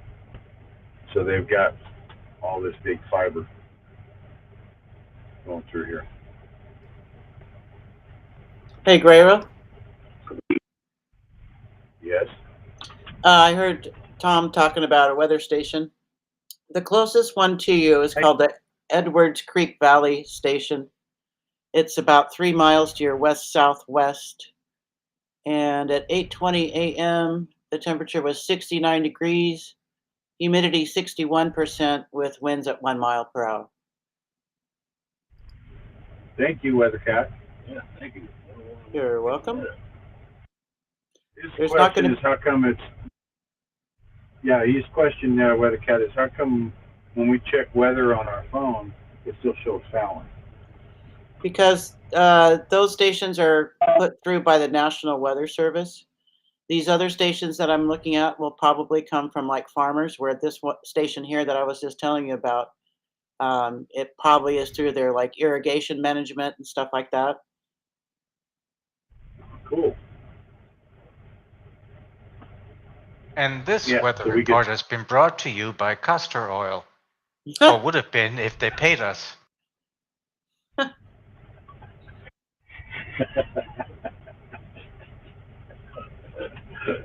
Oh, damn.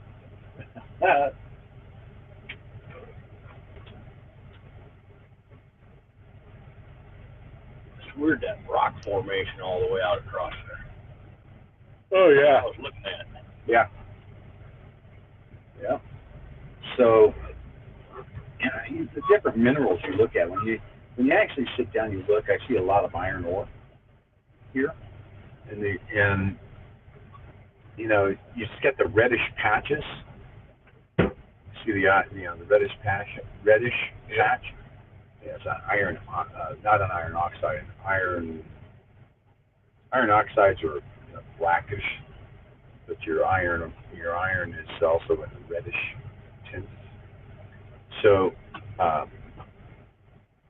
get the iron, the suffix to the red one. The iron oxide would be a black. Your cobalt would be your purpley kind of colors. So you look and you can see the natural minerals, and that's kind of what you survey if you're prospecting. You see the white looking color, that's going to be your clay. And in large parts of the country, you'd have a Colemanite, or you would have some type of a base clay or soda ash, or in the case of California and California City, you're off 58, for instance, and Kramer's Junction. Kramer's Junction. I think it's Kramer's Junction. Kramer's Out Junction. on the other side of At 58. Yeah, 58 at 395. Yep. Kramer's Junction. You get down through there, you get borite, which is your borax. But you look here, this is the clays that if you dig into that and you pulverize that, you can make kitty litter out of that. These types of whitish looking colors. And but your irons, your greenish tint, it's going to be copper, small amounts of copper. So you know that if you've got these different minerals, you probably more than likely will have gold. And if you look close enough, you may find some silver, some iridium, which is your even more valued than gold. That's going to be definitely you're going to find it with gold because it's going to be right around the same specific gravity. Gold is 19.1 times heavier than that of water. So it's going to find the way to get to the hardest or the clay type surface. So that's why when you're prospecting, you look and say, well, do I have a lot of clay? Because if I have a lot of clay in the soil, I'm going to try and find my clay layer. That's why if I can get a vertical cut, for instance, I can say, oh, geologically speaking, oh, See the different layers. see this different layers. I said, this is clay. This is the clay layer. And I might find a clay layer with some gravel. So I'll take, scoop some of that into my pan, and I'll pan it out, see if I see the colors. And, you watch for those reds, and you can see it's only a little patch of red. That's the heavier minerals. So I'm going to try and focus in on that, on the reddish spots, because there's 7.1 times the weight of water. So if I'm going to be that, then I'll try and find the 19 times the area of water below that. Right? So but those are your naturals that are in there. So the old timers, man, that's how they would do it. They would study the mountains and see, and they'd go up there and start digging up prospect for them. As long as it wasn't already cleaned up. Then you got that one little patch of trees out there. Yep. Somebody's house. That one little patch. Odds are they're elms. Elm trees are very big around Nevada because you don't have to water them. It's some of the hardest wood there is too. Yeah, elm will grow right here. I could plant an elm tree. You never have to worry about watering the damn thing. And it'll just suck and live off of the little bits of water that it gets up. I worked for a guy in Belmont for about a little over a year moving houses, and all of our cribbing and all of our rolling deals were all elm. Mm-hmm. That shit's heavy. Heavy and Elm is dense. Yeah. So he said that's why they use. but it grows like a weed, like the eucalyptus. It's pretty much a weed. It's an overgrown weed. It happens to grow 200, 300 feet tall, but it's an overgrown weed. So, but the fiberness, how fibrous the eucalyptus is, it makes for a really hot burn. In fact, if you put eucalyptus firewood in your fireplace, you better be ready for some hot burn.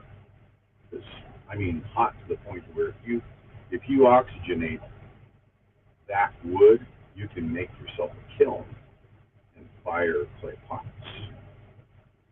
To build up your chimney, you better be careful. You build up your chimney, you better be careful because you get air in there, you get too much air, you got blow frames. That sucker you could almost melt steel in a heartbeat, turn it into like a blow gun. Wow. So eucalyptus burns real hot. So yeah, you get the eucalyptus fires. Eucalyptus forest fire like they had in Australia, that's some hot stuff. That's some hot stuff. You don't realize it. You just see the flame, right? You get around it. It's like, wait a minute, that sucker's that's some hot fire right there. So, of course, oak, good fire. Pine. Pine cedar. Wait a minute, I just lit that. Yeah. I just put that log on it. Where'd it go? Where'd it go? And pitch. Pine pitch. That's another survival. If you're finding pine trees, and you find where the pitch is coming down, you'll find some places where the pitch is turned almost into an amber. And you collect that pitch. You know, you collect that off and shake that, or scrape that off into, you find that's other things. You find like little, like water bottles that are tossed or something like that. And you scrape that pitch off into your water bottle. You can use that shit like glue too. Yeah, but you can make it as a fire starter. You get your pitch shavings. I learned that from watching a guy from Canada named Les Stroud. Guy go out by himself and all his own. Yeah. Yeah, well, you know, it's like taking one of these water bottles that we're drinking water out of, it, boiling water in it. Yeah. Yep. Yeah, get it high enough above your fire to where you can get it high enough above to where it takes longer because you don't want to melt the plastic, but you can literally boil water in it. You dangle it above the fire enough. And Bear Grylls. Yeah. Bear Grylls and you can watch a lot of him. Damn good survivors. Yeah, he's very talented. But you get a lot of these survival listens. Doesn't matter. You look at the environment and you see what is your opportunity items that you just take anything you can get and carry, and what is the items that your luxury type of an item people may not think about. That's why paracord, 550 paracord is an absolute must. About 400 foot of it in my pickup in my BLV. Paracord is a must because it's lightweight. And you can break it down. Heavy duty. You can break it down. Pull it down and use the strands. Use the strands out of it.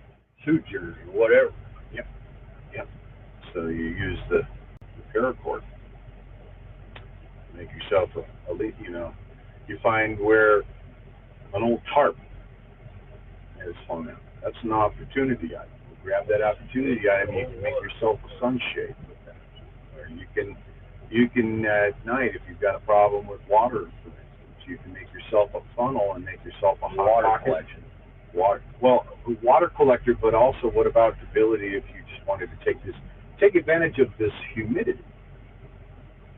The 76% humidity, if I can create a reaction, I can take and just before going to bed, for instance, I can take a bunch of rocks and put them in my fire.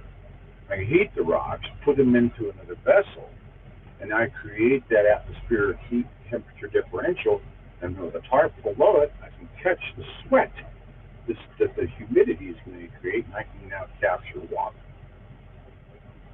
That's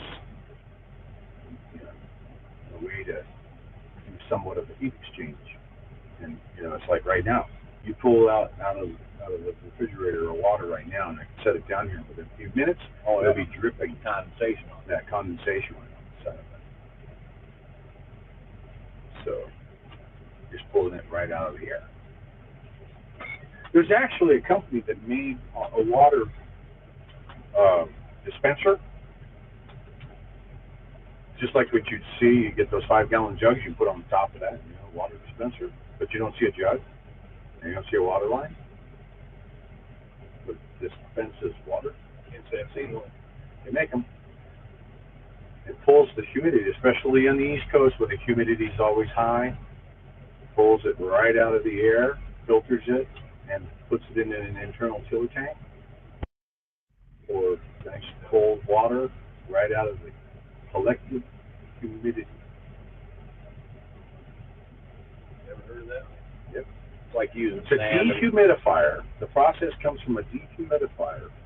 And as it's dehumidifying the area around it, the water that would normally be wastewater, the dehumidifier, gets filtered and tanked for you to be able to use as drinking water. Like using sand and rock and charcoal from your fire pit, filter water. Yeah. So if you find a dirtier stream, for instance, you can come back 3 or 4 feet from that stream and dig a hole, let it clear up. Put a 5-gallon bucket. If you've got a 5-gallon bucket, you put it in that hole, and you can fill it full of your gravels and your sand and your charcoal, and you can filter the water from the creek. It's going to percolate up through that. Yep. And then you start taking the water out of the bucket, or out of a pit if there's no bucket. Yeah, just out of a pit.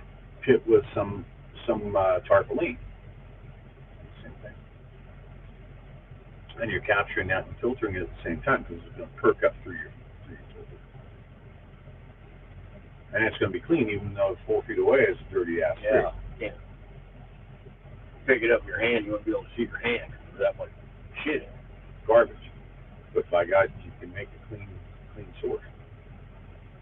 So it's amazing.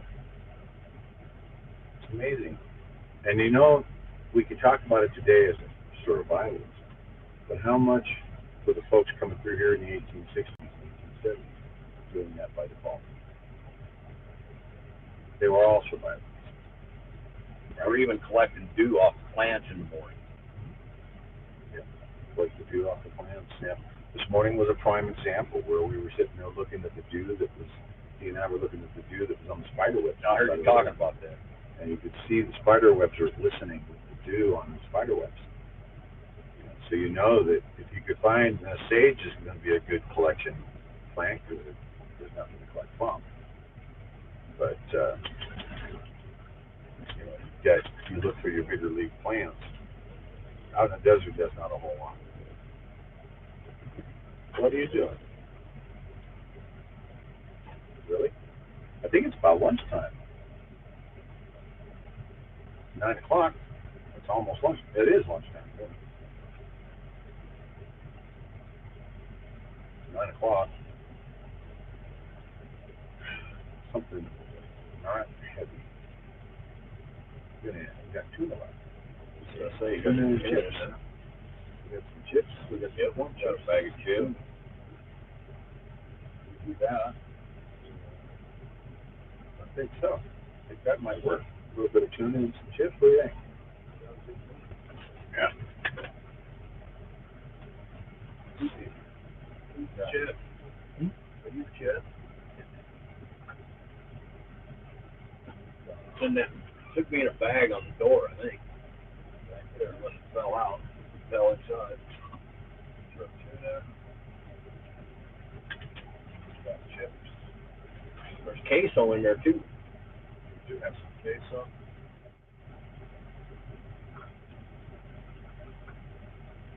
Salsa con queso. Salsa con queso. Got, might need to put a little bit of that in a small bowl. Nuke it for a couple seconds to loosen it up. So the chips ain't breaking off.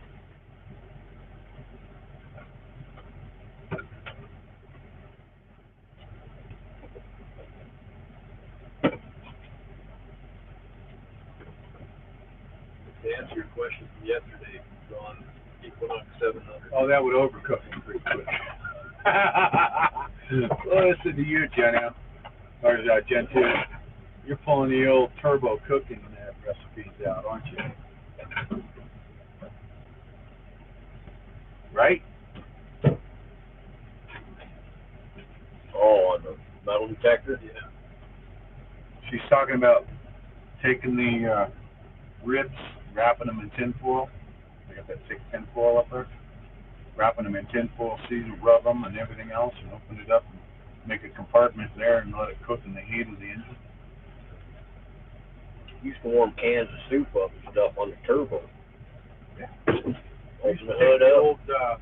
We used to take the old Craftsman toolbox, the old ones, weird shaped top, and then put a clamp it outside the turbo. And then you just put your tinfoil stuff in there, put it in the toolbox, and lock the toolbox down. You go drive for 6-7 hours, and you got a pork roast in there, and you have yourself one. Yeah. Oh yeah, I've warmed up many a can of soup that night on the turbo. We're about halfway up, pull it up so it doesn't explode. Take her out there and set her on the turbo. Yep.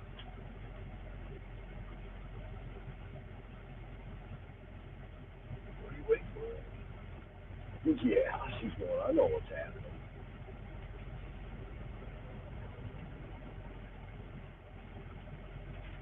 Yep.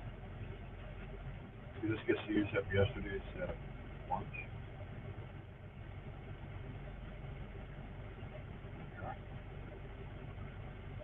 Plates should be right there too. The what? Plates. Throw some chips on.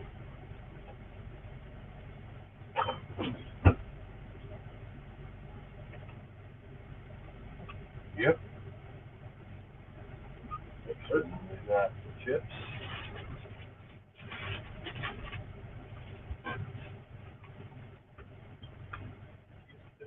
What do you need? Did you get some? Yeah.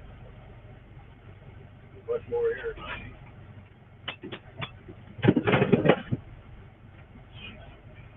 Well, yeah. It's that good stuff we like. Keeps attacking us. Yeah, that's actually. All several? Yeah, you want some? No, I'm good.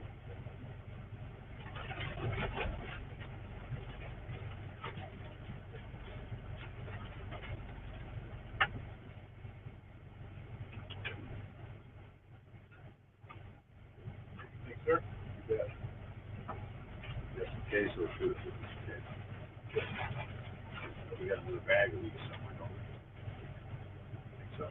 I think so. I'm just not sure where. It's part of the trailer supply stuff.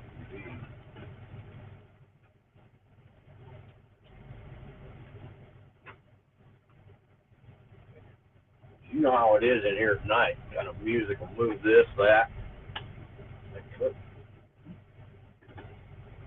The musical couch. Yeah. Yeah. Leftover tuna and some chips. Don't get no ideas yet. Yeah. Don't get any ideas. You stay down.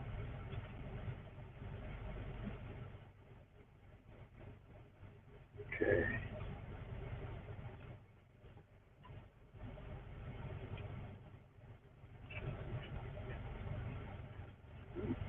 Not bad.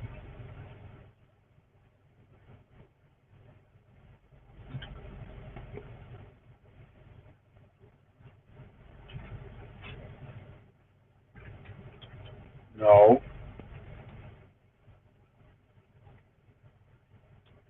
Well, it's like George when I was talking to him the other night. He offered us a bunch of canned goods and this and that. Did he? Yeah. I said, man, I appreciate it, but I don't know where I'm going to put it. Right. He goes, you guys stock Whatever up. Texas girl wants to get from him.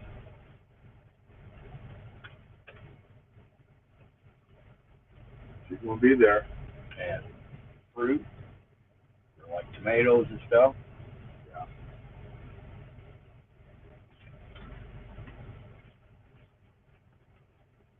Yeah, George, he's a patriot. Oh yeah. Those are really good people. Really good.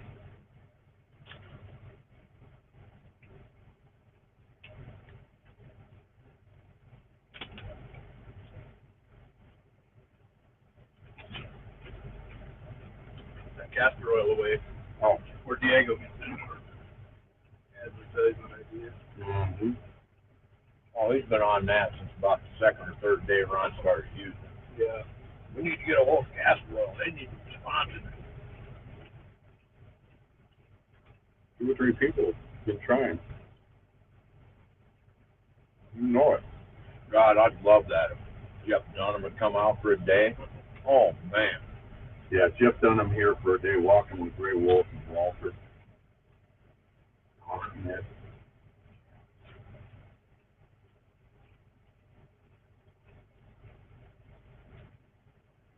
Who do you want to see for the next president? Huh? Who do you want to see for the next president? What do I want to see from it? Who do you want to see for the next president? That jury's out. Yeah.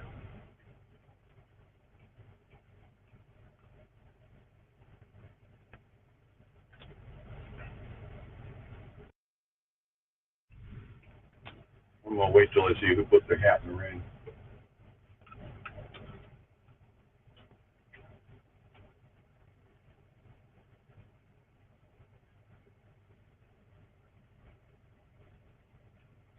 don't think you'll see DeSantis. No.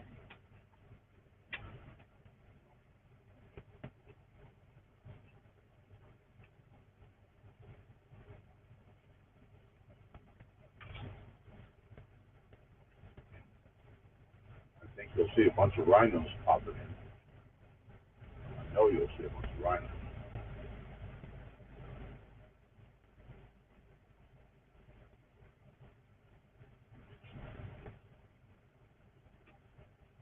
And I'm betting you'll see a bunch of people like them at the level of Elon Musk Oh, yeah, that would popping in there. Like Bezos, again, those folks. I'm one Ross bro. Mm-hmm. he was Yeah. He was a hoot. Him and Lorna would have been a perfect team. Ross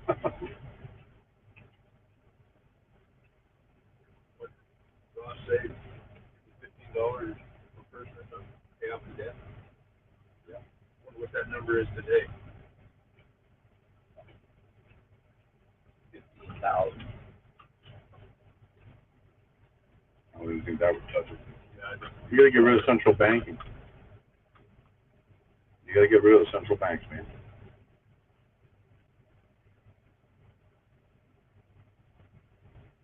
That's ultimately who's in control of it. There's only, what, 9 banks in the world that aren't tied in the central bank. And they just happen to be in the Middle East. Where all the crap starts. Makes you wonder.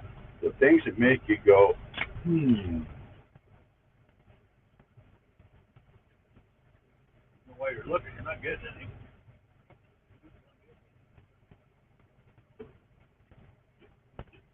Yeah, but I don't give up easy.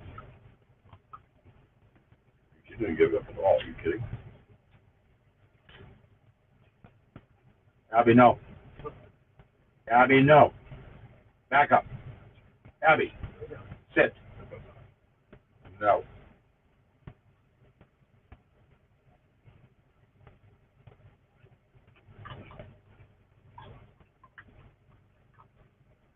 Well, I don't know about you guys, but that was pretty damn good. Yeah. Well, I was thinking about that tuna on the way up here. Yeah. It's like just about time for a snack. Yeah. So I didn't even Lightweight. I didn't even eat a bagel this morning. I don't know, just wasn't in the mood for one. But starting to get hungry.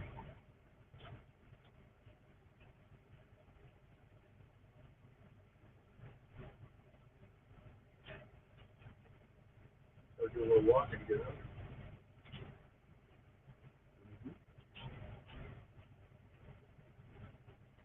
We got lots of grain-based stuff too. Grain and oats.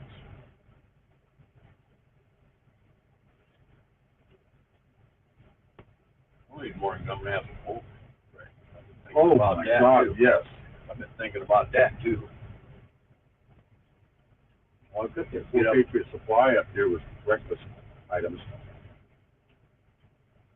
Yeah, maybe a little bit earlier and make oh, I'd like to see them step up. I mean, I'm carrying a 4-month supply of 4 Patriot freeze-dried foods. well, that's like Tom Yep, opened his truck Tom up the has other 4 night. Patriot Supply in his year too. Yep. I saw that black tub and was like, oh, that's the same thing Ron's got. Yeah, 5-gallon one. Fruits and vegetables or something.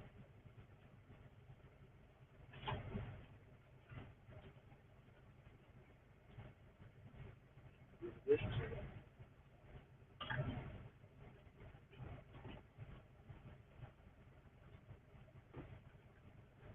Yep.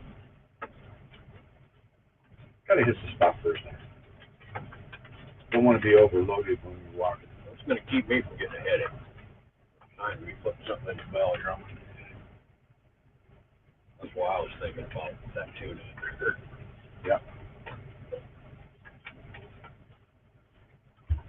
that or a granola bar. If we do a big ass cheeseburger or something like that, we'll try and get out and walk. It's so heavy. Your stomach starts tying into knots. Want any of that queso, Ron, or you good? I'm good. Thanks, Tom. Thank you. You're the one that served next. Yeah. Great.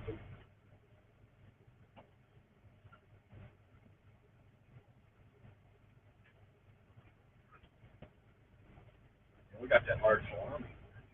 Oh, yeah. But you don't want to do anything with grease or fatty. I'm thinking about stop. Uh-huh. Well, we still got those frozen patties, too. Fry it.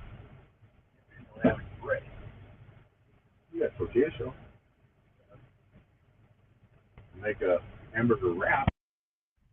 I know we just filled up the fridge and freezer yesterday, but I didn't pay attention to what Mama got. We got leftover. We got the tortilla shells that are on top of the eggs there. Yep, we got another pack over here. Those are farm fresh eggs. Those are from my chickens. Really? Yep. Yeah.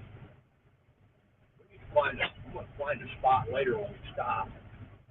Get all this 40,000 volt shit out of here. Oh, man. Since you got the same look on your face when I said the name. Yeah. It's an electrolyte mix. Oh, that's so. And the very first You know the day face out, you'll make when you get hit with 40,000 volts? yeah, Yeah, it's about the same thing when you taste that crap. the first day out, Ron said, "Oh yeah, I got this. We'll try that." And he put some in a bottle of water, took it up, but no, we gotta have something better than that shit. Quick, let's dilute this down, man. This is nasty. 4 bottles of that taking space up in here.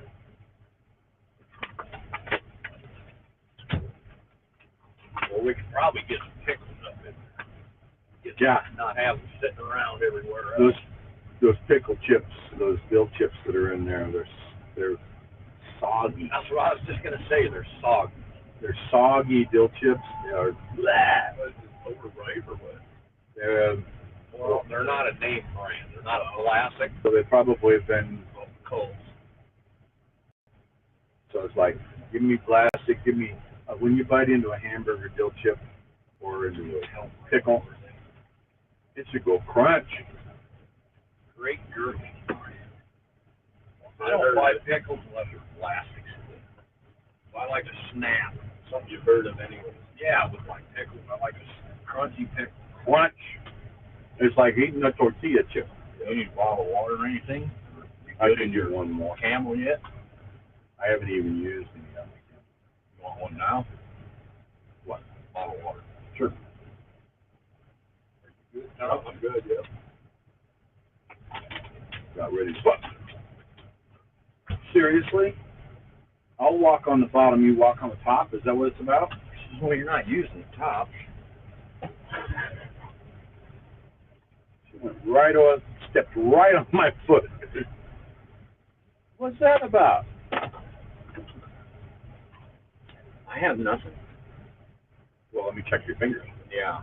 It might be something I can lick off your fingers. Mhm. Tastes like tortilla chips on your fingers. Huh?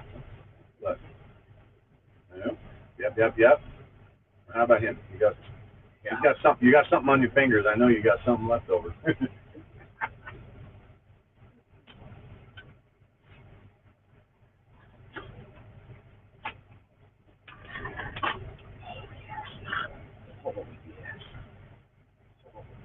I'll be back there in the bed. Let me know the next thought comes.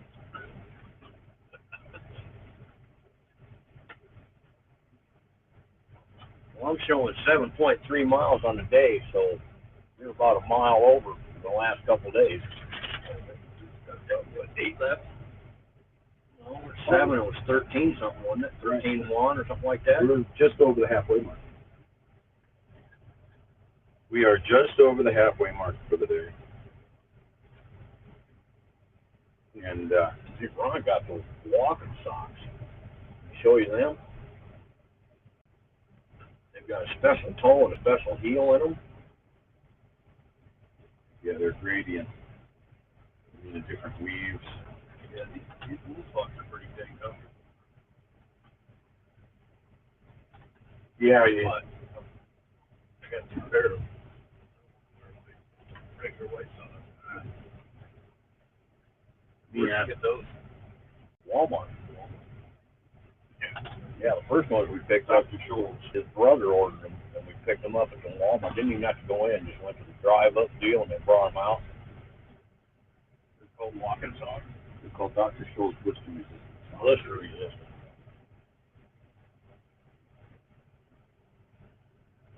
And, they're extremely comfortable. Still have soft head, Like cotton ball. but there's no cotton on them. So they wick it out, and then there's a different weave for each of these colors that has to do with reducing friction. Yeah, a friction reducer. So KT makes this blister tape, and unlike moleskin, it won't roll up. Yeah, because that first day you tried that moleskin, that's what created a freaking created another blister. I put a moleskin over that blister, and it rolled up, and right where it was stuck, it was sitting around created a blister right in the center. Of course it did. It's like, and that was what, a 4-mile stretch you did? 4 miles. That was 4 miles. That was when we left Sand Mountain. Yep. We left Sand Mountain. We climbed Sand Springs Ridge. What was that? 1,100, 12. Oh.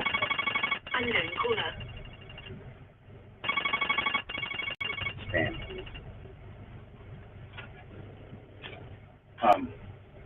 And we got to the top 4 miles later.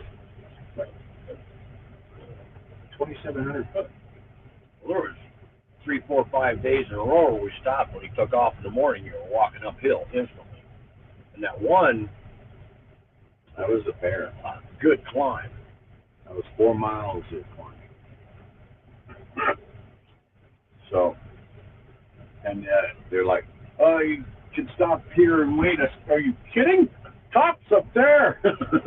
I ain't stopping in the middle of this So he thing. said, I'm not stopping until I get to the top.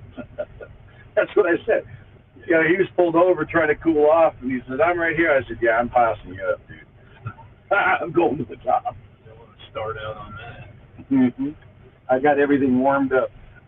I'm gonna go where the heat is there on these muscles. And he got to the top. I had 4 new blisters. One right where that damn moleskin was, rolled up, and one right in the ball of my foot. Right, boom, right in the middle. I was like, oh. And that's something when you took your sock off, the size of a rock. Yeah, it was like a 7/16 of an inch tall off the bottom of my foot. That doesn't feel good. Not. Yeah, I was gonna say, I still walked it out though. Yep. We did another 4 miles, Yep. something like that. Yeah, it doesn't do any good to sit and baby it. You know, you got to be careful. But I just said, man, I'm not going to sit on this bridge up here. So, Centennial marker is up there. We're going to walk to the Centennial mark. And coming down, I was like, ooh, man, this sucker hurts. Every step was like I was stepping on a marble. And it was right on the nerve. So it was like, bam, bam, bam. It was like, it's like, yep, I don't wish this on my worst enemy. Yeah. yeah, if you can tackle something like this, it's back to the military thinking. You know, Yep. That's it. suck it up. You can suck it up, Buttercup. Get in there and get her done. So, Really, you slobbered on my leg? yep, Huh? she's good at that. On the way up, you had to slobber on my leg? Huh?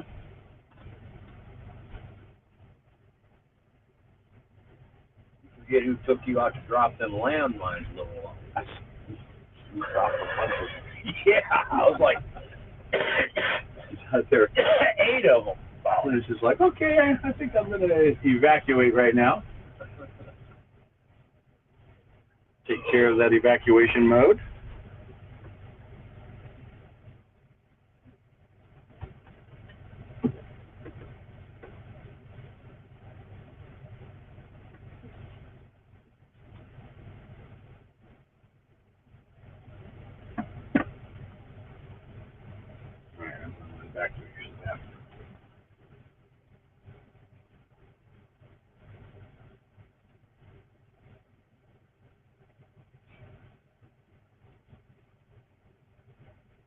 I got one here on.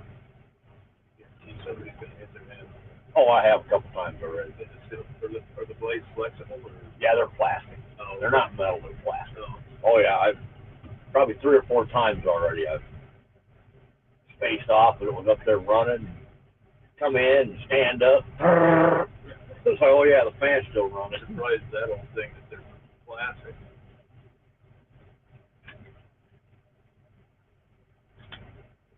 And we ran it for about 5 days straight, and then it started getting hot one day and started slowing down, so we shut it off, let it cool off for about a day or so. So now I'm just running it a little bit and shut it off, run it a little bit and shut it off, so we can get to a truck stop and get a new one, get up there with a cover on it. Needless to say, it evidently didn't knock any sense into me because I did it 2 or 3 more times after the first time. Slow I learner. did the same thing on the awning from the trailer, you know, the supporter. Yep. Smack, smack. Yeah, you just put it up to go to. I used to put mine up, and mine came out at an angle. They didn't have the. Put it up, go inside, get something to drink, walk out. Whang! Oh yeah, the awning's still up.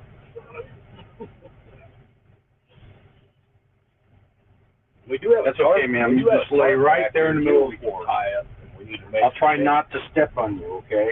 Yeah. My favorite spot to lay, right there where everybody wants to walk. Of course, don't let us get your way. Don't let us. Yeah. Yeah, don't let us get in your way. We wouldn't want to do such a thing.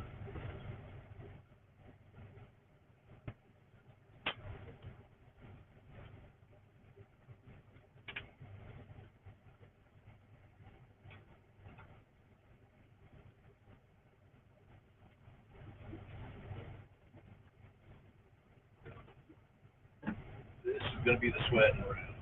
Yep. I'm gonna Yeah. got hats this time. Don't know that I'm gonna do the schmog or not. Just do the hat. Actually, can you do me a favor? Can you hand me that hat back there, please? I'll leave my tinfoil hat at home today.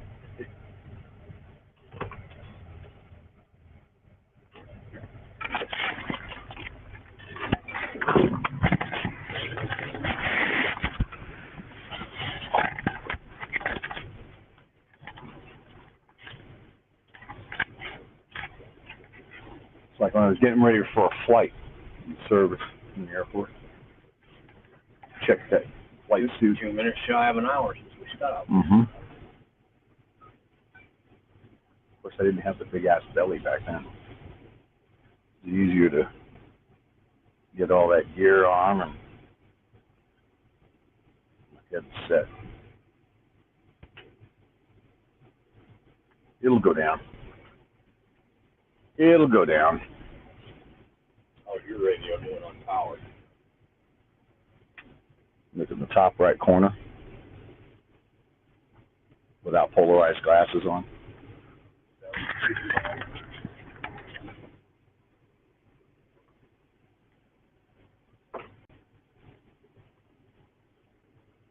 Yeah, you're good for a little bit. Why don't you charge it tonight? I have to charge mine tonight.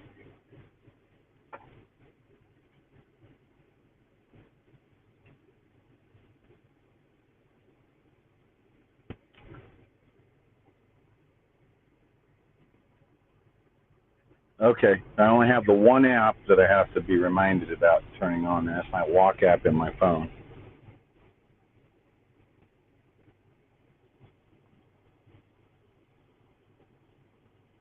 I have 29% battery power on my watch.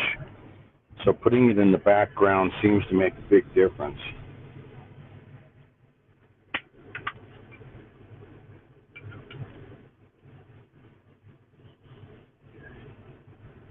We're going to go in the phone this time. Yeah, that's up. And then we're going to go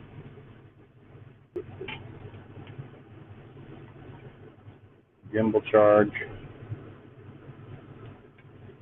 We got the gimbal charging. That's good. Freaking pants falling down. Need any No, I'm good on that. Towel for when you take off. Hmm? You need a towel for when you take off. Something kid. Just wear it. Felt pretty good. Water's off, so you're using up to what's in there.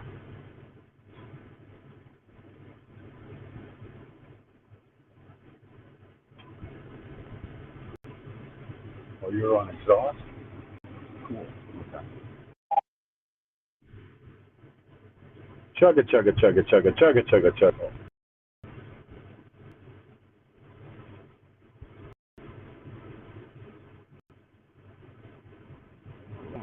Yeah, sure. Say when that guy went by the train, what was that?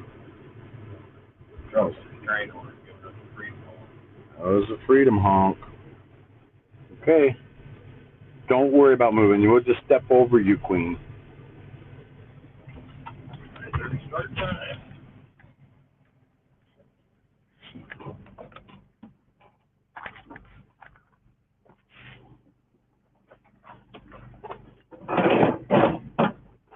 There we go. Did you get that flag back there? Okay. All right. We've got it.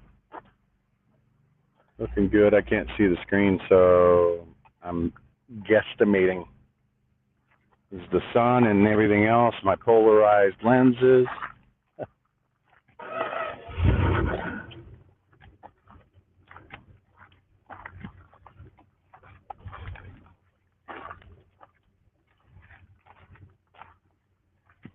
Well, we can probably sit here and wait for just a minute for that one to go. Is it a...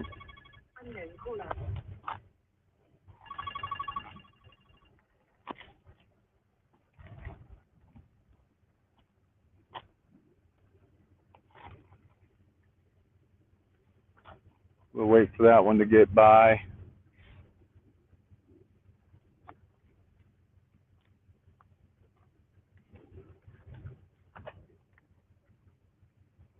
This is where the stick comes in nice, man.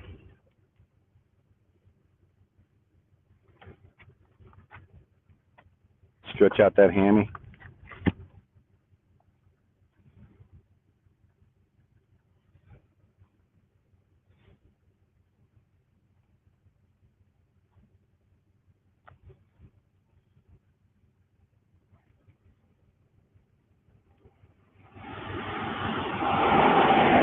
And we're off.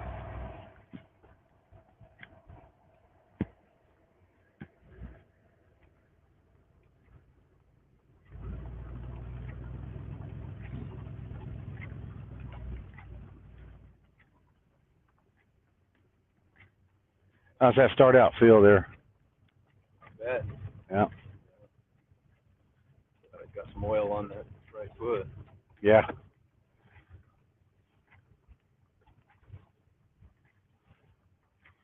Yeah, I'm thinking about picking up like a little squeeze bottle with the castor oil in order to be able to do some application. Yeah. Yeah. So that way you can just put it right in between your toes and rub it in and not have to have it all over your hands.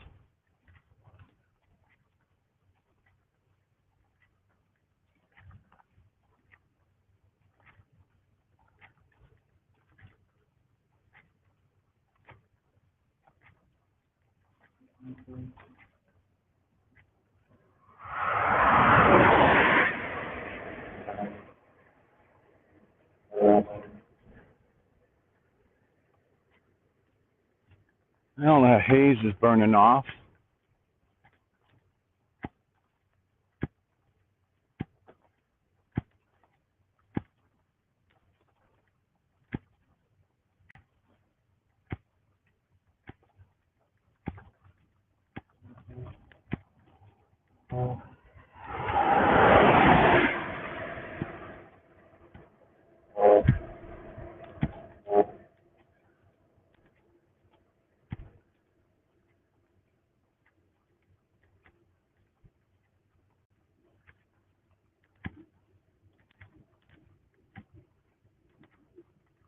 F-22s times 2.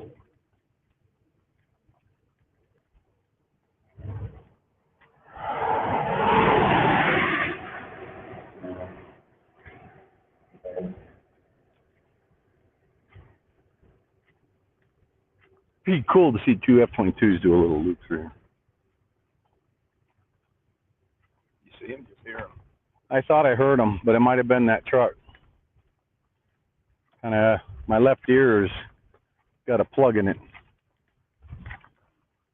so I was kind of picking it up off the hat in my right ear. Nope. Hear it?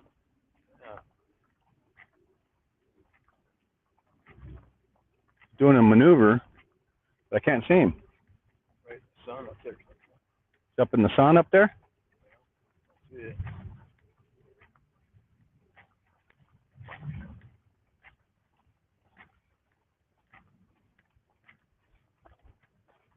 Show yourself. He's up there somewhere.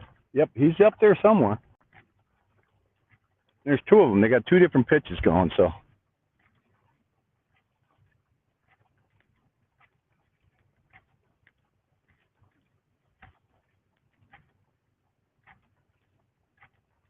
That was the thing when I was in the service. Of course, I worked on the multi-engine aircraft, right? So you fire up one engine, you get to where you can hear the differences between the 2 engines. The 3rd engine, the 4th engine.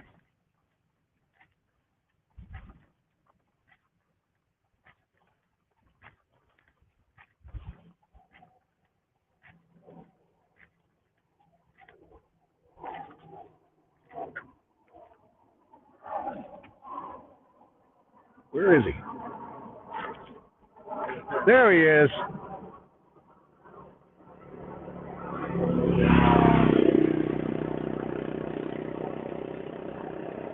Uh-huh.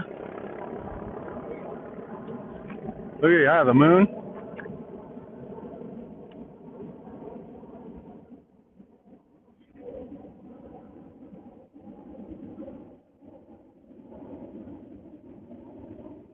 It would have been nice for him to come down and do a little level pass. It would have been cool.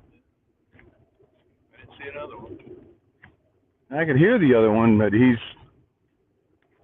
just out of sight somewhere. Either that or I'm hearing an echo or something coming out.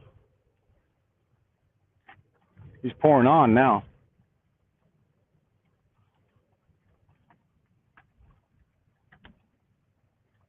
Rare to see him alone anyway.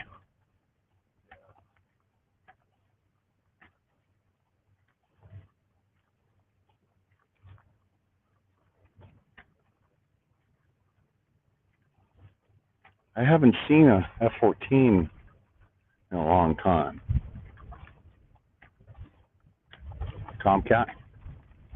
Yeah. I think the only ones I was ever around was the F-15s and 60s. Yeah. Twin vertical stabilizers.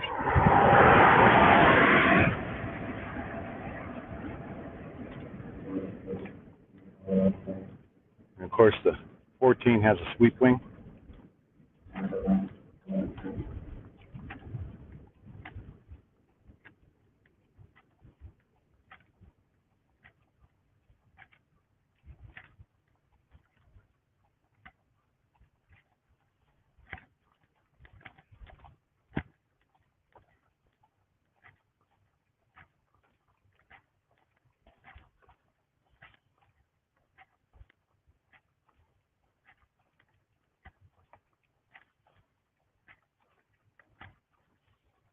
Nice straight here. Isn't it something? Nice and straight. And then we take that pitch off to the right. And then we'll wind up in the next valley as we wrap back around, because Austin's like over in that area.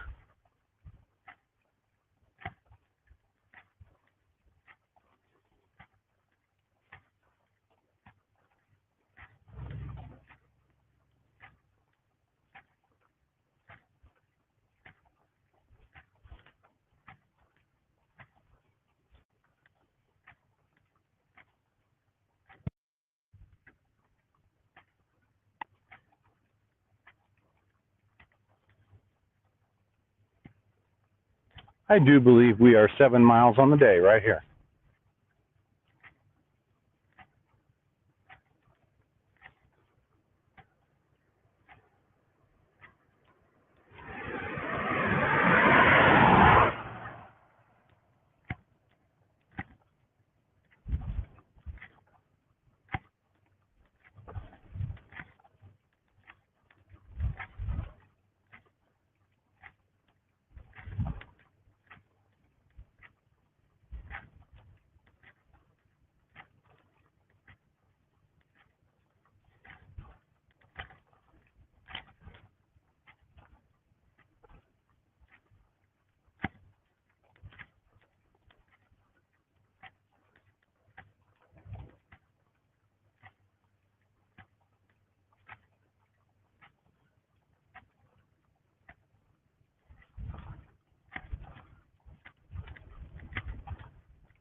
It'll be nice to get up there into Austin.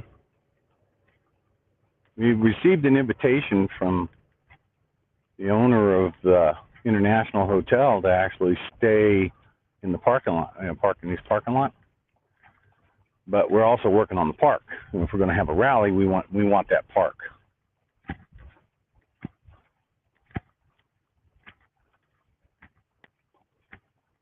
They have an amphitheater. They have everything for the being able to hold a little rally.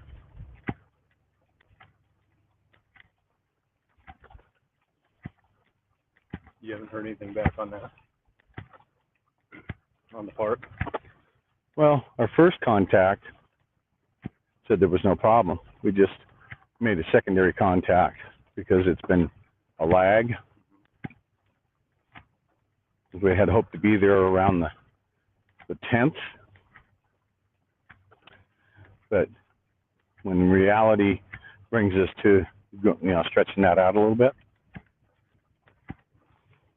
we wanted to do a secondary. So we haven't heard back, I don't believe, on that secondary. How's my Discord? I haven't heard any chatter over there in a while.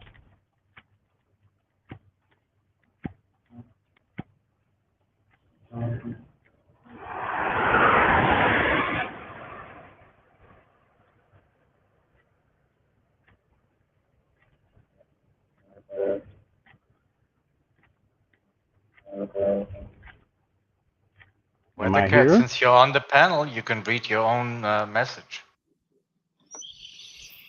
This is true. I forgot. So that is New Pass Peak. That's directly in front of Grey Wolf, and the elevation is 6,348 feet. Thank you. And I have a weather update as of 9:20 p.m. Temperature 74 degrees. Humidity 53%. Winds out of the east at 2. Thank you, Weather Cat. You're welcome. Not 74 degrees. Pretty good. Can you give us just a little bit more wind? Tom wants a little more wind. I'm working on it.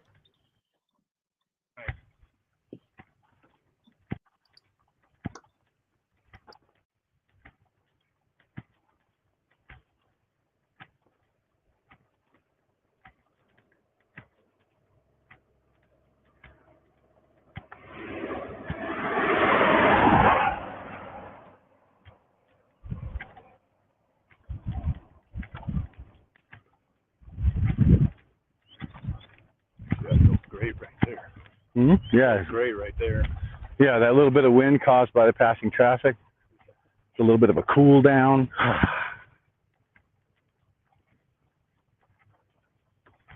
But we are down 20 points on the humidity.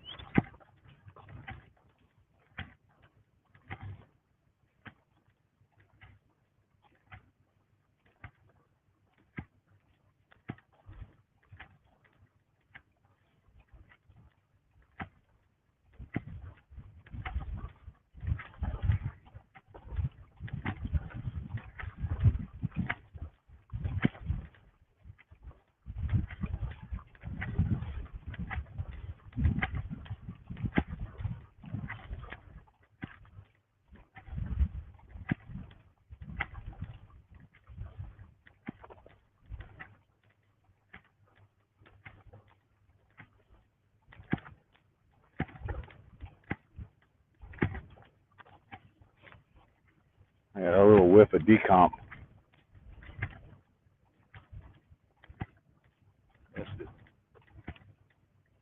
Gone now.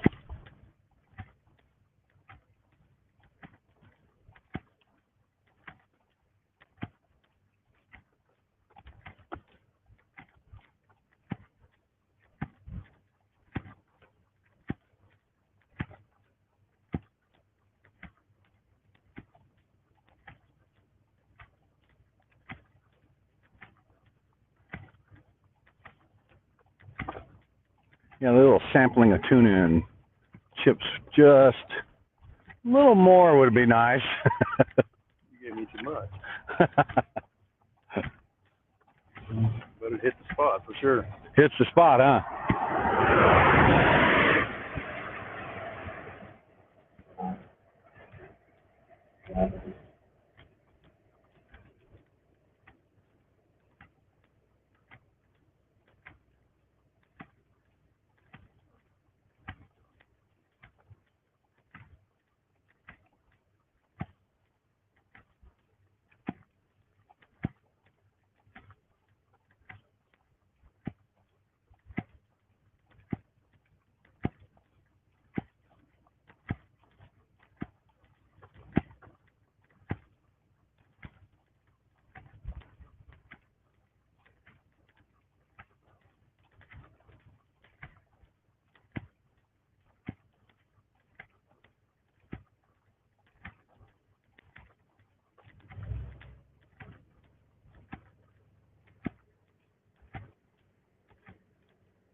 Yeah, that soup mama, she was cooking out there in Hagerstown. She's got 22 years in kitchens cooking. And you want to talk about some good cooking food. And you go back there and breakfast every morning, sausage, eggs.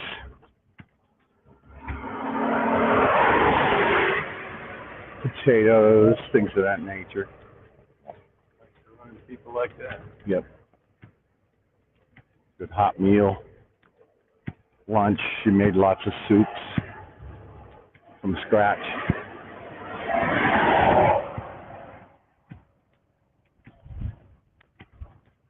And then, of course, the dinners. Busy, busy, busy. Always doing something.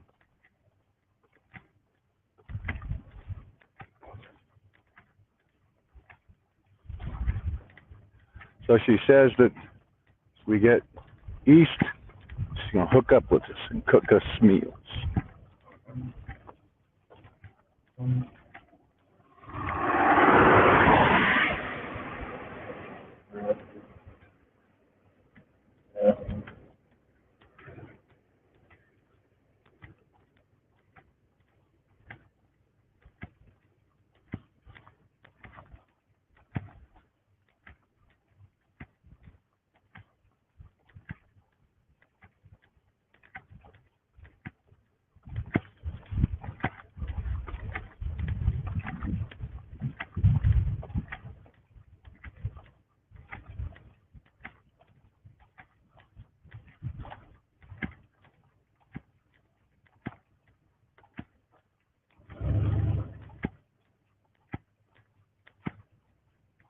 A little bit of an exhaust leak going on there in the beach with. I hope that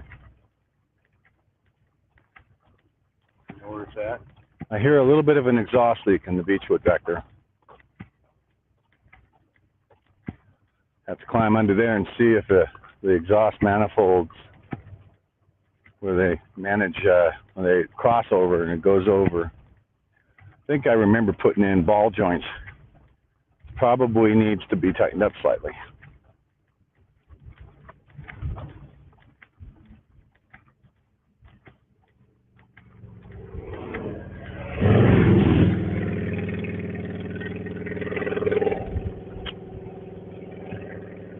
That's an old carbureted dude there. Oh, that one.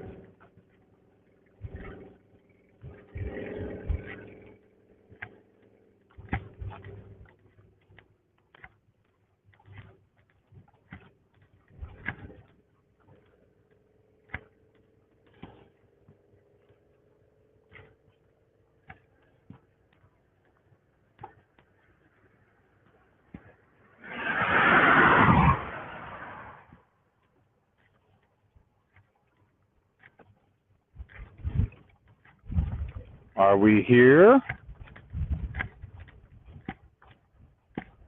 I can hear you. There we go. It got quiet, so I rebooted.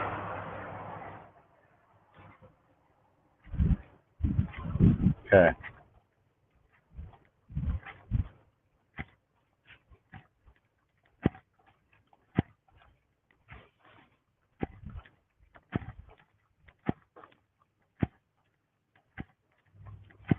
Car wash in Austin.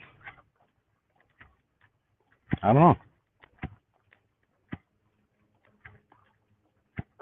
Wide load coming.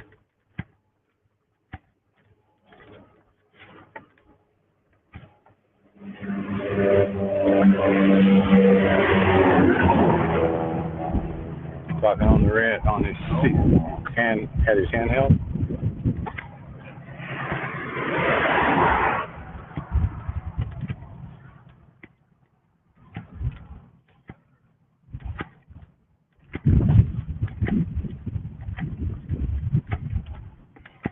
Filter from something. Yeah. Some kind of a big air conditioning filter. Air handler.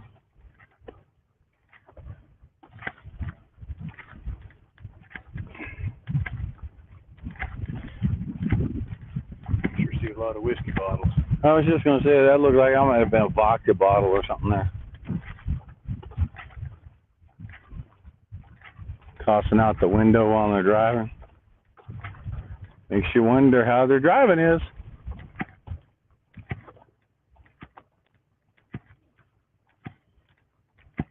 Yep.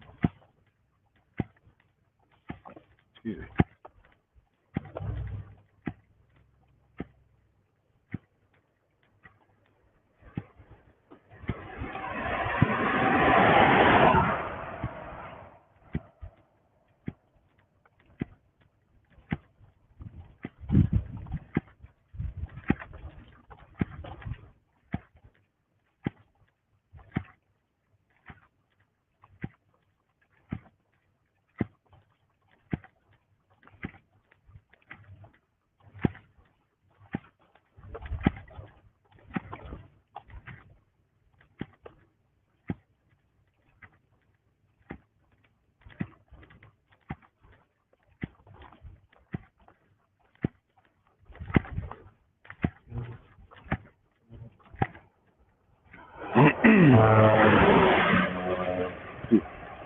About DOT. You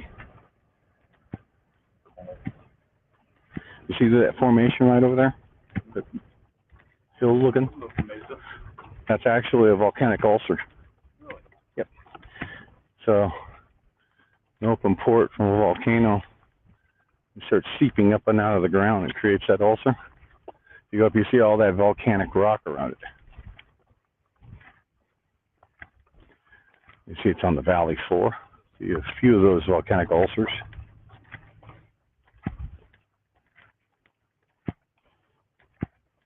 So from high school, learning history, geology. Drive along another place. You go down 395. and you see a few of those. But it's just you see all of a sudden a lava flow out of a hole in the side of the hip mountain. To me, it's a hill. Yep.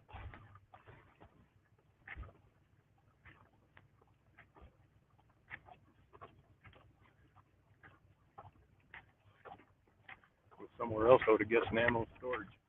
Yep, like a bunker. Yep. Ammo bunker.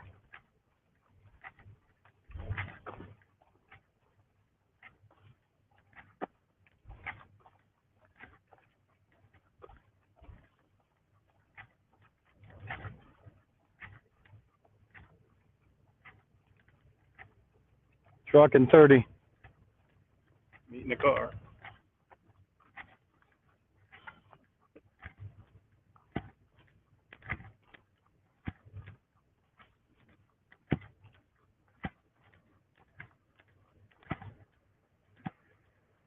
Okay.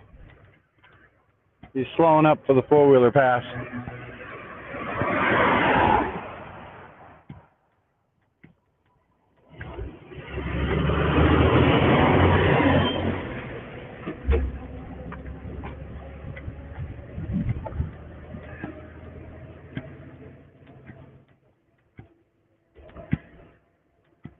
He's running natural gas, I guess, from the smell of it.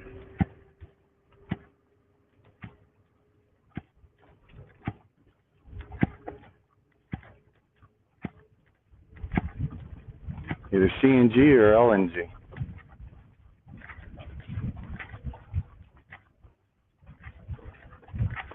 Right? What's the C? Compressed natural gas. Okay. So that's just the gas itself. And then the liquefied natural gas.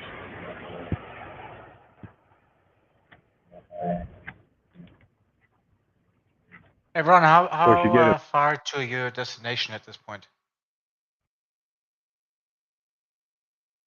We are at about 7.8 miles on the day. And the day will be around 13.1.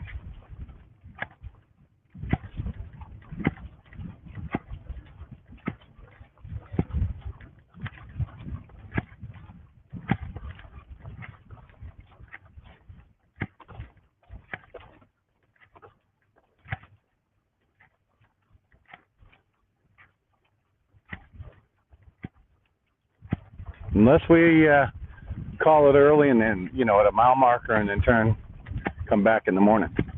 So, but we'll still run up to the 13.1 point, spend the night.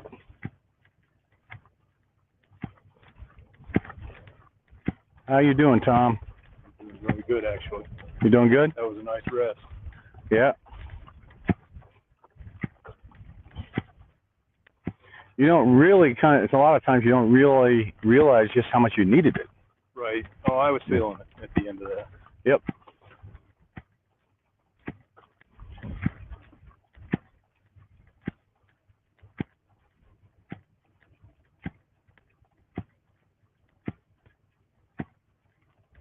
You start working on the mental conditioning as well when you get out here. It's like, it takes a lot of mental conditioning to tell your body, nope, you're going to do this.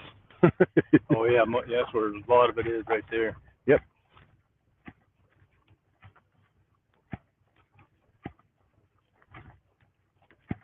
About 2.5 hours. Yeah.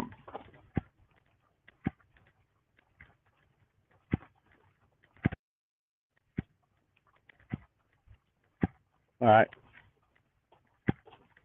Tom's going to hang back just a little bit more. Okay. Uh-oh, we've got trouble. Juniper's in the house. Ooh, Juniper. Looking forward to Juniper.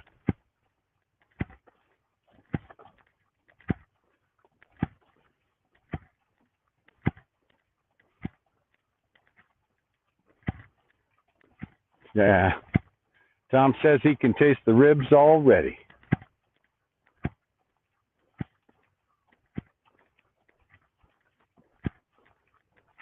You cut yourself off, Jen.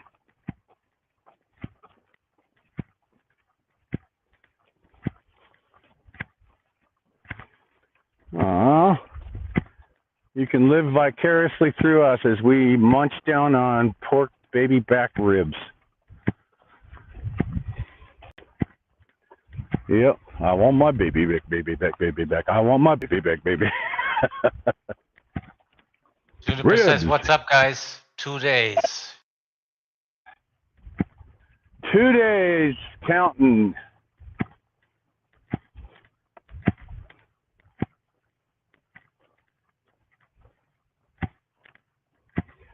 I do believe we're on 8 miles for the day.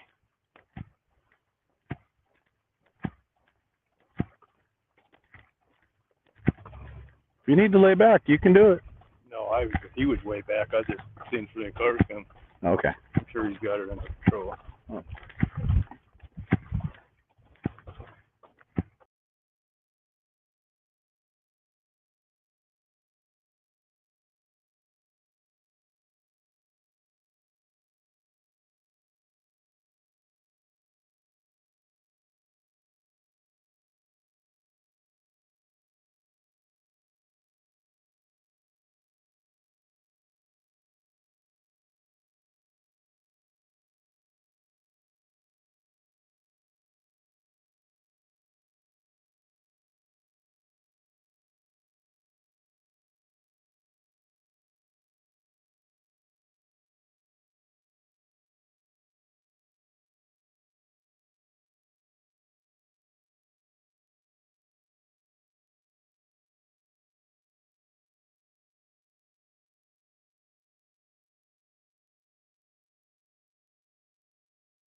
Audio check? Yeah.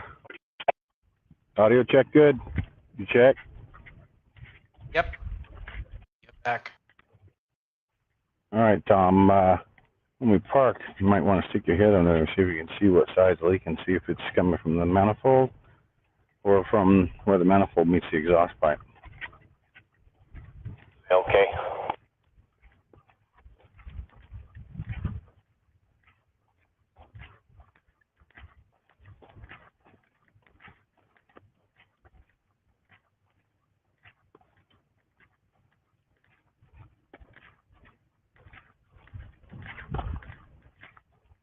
I haven't heard Discord in a while.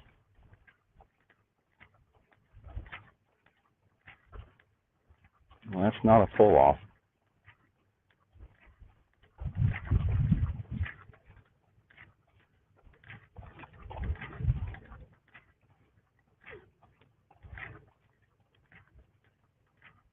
It's not a gate, it's a support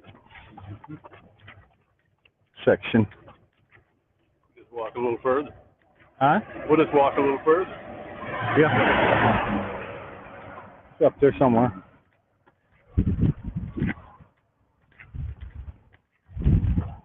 I see an area, looks like a chain up area right up there on the right side, just before the bend.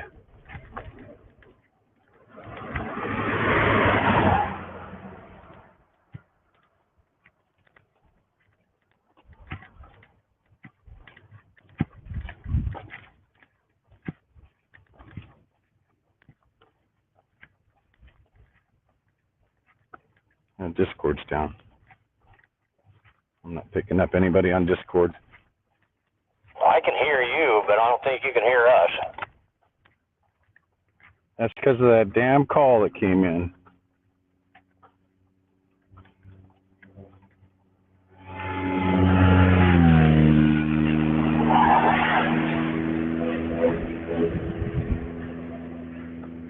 How now, brown cow?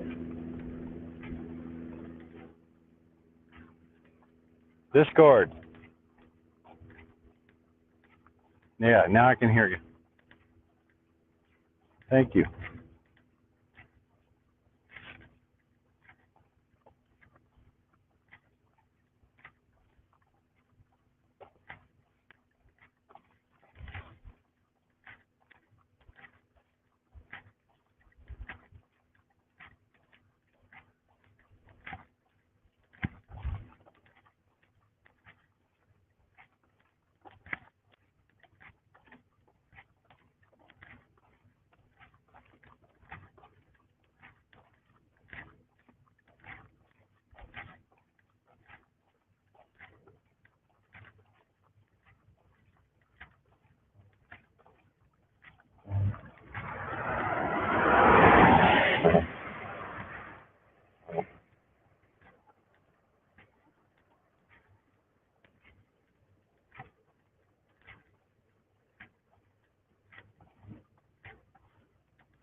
I do believe we're at about 8.7 miles on the day.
about another mile up to that part that I'm seeing.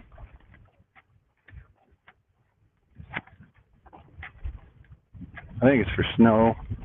Chain on-off chains. Well, chains on. Make the climb. Big truck coming.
That's what I'm thinking.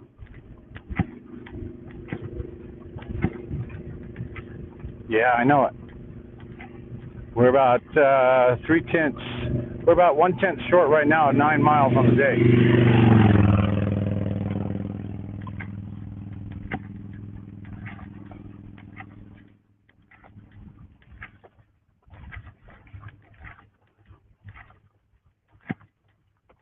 Thank you.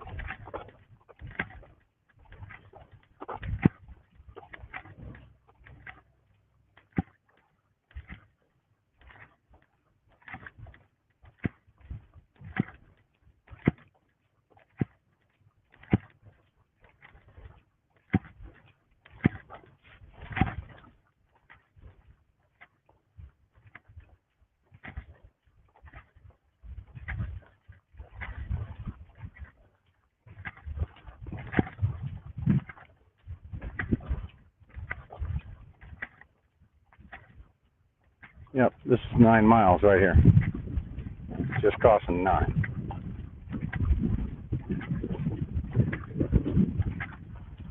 That chain up area is about 10. 9.8 miles on the day. Or so far up that chain up.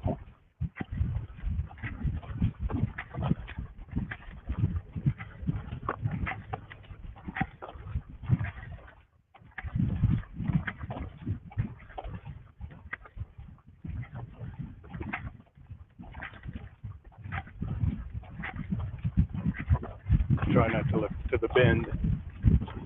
I'll try not to look to the bend. That's out there. That bend's about 2 miles.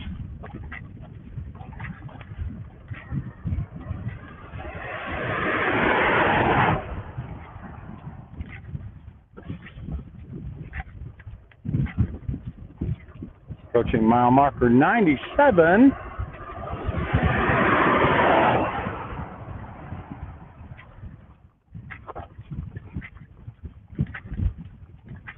We're gonna go all the way to the camp spot? No, we're gonna have at least one more break. Right. No, I mean, but are we gonna continue? Yeah, I mean, if we have to, we'll cut and go up, and then come back in the morning. We can do that because I don't want to push out too hard, you know. Be able to keep the feet from blistering back up and that kind of stuff. Till we definitely, yeah. In fact, we can do this at the 97. Let's do this at the 97, and we'll go up to the camp spot. What do you think? That's 9.2 on the day. We'll go ahead and go up to the 13.1 pullout, and then in the morning we'll come back here to the 97.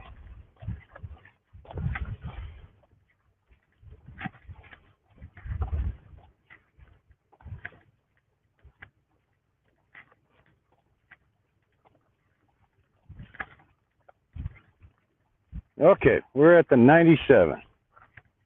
Let's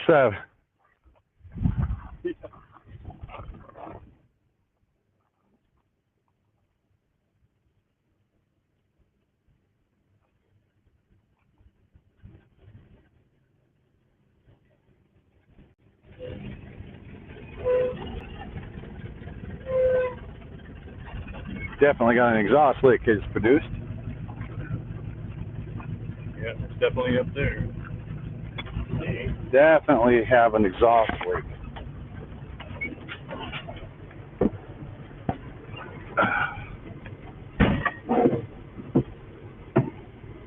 Have to look. I think I did ball joints on that. I'll take a peek later once it cools off.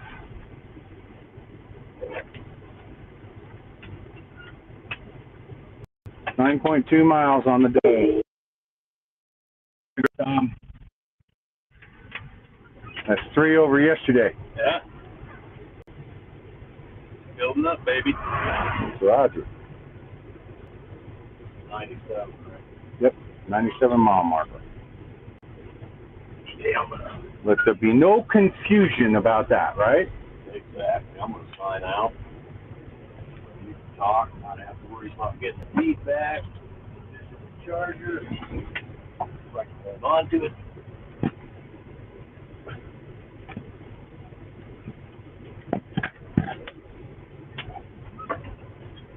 Great job, man.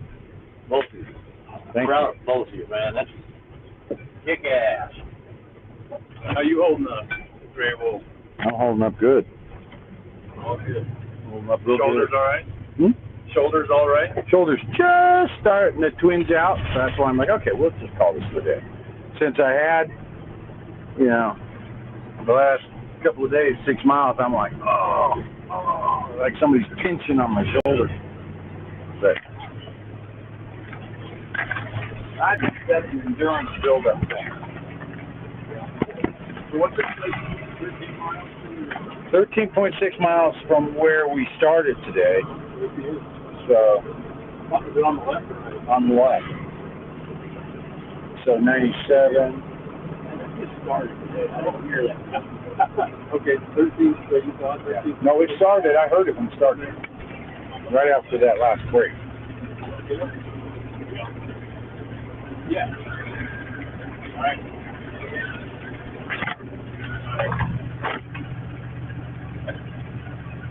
She was watching. As soon as you said 13.6, you called 13.6. On the left. I'll be there on my way. 13.1 from when we started. Yeah. So that is 19.3 from back there. Almost 1. 19. Yep.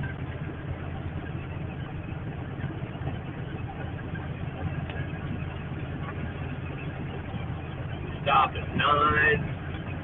About 4 miles up here. Yeah. I had 330.6 when we stopped. So we'll keep an eye out for. This is the spot coming up here. I can see on the right.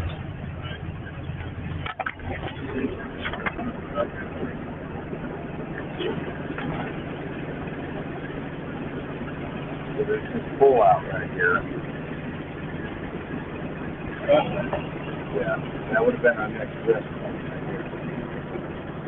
And then clean out area right there.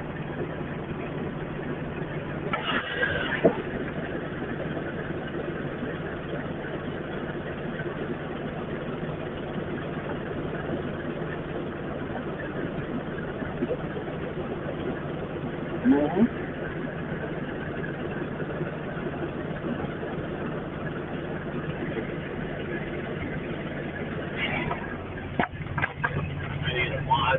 It's a casket flag,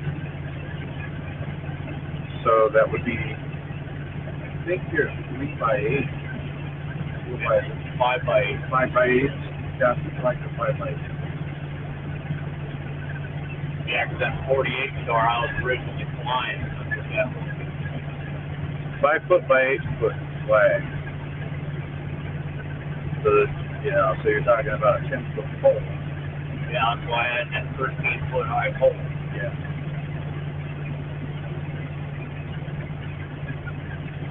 Maybe up here just past 100 yards. Getting dead, huh?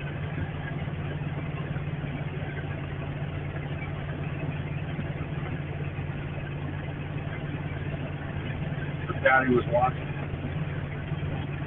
that. And Patty was watching. I just picked up the phone to call her.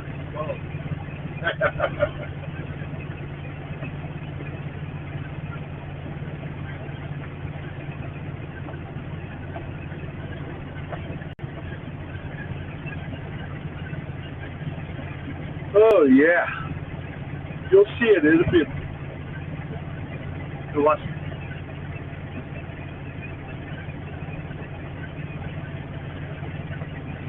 We've already got that hitch is already accounted for with our cradle ray.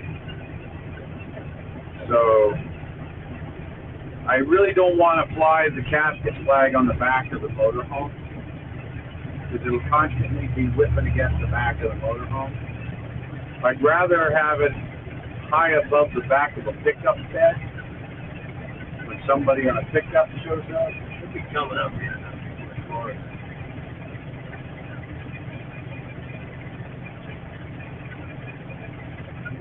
Bet. A lot more before we can get around me. So here's the 100 mark. So it could very well be right here on the left. It's a big pull-out zone. Got a large. Got a motorhome coming too. I'm gonna let him go. Is this it? I don't think so. No.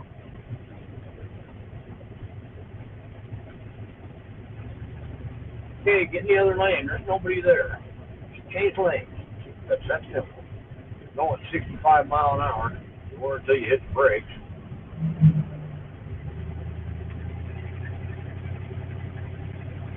Still up here a little further.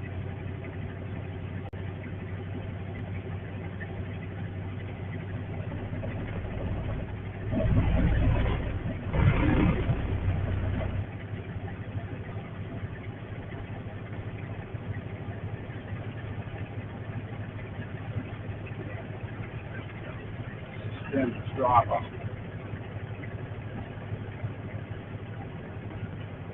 Be back in a second.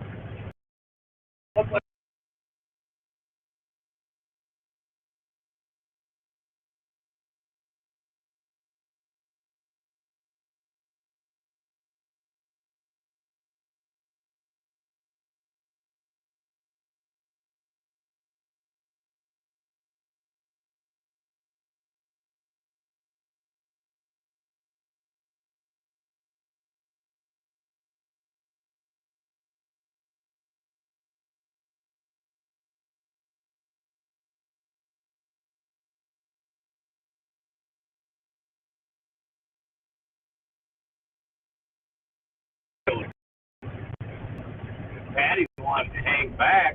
Or she can hang back.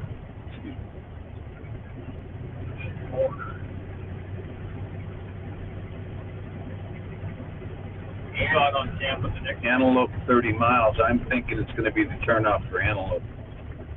When you see the turnoff? Yeah. Right there. Right there. It's got grass growing over it now. But at the time I looked at the satellite, yeah, this is it.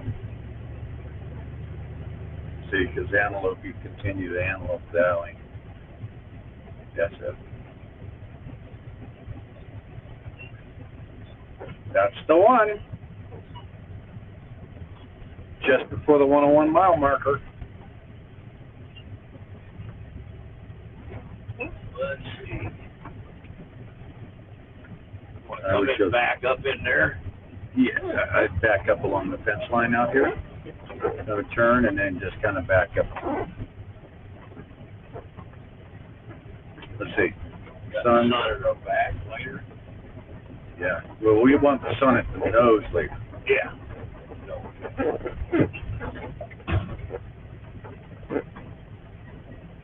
Okay.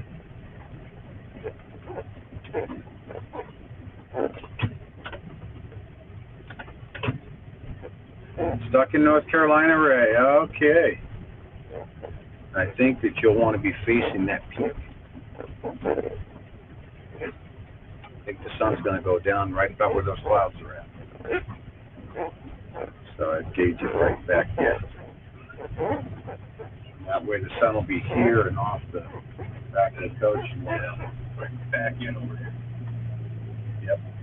That looks good to me. So are you thinking of staying here for 2 days? No, just one night. No, just one night. Okay. Find Then another spot. yep, we're looking for another spot down the road here. So we'll move on. We stopped at 3:35 even on the clicker. We started at 3:21, so 14 What was that, miles. Jennifer? 14 miles.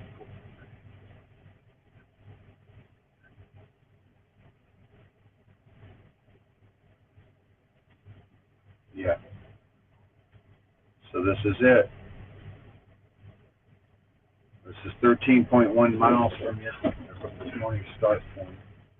We'll go back to the 97. This is just beyond the 100. The 101 is looking right there. Yeah, about just shy of 4 miles back. Shy of 4 miles to finish up. So that puts us at You know, Patty can either wait here till we come back. This might be a good spot for a second break tomorrow morning. You might want to go walk. A little over 4 miles, yeah. it's a little over 4 miles. So we've got the chain up area, that little area right there for our first break, and then that second break right here. Second one right here. Yeah. So that works. Want to get out and check that push back. Yeah. Check it, make sure that it's growing Still fresh. there. Yeah. Without having And then after it cools off, kind of peek under there and see if we've got a loose bolt or something like that. Yeah, there should be a black. You'll be able to see a black spot where it's leaking. Yeah. Usually. It might be that the manifold cracked. Too bad that I talked about raising that stuff last night. Yeah, that's what I was just gonna say. We may have jinxed ourselves talking about that. Might have to. Hope it's not simple. Yeah.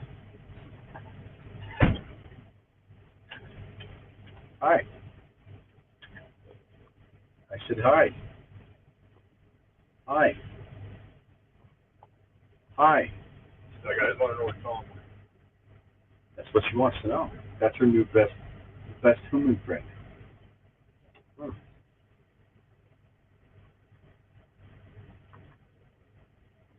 Where's my best human friend at? I just want to know where my best human friend went. Huh.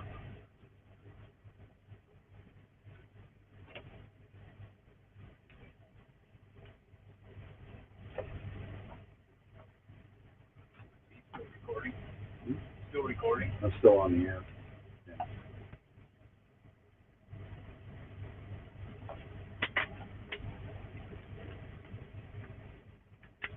So all right. So this is day 19. It's in the books. I'm gonna take my shoes off, check my feet. I know they're okay, but I just need to dry them out. I'm going to progressively get better, as Abby is demonstrating.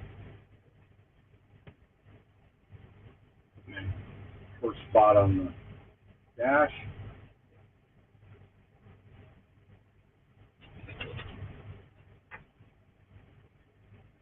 She saw a bug.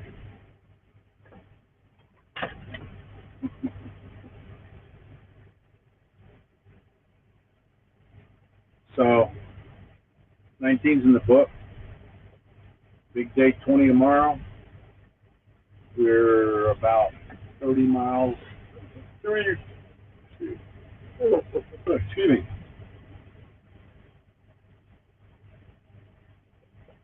Yeah, about 33, 34 miles from Austin. So we'll get over to Austin pretty quick. We'll be in good shape. And I see Mr. T's out taking a look around. So we don't have any hidden issues. See what we're going to do for dinner tonight. And we have to think about doing a roast or something. I'm not sure yet. I do have beef and broth. possibly heat up and have beef burrito, shredded beef burrito. Slice up some cheese. And that's always good with a Chardonnay. Not Chardonnay. Chardonnay. Some pickled vegetables. So on and so forth. Is you watching your human friend? Huh? Is you watching your human friend? Your bestest buddy?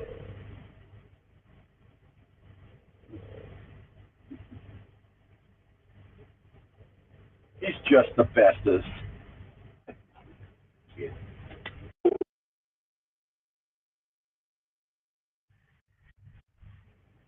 Yep. So with that, I'll say another one in the books, and it's a good day. So I'm going to hand it back to you, Diego, when you take it. All Job right, well everybody. done. I agree with that. So day 19 in the books, everybody. Thank you for watching and being part of this, and we'll see you again in the morning, and peace to all of you.